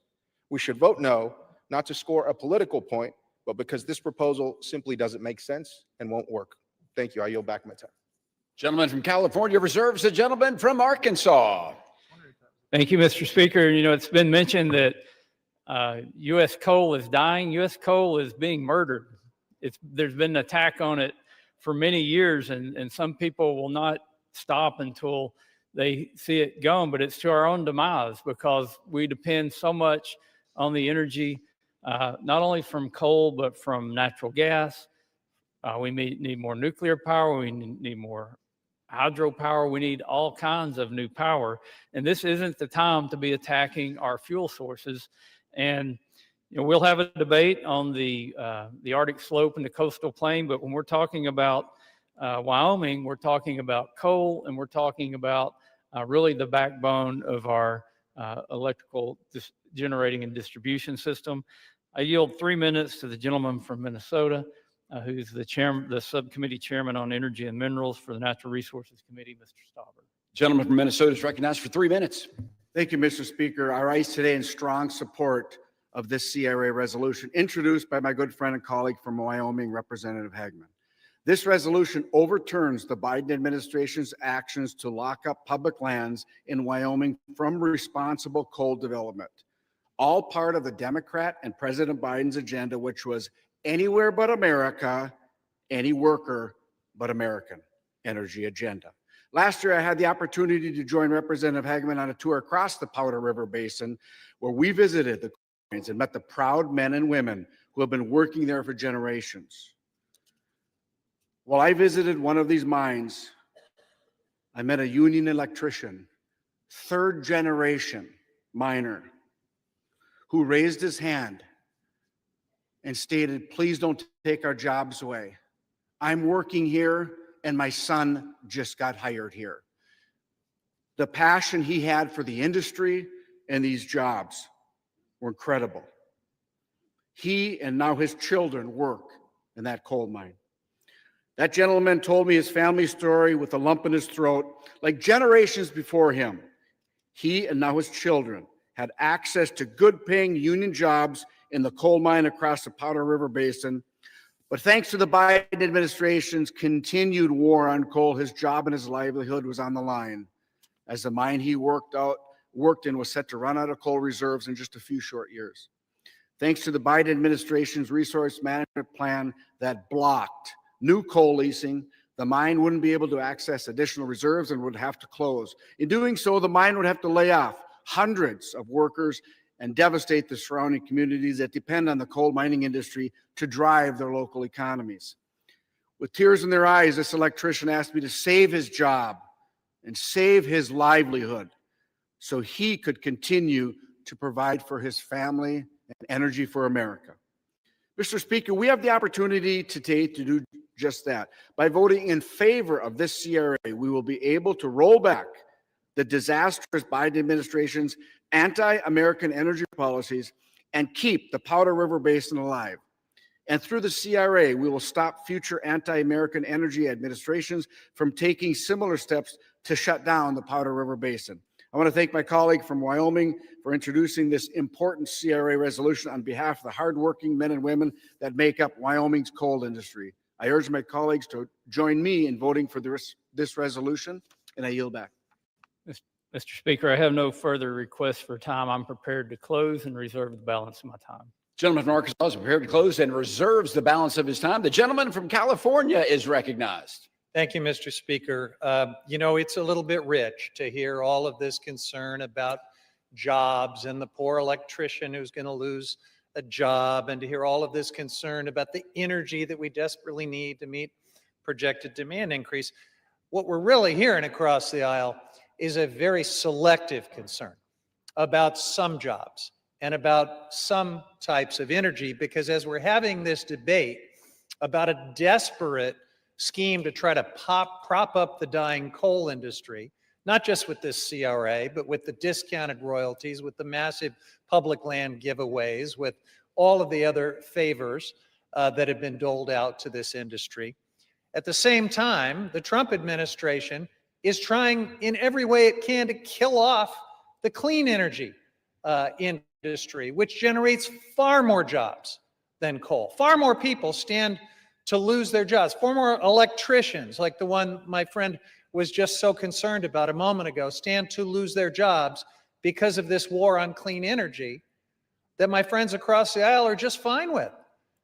Now, Chairman Westerman said we need all types of new energy. Well, you know, I guess we'll have a chance this week to find out if that too is just more happy talk, more hollow words, because there'll be a markup on his legislation on permitting, and Democrats have been asking for meaningful changes to this war on clean energy as the first item to have a serious negotiation and discussion about that. We'll find out, and I hope that Mr. Westerman delivers on his promise to work in good faith with Democrats and to do something about the war on clean energy. But unless and until he does, and unless and until my colleagues across the aisle stop pretending that an entire industry with far more jobs than coal and far more energy that can be brought to bear to meet rising demand at far less cost, until they stop pretending that that war on clean energy is not happening, all of this, frankly, is just political theater.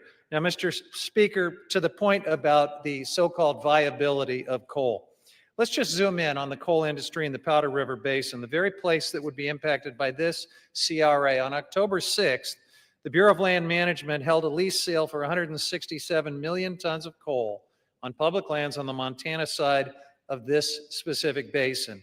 The BLM received one bid that was valued, that valued each ton of coal at 1/10 of 1 penny. The administration rejected that bid and canceled the lease sale because that abysmal price did not meet the requirements of fair market value outlined in the Mineral Leasing Act. That's the reason that the BLM came together to finalize the Buffalo Field Office RMP amendment to address decreasing demand for coal, which is both the dirtiest and the most expensive form of energy. House Republicans would give away your public lands and waters to big coal for pennies, fractions of pennies. The coin that they are phasing out as practically worthless.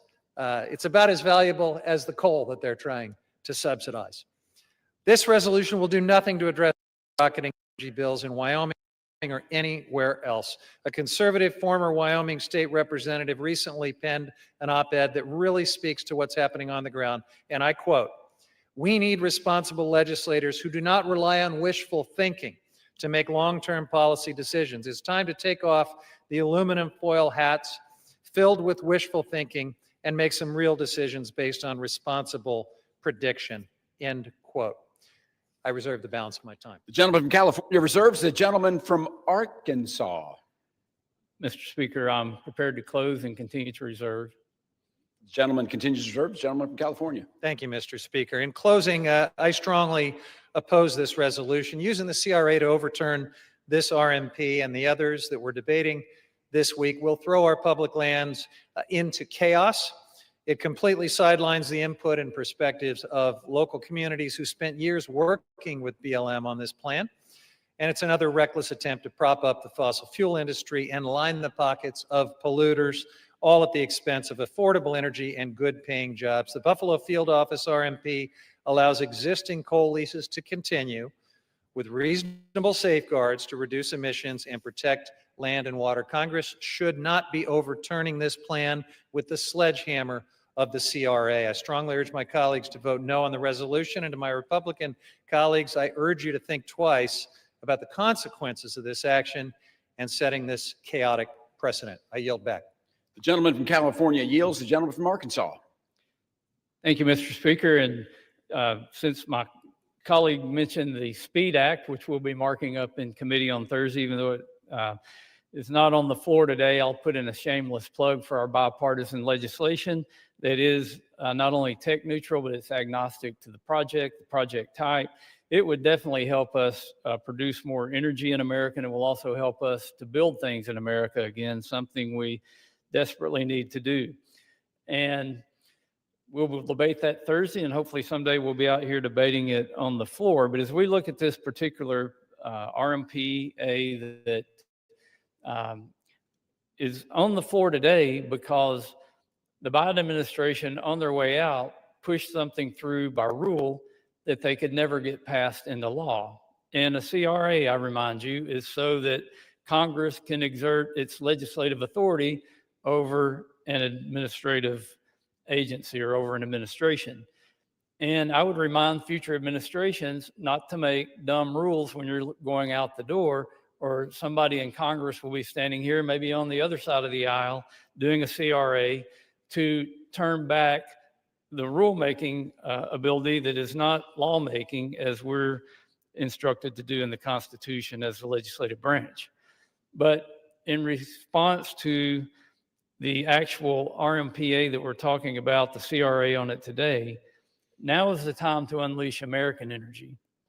The Buffalo Field Office Resource Management Plan would not only devastate Wyoming's energy workforce, it would raise prices nationwide. We are in a competition. We're in a competition with China that certainly hasn't backed off on building coal-fired plants.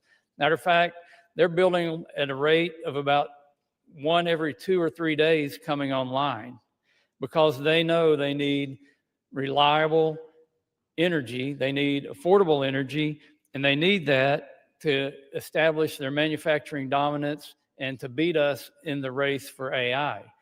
We can't allow that to happen. Even though China produces twice as much electricity as we do today, we shouldn't be discriminating against any energy source. We should be trying to produce as much energy as we can so that we can win in that competition. By passing this CRA, we're restoring the BLM's multiple use and sustained yield mandate and preventing future administrations from locking up America's natural resources. The era of curtailing multiple uses of our federal lands hopefully is over, and it's time to usher in a golden age of unleashing our energy and mineral resources. I urge adoption of this bill, and I yield back the balance of my time. Gentleman from Arkansas, yield. All time for debate has expired. Pursuant to House Resolution 879, the previous question is ordered on the joint resolution. The question is on engrossment and third reading of the joint resolution. Those in favor say aye. Those opposed say no. The ayes have it. Third reading. Joint resolution providing for congressional disapproval under Chapter 8 of Title 5 United States Code of the rules submitted by the Bureau of Land Management relating to Buffalo Field Office Record of Decision and approved Resource Management Plan Amendment. The question is on passage of the joint resolution. Those in favor say aye. Those opposed say no. The ayes have it. The joint resolution is passed. For what purpose does the gentleman from California seek recognition? You'll never guess why. I'm going to request the yeas and nays. The yeas and nays are requested. Those in favor of our vote of the yeas and nays will rise. A sufficient number having risen, the yeas and nays are ordered pursuant to Clause 8 of Rule 20. Further proceedings of this question will be postponed.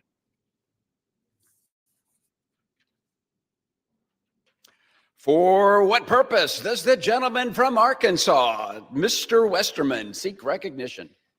Mr. Speaker, pursuant to House Resolution 879, I call up H.J. Res. 131 and ask for its immediate consideration in the House. Clerk will report the title of the joint resolution. House Joint Resolution 131, joint resolution providing for congressional disapproval under Chapter 8 of Title 5 United States Code of the rules submitted by the Bureau of Land Management relating to Coastal Plain Oil and Gas Leasing Program, record of decision. Pursuant to House Resolution 879, the joint resolution is considered read. The joint resolution shall be debatable for 1 hour, equally divided and controlled by the chair and ranking minority member of the Committee on Natural Resources or their respective designees. The gentleman from Arkansas, Mr. Westerman, and the gentleman from California, Mr. Huffman, will each control 30 minutes. The chair recognizes the gentleman from Arkansas. Mr. Westerman, you are recognized. Mr. Speaker, I ask unanimous consent that all members be given 5 legislative days to revise and extend their remarks and to include extraneous material on H.J. Res. 131. Without objection. Mr. Speaker, I yield myself such time as I may consume. The gentleman is recognized. I rise today in support of H.J. Res. 131, which would repeal a Biden-era record of decision, or a ROD, restricting oil and gas production on 1.16 million acres within the 1002 area of the Arctic National Wildlife Refuge, also known as ANWR. The 1002 area of ANWR was specifically set aside by Congress for its oil and gas potential and estimated to hold anywhere between 4.25 and 11.8 billion barrels of recoverable oil. Prior to the passage of the Working Families Tax Cut Law, which requires 4 lease sales to be held over a 10-year period, Congress had previously mandated energy leasing in the area, an action that had the support of local North Slope communities and native villages. In fact, last Congress, we held a bipartisan legislative hearing on H.R. 6285, Alaska's Right to Produce Act, where we heard from tribal representatives, including Inupiat leadership from the native village of Kaktovik, the only indigenous tribal community within ANWR. In that hearing, Doreen Levitt, Director of Natural Resources for the Inupiat community of the Arctic Slope, said, and I quote, "The North Slope and Inupiat live in one of the most remote areas of the country, with none of their communities connected by a permanent road system to each other or to municipalities in the state, making private and public investment very costly, so it is up to their people to seek out opportunities and partners to strengthen their regional economy," end quote. Instead of working with Arctic Slope communities to create economic opportunities, the Biden-era ROD further limited the economic prospects available to those in the region, reducing investment and cutting off essential new infrastructure that would support resource development.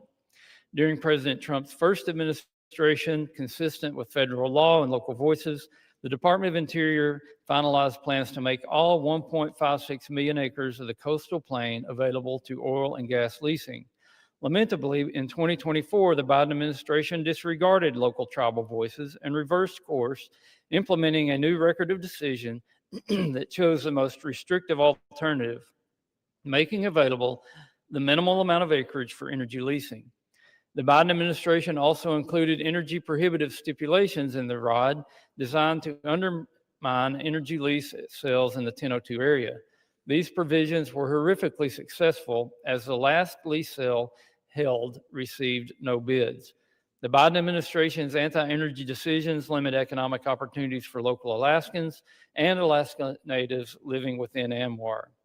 Congress must move to repeal the Biden-era ROD that runs counter to congressional intent and unfairly reduces economic opportunities in the region. I want to thank Representative Begich for his work on H.J. Res. 131 so we can restore common sense to the management of ANWR's vast resources and again unleash American energy. I urge my colleagues to support this legislation, and I reserve the balance of my time. Gentleman from Arkansas reserves. The gentleman from California, you're recognized. Thank you, Mr. Speaker. I strongly oppose H.J. Res. 131. The Congressional Review Act resolution here would overturn BLM's Coastal Plain Oil and Gas Leasing Program record of decision. My Republican colleagues are once again pursuing policies that expand our nation's carbon pollution and expose our communities to future disasters. Not only would this legislation grant access to one of the most ecologically sensitive and, yes, incredibly difficult regions to drill, but it would reverse significant strides that Democrats have made to protect lands that tribal nations have occupied since time immemorial. This misguided bill would lock in oil and gas development in the Arctic National Wildlife Refuge, an area known to the Gwich'in people as the sacred place where life begins. The coastal plain is the heart of the porcupine caribou herd's calving grounds. It hosts nearly 200 migratory bird species annually, connecting the rest of the United States and also the world to this cradle of our natural heritage. Equally vital, the 9,000 strong Gwich'in nation, whose subsistence and culture depend on the caribou herd, reside along the herd's migratory route, making any disruption not only a threat to biodiversity, but also an assault on indigenous livelihoods and traditions. Let me read to you a quote from the executive director of the Gwich'in Steering Committee, Kristen Moreland. She says, quote, "It is unthinkable that our congressional decision makers continue to push to exploit the coastal plain of the Arctic Refuge for oil and gas drilling." She continues, "We rely on the caribou, not only spiritually and culturally, but for our survival and subsistence. This action from DC is an insult to the Gwich'in people and ignores those realities," end quote. Sovereign Inupiat for Living Arctic also oppose this proposal. They said, and I quote, "Many Alaska Native communities are already facing negative health impacts from oil and gas development on their lands and are struggling to provide for their families due to impacts on the local fish and wildlife populations." Now, Mr. Speaker, these words remind us that the climate crisis is here, it is real, and it is exacerbated by this administration's relentless push towards fossil fuels. In the Arctic, temperatures are rising 4 times faster than the global average. And it is the indigenous communities in northern Alaska and in the refuge that are disproportionately feeling the devastating impacts of the climate crisis. Melting permafrost and changing species migration patterns are threatening food security, cultural traditions, and their ways of life. You'll hear my Republican colleagues argue that increased oil and gas development in the Arctic will be good for America's bottom line. That is patently false. Let me take you back to 2017, when Republicans cut a backroom deal to help pay for Trump's billionaire tax cuts the first time around by drilling in the Arctic Refuge. 2 refuge lease sales were included, in part to offset the cost of those tax giveaways to the wealthy. Republicans in Congress and the Trump administration promised that these lease sales would bring in $1.8 billion in revenue for the federal government and the state of Alaska. Well, when the first lease sale finally took place in 2021, guess what happened? It generated less than $15 million. That is around 2% of what the CBO had estimated. In 2022, 2 of the lessees actually asked BLM to cancel and refund their leases. Separately, in 2021, 2 development companies actually paid $10 million to walk away from their legacy leases in the Arctic Refuge. That's about the only revenue we've been able to generate in this spectacularly difficult place to drill. Taxpayers for Common Sense, a nonpartisan group focused on deficit reduction, recently said that drilling in the refuge has never been a credible revenue offset, and it isn't now.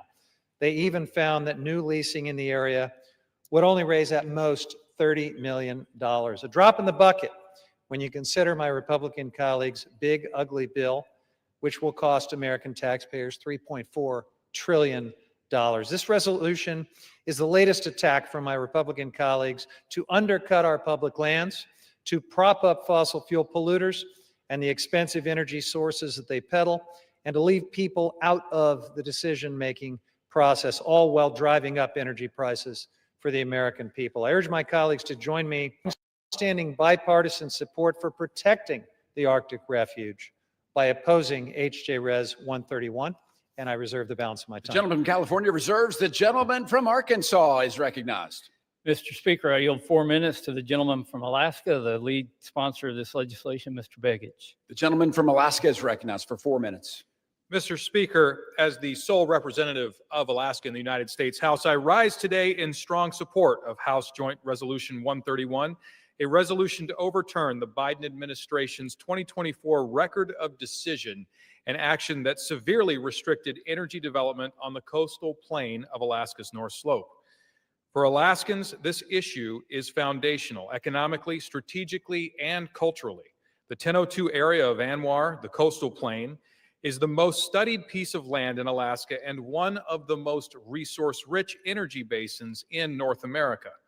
Congress set this area aside specifically because of its oil and gas potential, and Congress has twice mandated that it be leased for energy development. Yet, in December 2024, in the final days of the outgoing administration, the Interior Department issued a new record of decision that made only 400,000 acres available, a mere 25% of the legally designated coastal plain, effectively shutting down 1.16 million acres that Congress expressly told the department to lease. That record of decision ignored Congress. It ignored the statutory mandate in the Tax Cuts and Jobs Act, and it ignored the voices of the people who actually live on Alaska's North Slope. Thanks to a request from Alaska's delegation, the Government Accountability Office issued a legal opinion on August 25th, confirming that this 2024 record of decision is a rule under the Congressional Review Act. That opinion, printed in the congressional record in September, triggered the CRA window that allows Congress to act today, and Congress must act because Alaskans have spoken clearly and they've spoken loudly. The North Slope and Inupiat leadership, including the Arctic Slope Regional Corporation, the North Slope Borough, and the Inupiat community of the Arctic Slope, have consistently supported responsible development in the 1002 area of our North Slope. For decades, they have supported balanced development because they know how vital it is to sustain their communities, maintain their way of life, and fund essential public services. Oil and gas development on the North Slope provides 95% of local tax revenue, which pays for schools, clinics, utilities, public safety, and infrastructure in some of the most remote and high-cost communities in America. Without development, those services disappear. Mr. Speaker, the law is clear, the science is clear, and the economic reality is undeniable. The U.S. Geological Survey estimates the coastal plain contains 10.4 billion barrels of recoverable oil, a resource that can strengthen America's energy security at a time when geopolitical instability is rising and global energy demand is surging. President Trump recognized this on day one, issuing Executive Order 14153, unleashing Alaska's extraordinary resource potential, directing the Secretary of the Interior to restore the lawful 2020 framework. And the Bureau of Land Management is already implementing that directive, working to reinstate the 2020 record of decision and moving forward with the 4 statutorily required lease sales mandated by the American Working Families Tax Cut. But unless we disapprove of the 2024 ROD today, regulatory whiplash will continue. Investment will remain frozen, and local communities will shoulder the burden of federal indecision. House Joint Resolution 131 ends that uncertainty. It restores the legally compliant 2020 record of decision. It restores the full acreage Congress authorized for leasing, and it restores, importantly, the voice of North Slope residents in Alaska. Mr. Speaker, Alaska has the energy the world needs. America has the workforce to develop that energy responsibly.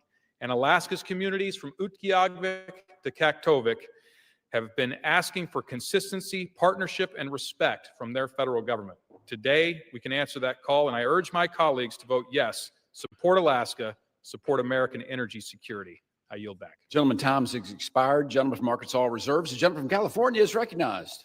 I reserve. The gentleman from California reserves. The gentleman from Arkansas, you are recognized. Mr. Speaker, I yield 4 minutes to the gentleman from Minnesota, Mr. Stauber. The gentleman from Minnesota is recognized for 4 minutes. Mr. Speaker, I rise today in strong support of this CRA resolution introduced by my good friend and colleague, Representative Begich. This resolution overturns the Biden administration's actions to prevent the great people of Alaska from accessing and responsibly developing their abundant oil and gas resources on the North Slope.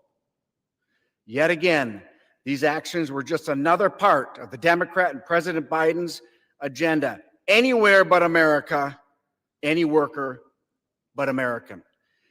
This was put out by the Biden administration, Mr. Speaker, on December 8th, mere weeks before the transition to the Trump administration.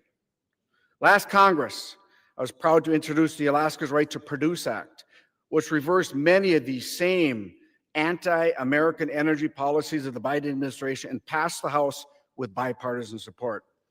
Alaska is blessed with a tremendous wealth of natural resources. In fact, when Alaska was admitted to the Union, there was a specific condition laid out that the new state would develop these abundant natural resources for the benefit of all Alaskans and all Americans. The Biden administration took step after step to block the Alaskan people from developing these resources, levying more sanctions. The Biden administration levied more sanctions on the state of Alaska than they did Iran. Congress time and time again has passed laws to encourage and even require oil and gas leasing and development in the 1002 area of ANWR. The Biden's administration record of decision runs completely counter to the laws that Congress has enacted. And they played games to discourage development, like only offering unfavorable acreage in their lease sale. These policies run counter to the wishes of the Alaska Natives across the North Slope of Alaska. I had the honor of leading a bipartisan delegation of my colleagues on the Natural Resources Committee to the North Slope last year to visit with these Alaska Natives and see the responsible oil and gas operations firsthand. These individuals depend on revenues from oil and gas development for their everyday lives. In fact, Alaska Natives who are enrolled shareholders of the Arctic Slope Regional Corporation collect nearly $30,000 a year thanks to responsible oil and gas development on the North Slope. And the Biden administration failed to properly consult with the people of the North Slope when they decided to lock up ANWR and the NPRA. Former Secretary of the Interior Deb Haaland refused request after request to meet and hear from them. And this was told to us in a meeting in the Natural Resources Committee. The CRA resolution will correct this by giving Alaska and the Alaska Natives of the North Slope the opportunity to responsibly develop 1002 area of ANWR, which was set aside by Congress for this direct purpose. Mr. Speaker, I want to thank my colleague for introducing this important CRA resolution on behalf of all Alaskans.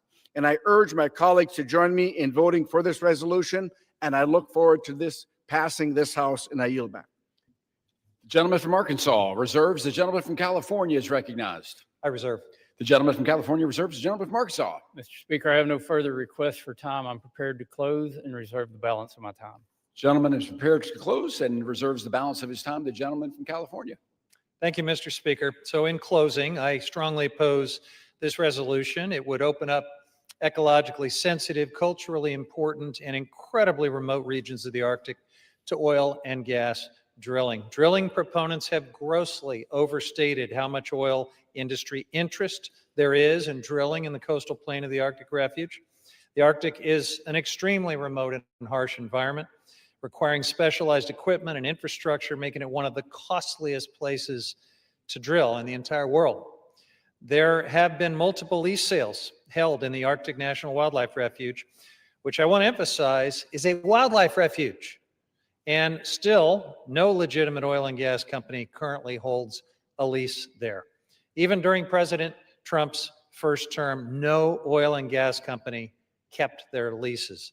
In fact, a recent report from Taxpayers for Common Sense outlined the lack of economic viability for any oil and gas development there, citing astronomically high costs in this remote region. So let me be clear. House Republicans' actions today will do absolutely nothing to lower your energy bills, but it will allow for the sell-off of some of our most special and sacred public lands. And that's why I oppose HJ Res 131 and all of the CRA resolutions on the floor today. I urge my colleagues to join me in voting no and I yield the balance of my time. The gentleman from California has yielded. The gentleman from Arkansas is recognized. Mr. Speaker, I thank my colleagues for supporting this critical legislation and engaging this meaningful discussion.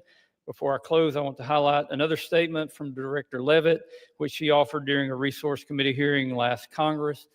Mr. Stauber, in his testimony, talked about how the locals in the area just wished someone would listen to them. But Director Levitt said this, and I quote, "Had the administration acted according to the Indian Reorganization Act or its own orders, its leadership and staff would have made allowance for the fact that the Inupiat community of the Arctic Slope, or the ICAS, alongside many other North Slope tribes and entities like the native village of Kaktovik, Voice of the Arctic Inupiat, Arctic Slope Regional Corporation, and more, have a long history of supporting responsible resource development projects in ANWR.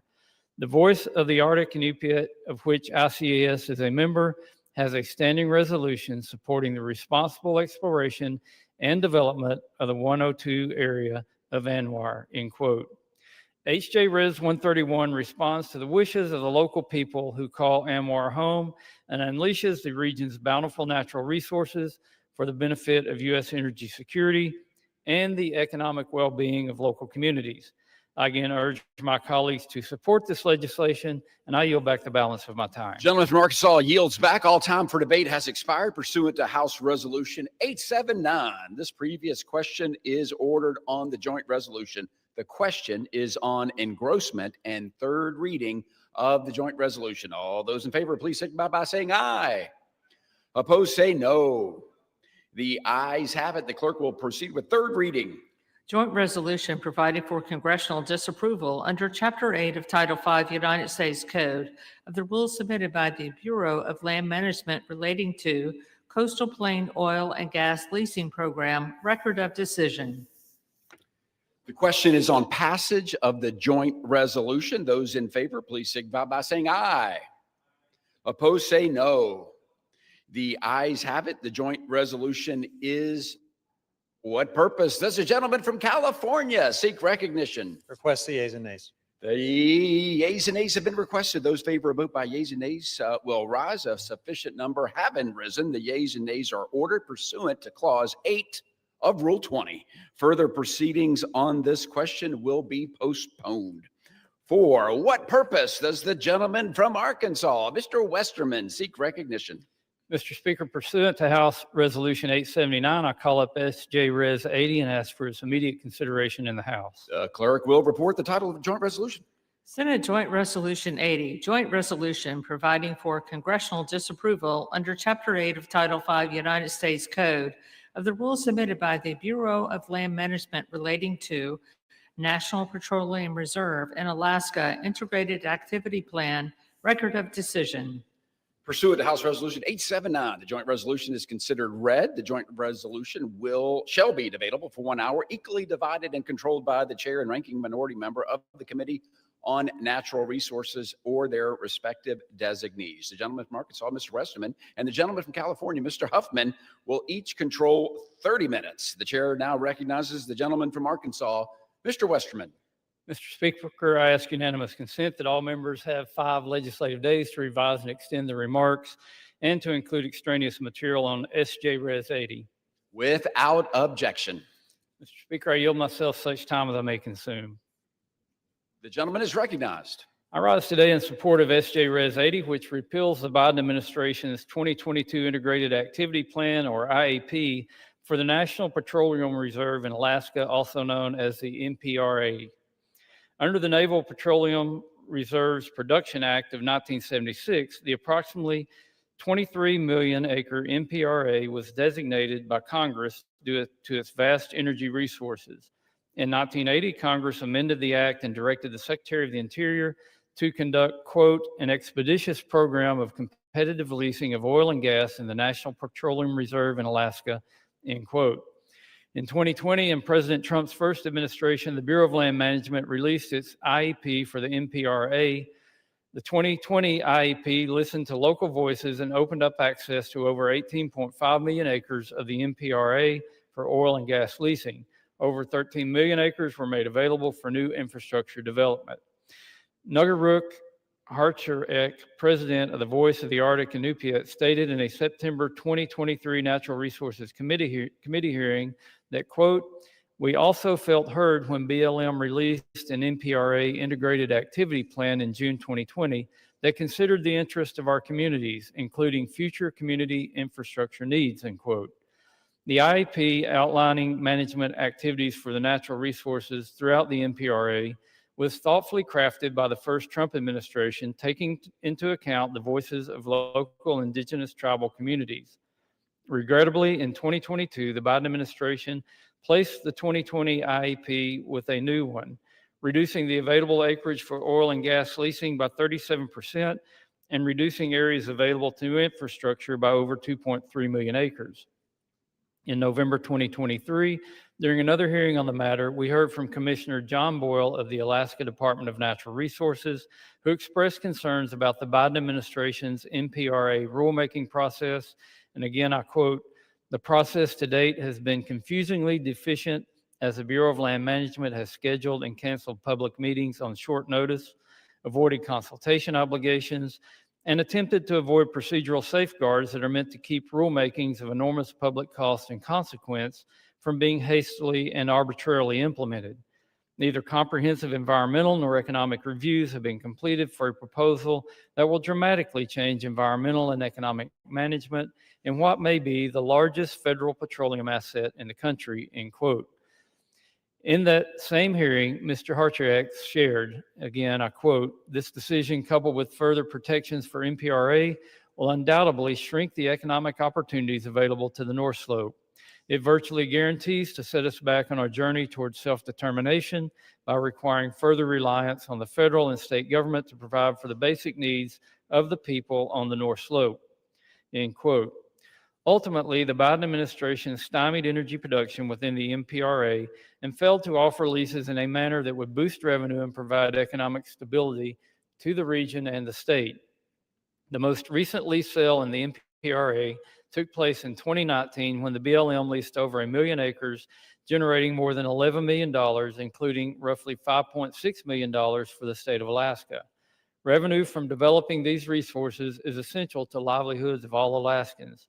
For example, in FY 2022, Alaskan oil and natural gas production, largely driven by the consequences of the pro-energy policies of the first Trump administration, generated $4.5 billion in state and local revenue and supported over 69,250 direct and indirect jobs. Alaska's role as a leader in unleashing American energy dominance will continue. In the Working Families Tax Cut Law, Congress highlighted the importance of the NPRA and required 5 lease sales to be held in the area over the next 10 years. To ensure our energy independence, we must unleash American energy and ensure access to our own resources here at home. This legislation is an important step in doing just that. I thank Representative Begich and Senator Sullivan for their work to bring SJ Res 80 to the House floor so we can nullify yet another misguided Biden-era action and take another step to put our nation's energy policy back on the right track. I reserve the balance of my time. Gentleman from Arkansas reserves. Gentleman from California, you're recognized. Thank you, Mr. Speaker. I oppose SJ Res 80, which would overturn the BLM's 2022 Integrated Activity Plan Record of Decision for the National Petroleum Reserve Alaska, more commonly referred to as NPRA. Now, the name National Petroleum Reserve is more than a little misleading. This is not some industrial sacrifice zone. It's not some untapped oil field just waiting to be developed. On the contrary, the NPRA is the largest contiguous unit of public lands in the United States. It spans 23 million acres, and this area of the Western Arctic is home to a diverse ecosystem where iconic species like wolves, polar bears, and caribou roam, and beluga and bowhead whales shelter in its coastal waters. Millions of migratory birds rely on this intact landscape and critical waters and wetlands that are the NPRA.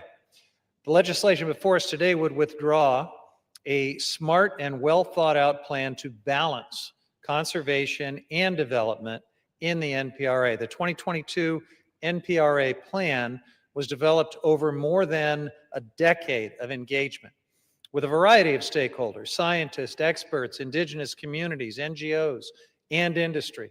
It aimed to limit the disruption and ecological harm from existing oil and gas development while also designating special areas to protect habitat for the many species that call this amazing place home. I respect that there are a variety of views on how to manage our nation's public lands, but it won't be possible for future administrations to incorporate feedback and comments on proposed actions in the NPRA if Congress approves the resolution before us today. The CRA, as we've said several times in the course of this debate, is a blunt instrument. It would prevent BLM from ever issuing a substantially similar replacement. And so this path would strip local land managers of the ability to respond to on-the-ground changes and needs for the future of the NPRA. My friends across the aisle, you don't need to do this.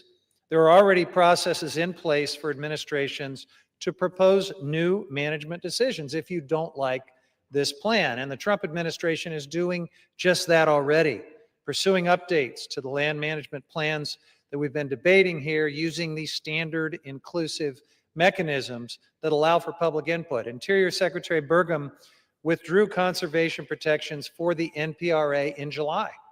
And just last week, the Interior Department finalized a new rule that overturned the previous plan. The Congressional Review Act is simply the wrong tool to address any changes to management of these lands, and it's not even necessary. So why do my Republican colleagues need to take up our valuable floor time here debating a rule that their friends in the administration have already rescinded? They just returned from a 53-day taxpayer-funded vacation, canceled 5 weeks of votes, and still have a long to-do list before the end of the year. That list, I hope, includes figuring out how to avoid another government shutdown in January. But you may wonder if my colleagues are spending time on polluter giveaways to maybe distract from something. Maybe something like the fact that President Trump has been mentioned more than 1,000 times in the Epstein emails. President Trump and House Republicans continue to push their drill baby drill agenda, even though it makes no sense for people, for the planet, or for our pocketbooks. I urge my colleagues to vote no on this distraction, this HJ Res 80, and I reserve the balance of my time. The gentleman from California reserves. The gentleman from Arkansas is recognized. Mr. Speaker, I would just like to point out that while the current administration did recently rescind the 2024 rule this month, passage of a CRA is still necessary to prevent a future administration from, again, weaponizing IEPs similar to this one that ignore congressional intent. And by replacing the 2022 IEP, BLM wouldn't be left in limbo. They would revert back to the initial IEP finalized under the first Trump administration, which did take into account Native tribal voices and is consistent with the requirements included in the Tax Cut and Jobs Act. With that, I yield 5 minutes to the gentleman from Alaska, the lead sponsor of the House companion to this legislation, Mr. Begich. The gentleman from Alaska is recognized for 5 minutes.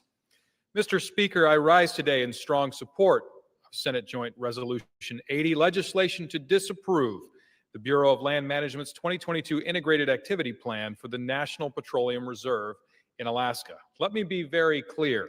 This is not an abstract policy debate for the people of Alaska. This is about whether the federal government will honor both the law and its commitments to the people who call Alaska home, and whether America will choose energy independence over energy uncertainty.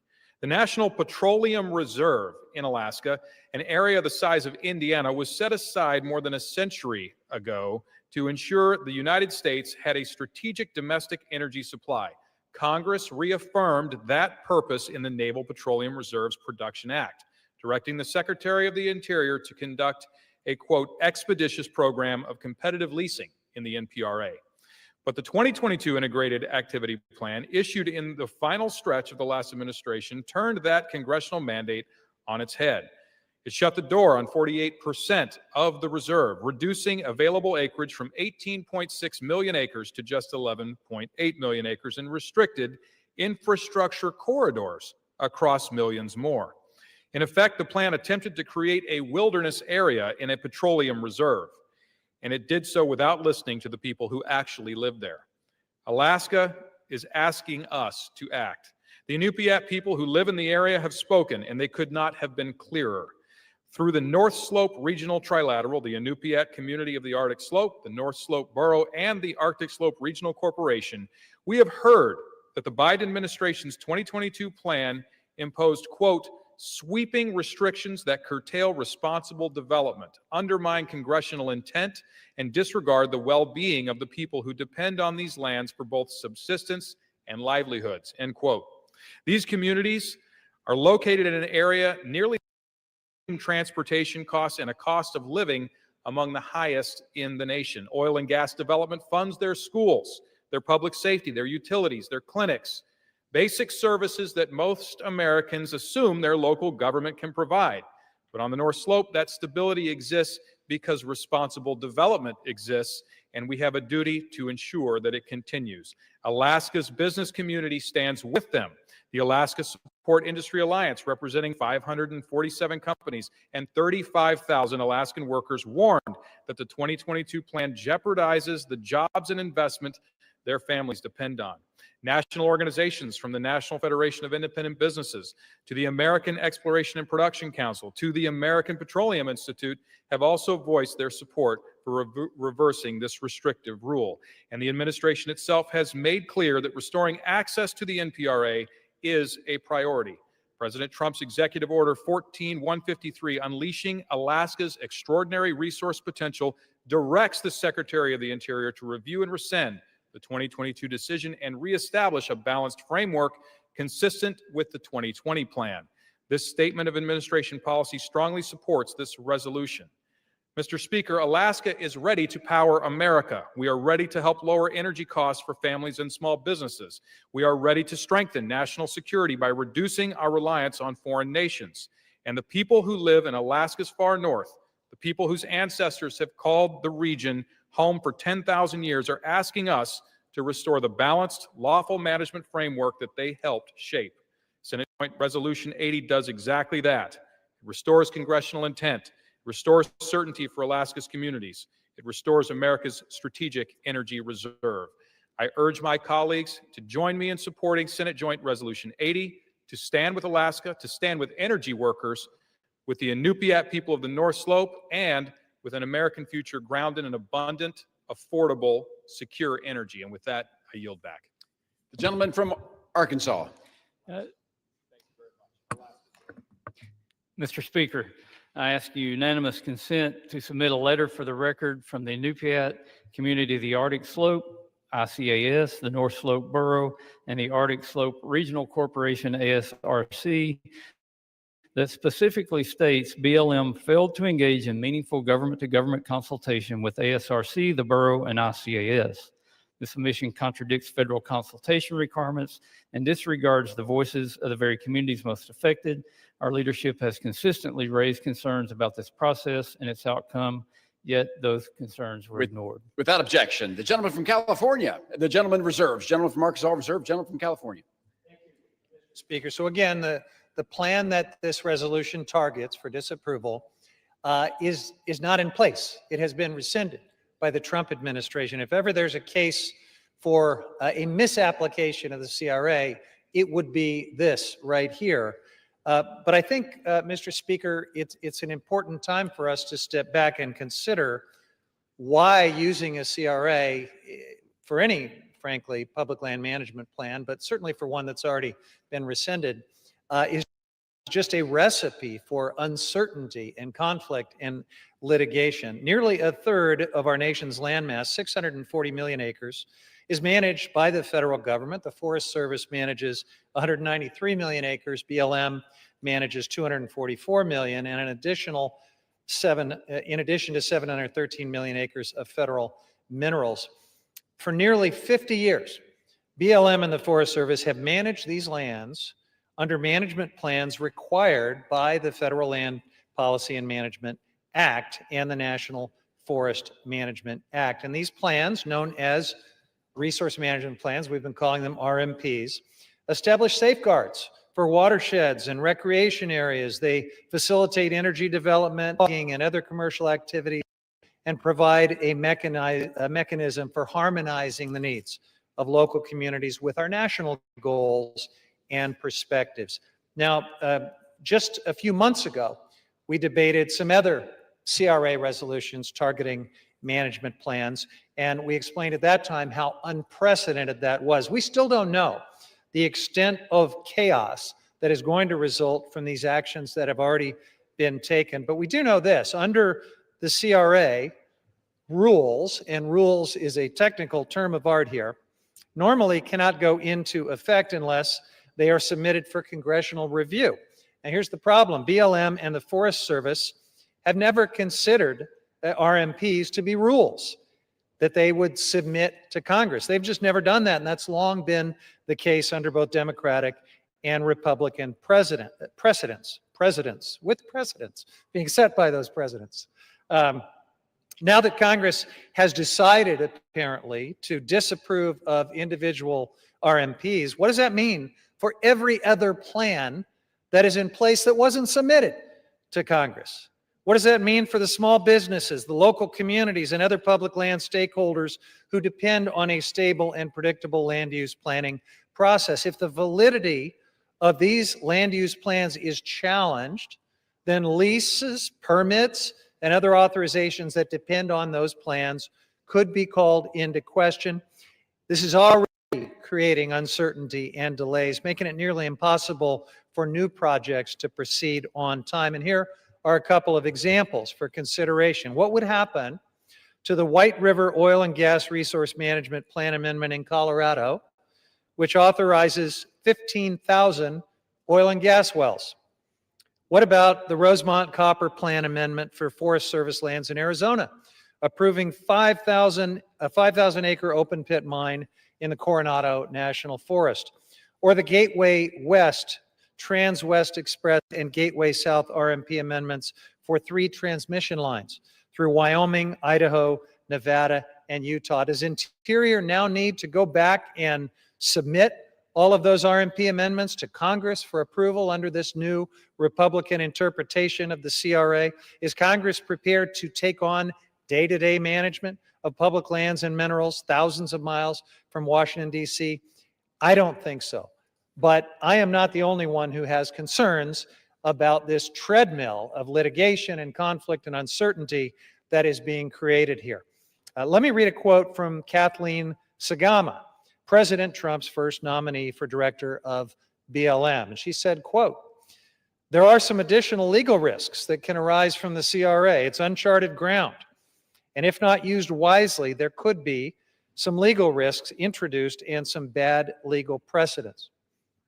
Just a few months ago, the House passed several other CRA resolutions overturning land management plans. As we said at the time, that it was unprecedented.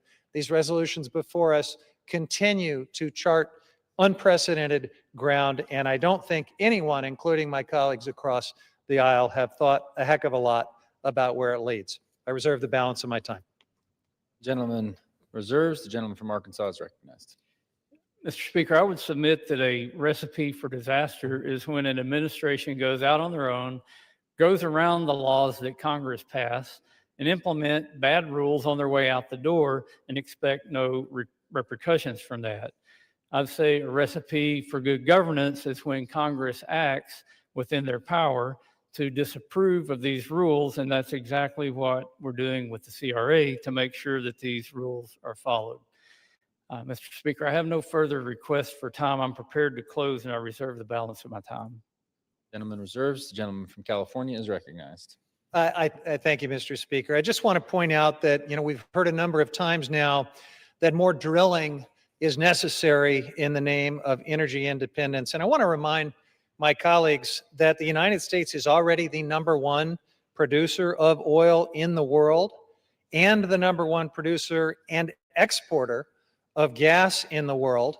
But you would sure never know it when you look at the energy bills that are facing families all over this country. It is abundantly clear that the drill, baby, drill agenda is not working for everyday Americans. As long as we are dependent on the fossil fuel roller coaster, American consumers will be at the whim of the global oil and gas market. But if we want energy independence, and if we want lower utility bills, we need to get back on track with the transition to clean energy. It is cheaper, it is safer, and it is generated entirely here at home instead of being at the mercy of global price shocks like oil and gas just inherently are. Instead, this legislation would make us more reliant on fossil fuels and more entangled with the price effects of this fossil fuel roller coaster. Plus, oil from America's Arctic will not come online for many, many years. The Willow project, for example, won't start until around 2029. Meanwhile, the Arctic is warming 4 times faster than the rest of the world. Even at the Willow project, developer ConocoPhillips will use artificial chillers to freeze melting permafrost before drilling for oil. That's the kind of complexity and additional cost that is inherent in drilling in these remote, pristine parts of the Arctic. The project itself will release nearly 300 million metric tons of carbon pollution into the atmosphere over its lifetime, the equivalent of at least 66 coal-fired power plants. Again, Mr. Speaker, if we want true energy independence and security, we need to combat the climate crisis and transition to clean, renewable energy. And with that, I reserve. Gentleman reserves. The gentleman from Arkansas is recognized. Mr. Speaker, I'm prepared to close and reserve the balance of my time. Gentleman reserves. The gentleman from California is recognized.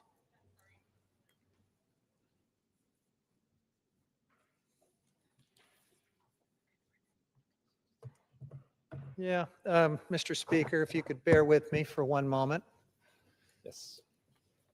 Here it is. This is just excellent staff work, Mr. Speaker. In closing, I strongly oppose this resolution. The 3 Congressional Review Act resolutions that we've been considering here today are going to strip local land managers of the ability to respond to future challenges and changes and needs in the Arctic National Wildlife Refuge, the NPRA, and the Powder River Basin. If these reckless resolutions pass, these places will be locked into outdated plans that fail to account for changes in community needs, industry needs, and yes, climate-driven impacts. And these CRA resolutions are completely unnecessary because the Trump administration has already acted on their own to replace these plans. Even oil and gas industry experts across the political spectrum agree that the use of the CRA on land use plans creates regulatory and legal ambiguity. In fact, Kathleen Sagama, as I just told you, former President Trump's former nominee to lead the BLM, recently said, it's a quote worth repeating, there could be some legal risks introduced and bad legal precedent, unquote, when using CRAs in this manner. Yet apparently, my friends across the aisle are just going to do it anyway. Now, Sagama led the Western Energy Alliance, an oil and gas industry trade association. She testified before the House Natural Resource Majority many times. This misuse of the CRA will create regulatory chaos for everyone, including the industry. So I asked my colleagues across the aisle, why pursue it? House Republicans are continuing to lock the American people into higher energy costs by pushing their fossil fuel playbook and sabotaging clean, renewable energy. Our constituents deserve better. They deserve a future with clean and affordable energy where utility bills aren't skyrocketing, where we know our lands and waters won't suffer as a result. That's why I oppose this resolution and urge all of my colleagues to join me in voting no, and I yield the balance of my time. The gentleman from California yields. The gentleman from Arkansas is recognized. Mr. Speaker, it's been stated that gas and energy prices won't be reduced by passing this CRA, and I contend that they will, because overturning these rules would incentivize much needed investment throughout the state or the entire North Slope. The regional impacts of increased energy production in Alaska cannot be overstated. Refineries in the region, including California and Washington, are equipped to handle Alaskan oil, and the refinery in Kenai produces most of the state of Alaska's gasoline. The North Pole Refinery provides jet fuel for our military, amongst other aviation fuels. Two other refineries located in Valdez and near Fairbanks also produce diesel and heating fuels. And let me point out that 3 out of 10 state households in Alaska rely on fuel oil, kerosene, or propane for home heating. Now, you may ask, why would they rely on these fuels that are traditionally more expensive when Alaska has trillions of cubic feet of natural gas? That's because that natural gas is on the North Slope, and even in the city of Anchorage, they're running out of natural gas because they can't move the gas from the North Slope. They can't develop infrastructure. And not only can they not meet their own needs with that gas, they certainly can't export it to our allies.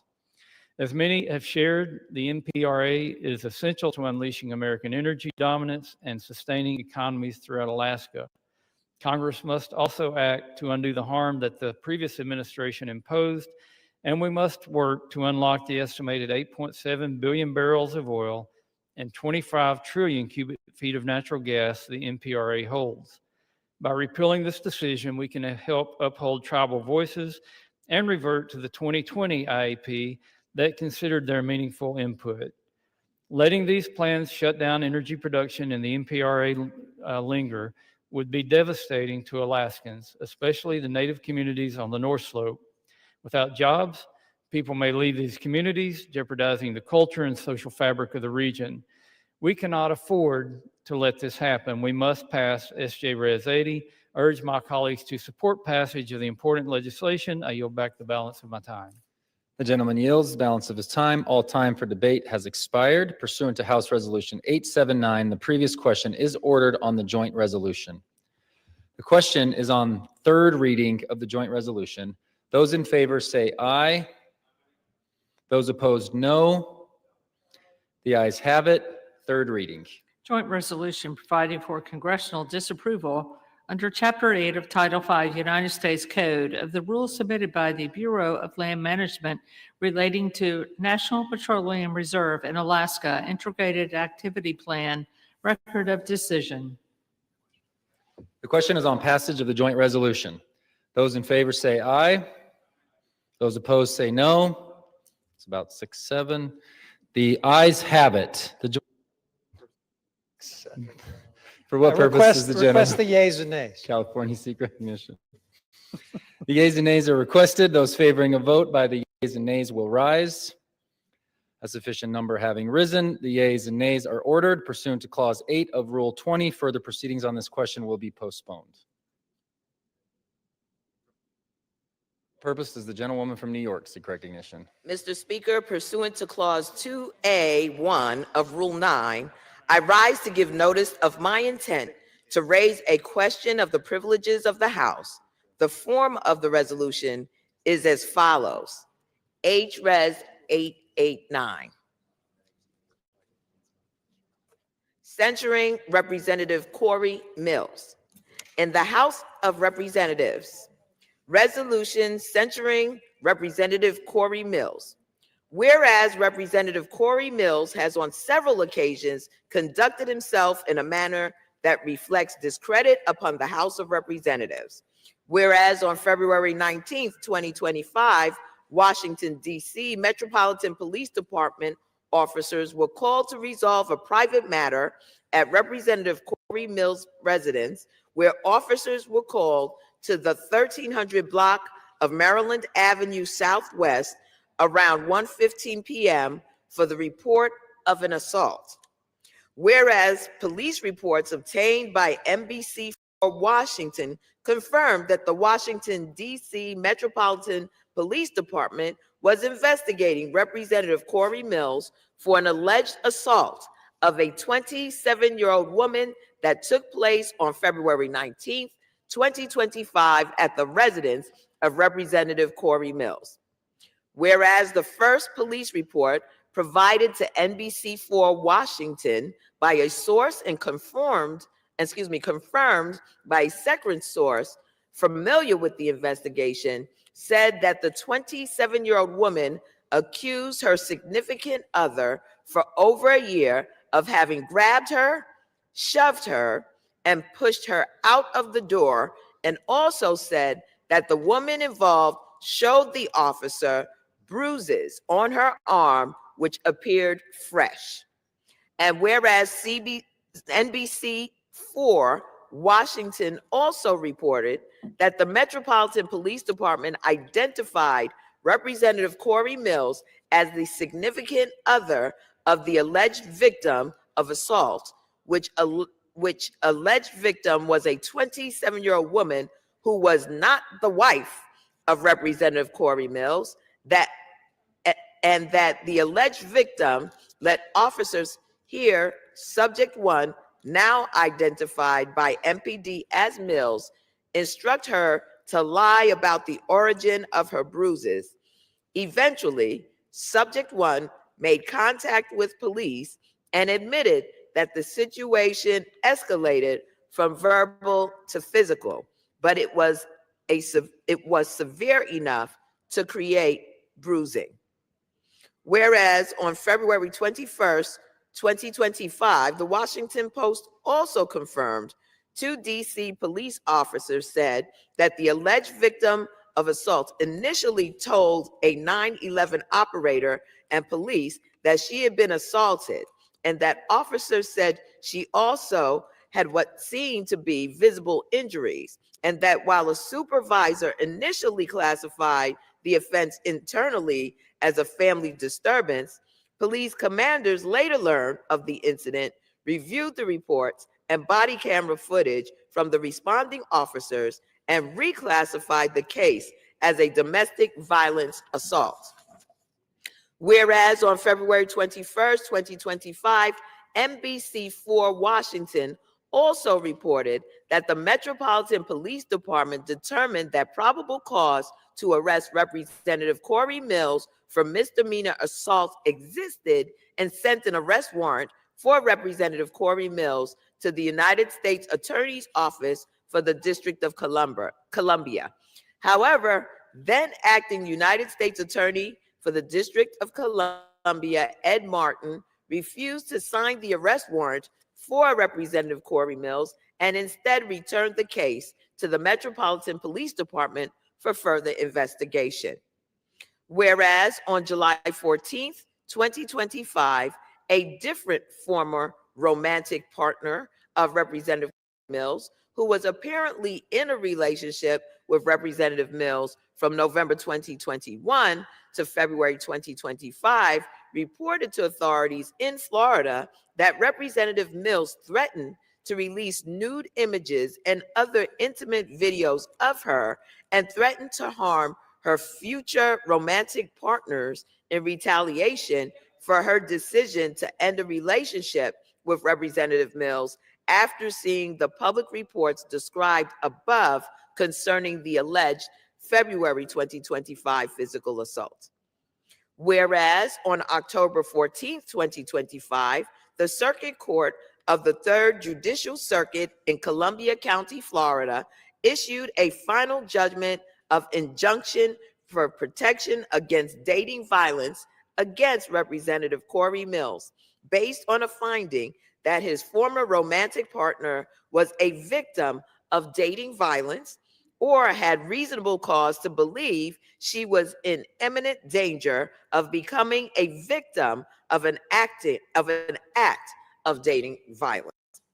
Whereas in August of 2024, the Office of Congressional Conduct adopted and transmitted to the Committee on Ethics of the House of Representatives a report indicating that there was substantial reason to believe that Representative Corey Mills may have omitted or misrepresented required information in his financial disclosure statements, accepting excessive contributions to his campaign committee in the form of personal loans and contributions that may not have derived from Representative Corey Mills' personal funds entered into, held, or enjoyed contracts with federal agencies while he was a member of Congress, and may have accepted through his campaign committee in-kind contributions or other contributions not lawfully made.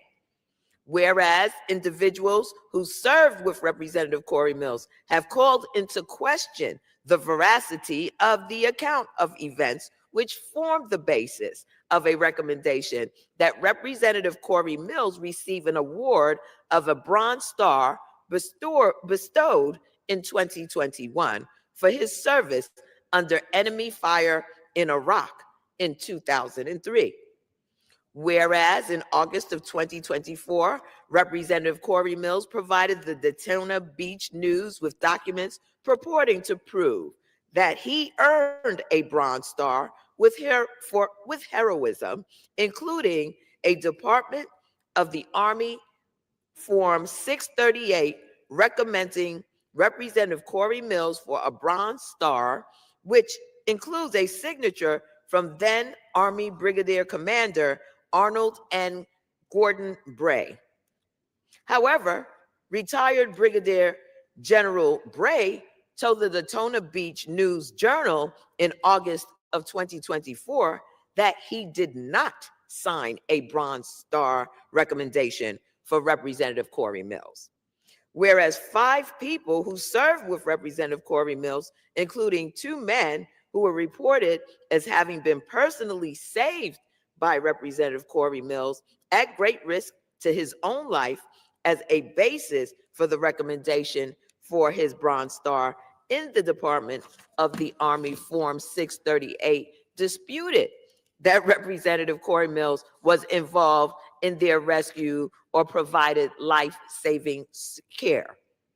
Whereas 1 private first class cited as having been involved in one of the listed achievements on Representative Corey Mills' Army Form 638, recommending him for a Bronze Star, denied that Representative Corey Mills provided him any aid and also denied that his injuries were life-threatening. Whereas 1 sergeant cited as having been involved in one of the listed achievements on Representative Corey Mills' Army Form 638, recommending him for a Bronze Star, called the account a fabrication and claimed that he was not involved in any claims that Corey Mills makes about me. And whereas despite the numerous available contradictions of the accounts forming the basis of the recommendation for his Bronze Star, Representative Corey Mills described the legitimate factual disputes raised by individuals he purportedly served with and rescued as, quote, slander and defamation, end quote, in a statement at the Daytona Beach News Journal. Now, therefore, be it resolved that Representative Corey Mills be censured. Representative Corey Mills forthwith presents himself in the well of the House of Representatives for the pronouncement of censure, and Representative Corey Mills be censured with public reading of this resolution by the Speaker, and Representative Corey Mills is hereby removed from the following standing committee of the House of Representatives, the Committee on Armed Services. Under Rule 9, a resolution offered from the floor by a member other than the majority leader or the minority leader as a question of the privileges of the House has immediate precedent only at a time designated by the chair within 2 legislative days after the resolution is properly noticed. Pending that designation, the form of the resolution noticed by the gentlewoman from New York will appear in the record at this point. The chair will not at this time determine whether the resolution constitutes a question of privilege. That determination will be made at the time designated for consideration of the resolution. Pursuant to Clause 12A of Rule 1, the chair declares the House in recess, subject to the call of the chair.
Yeah.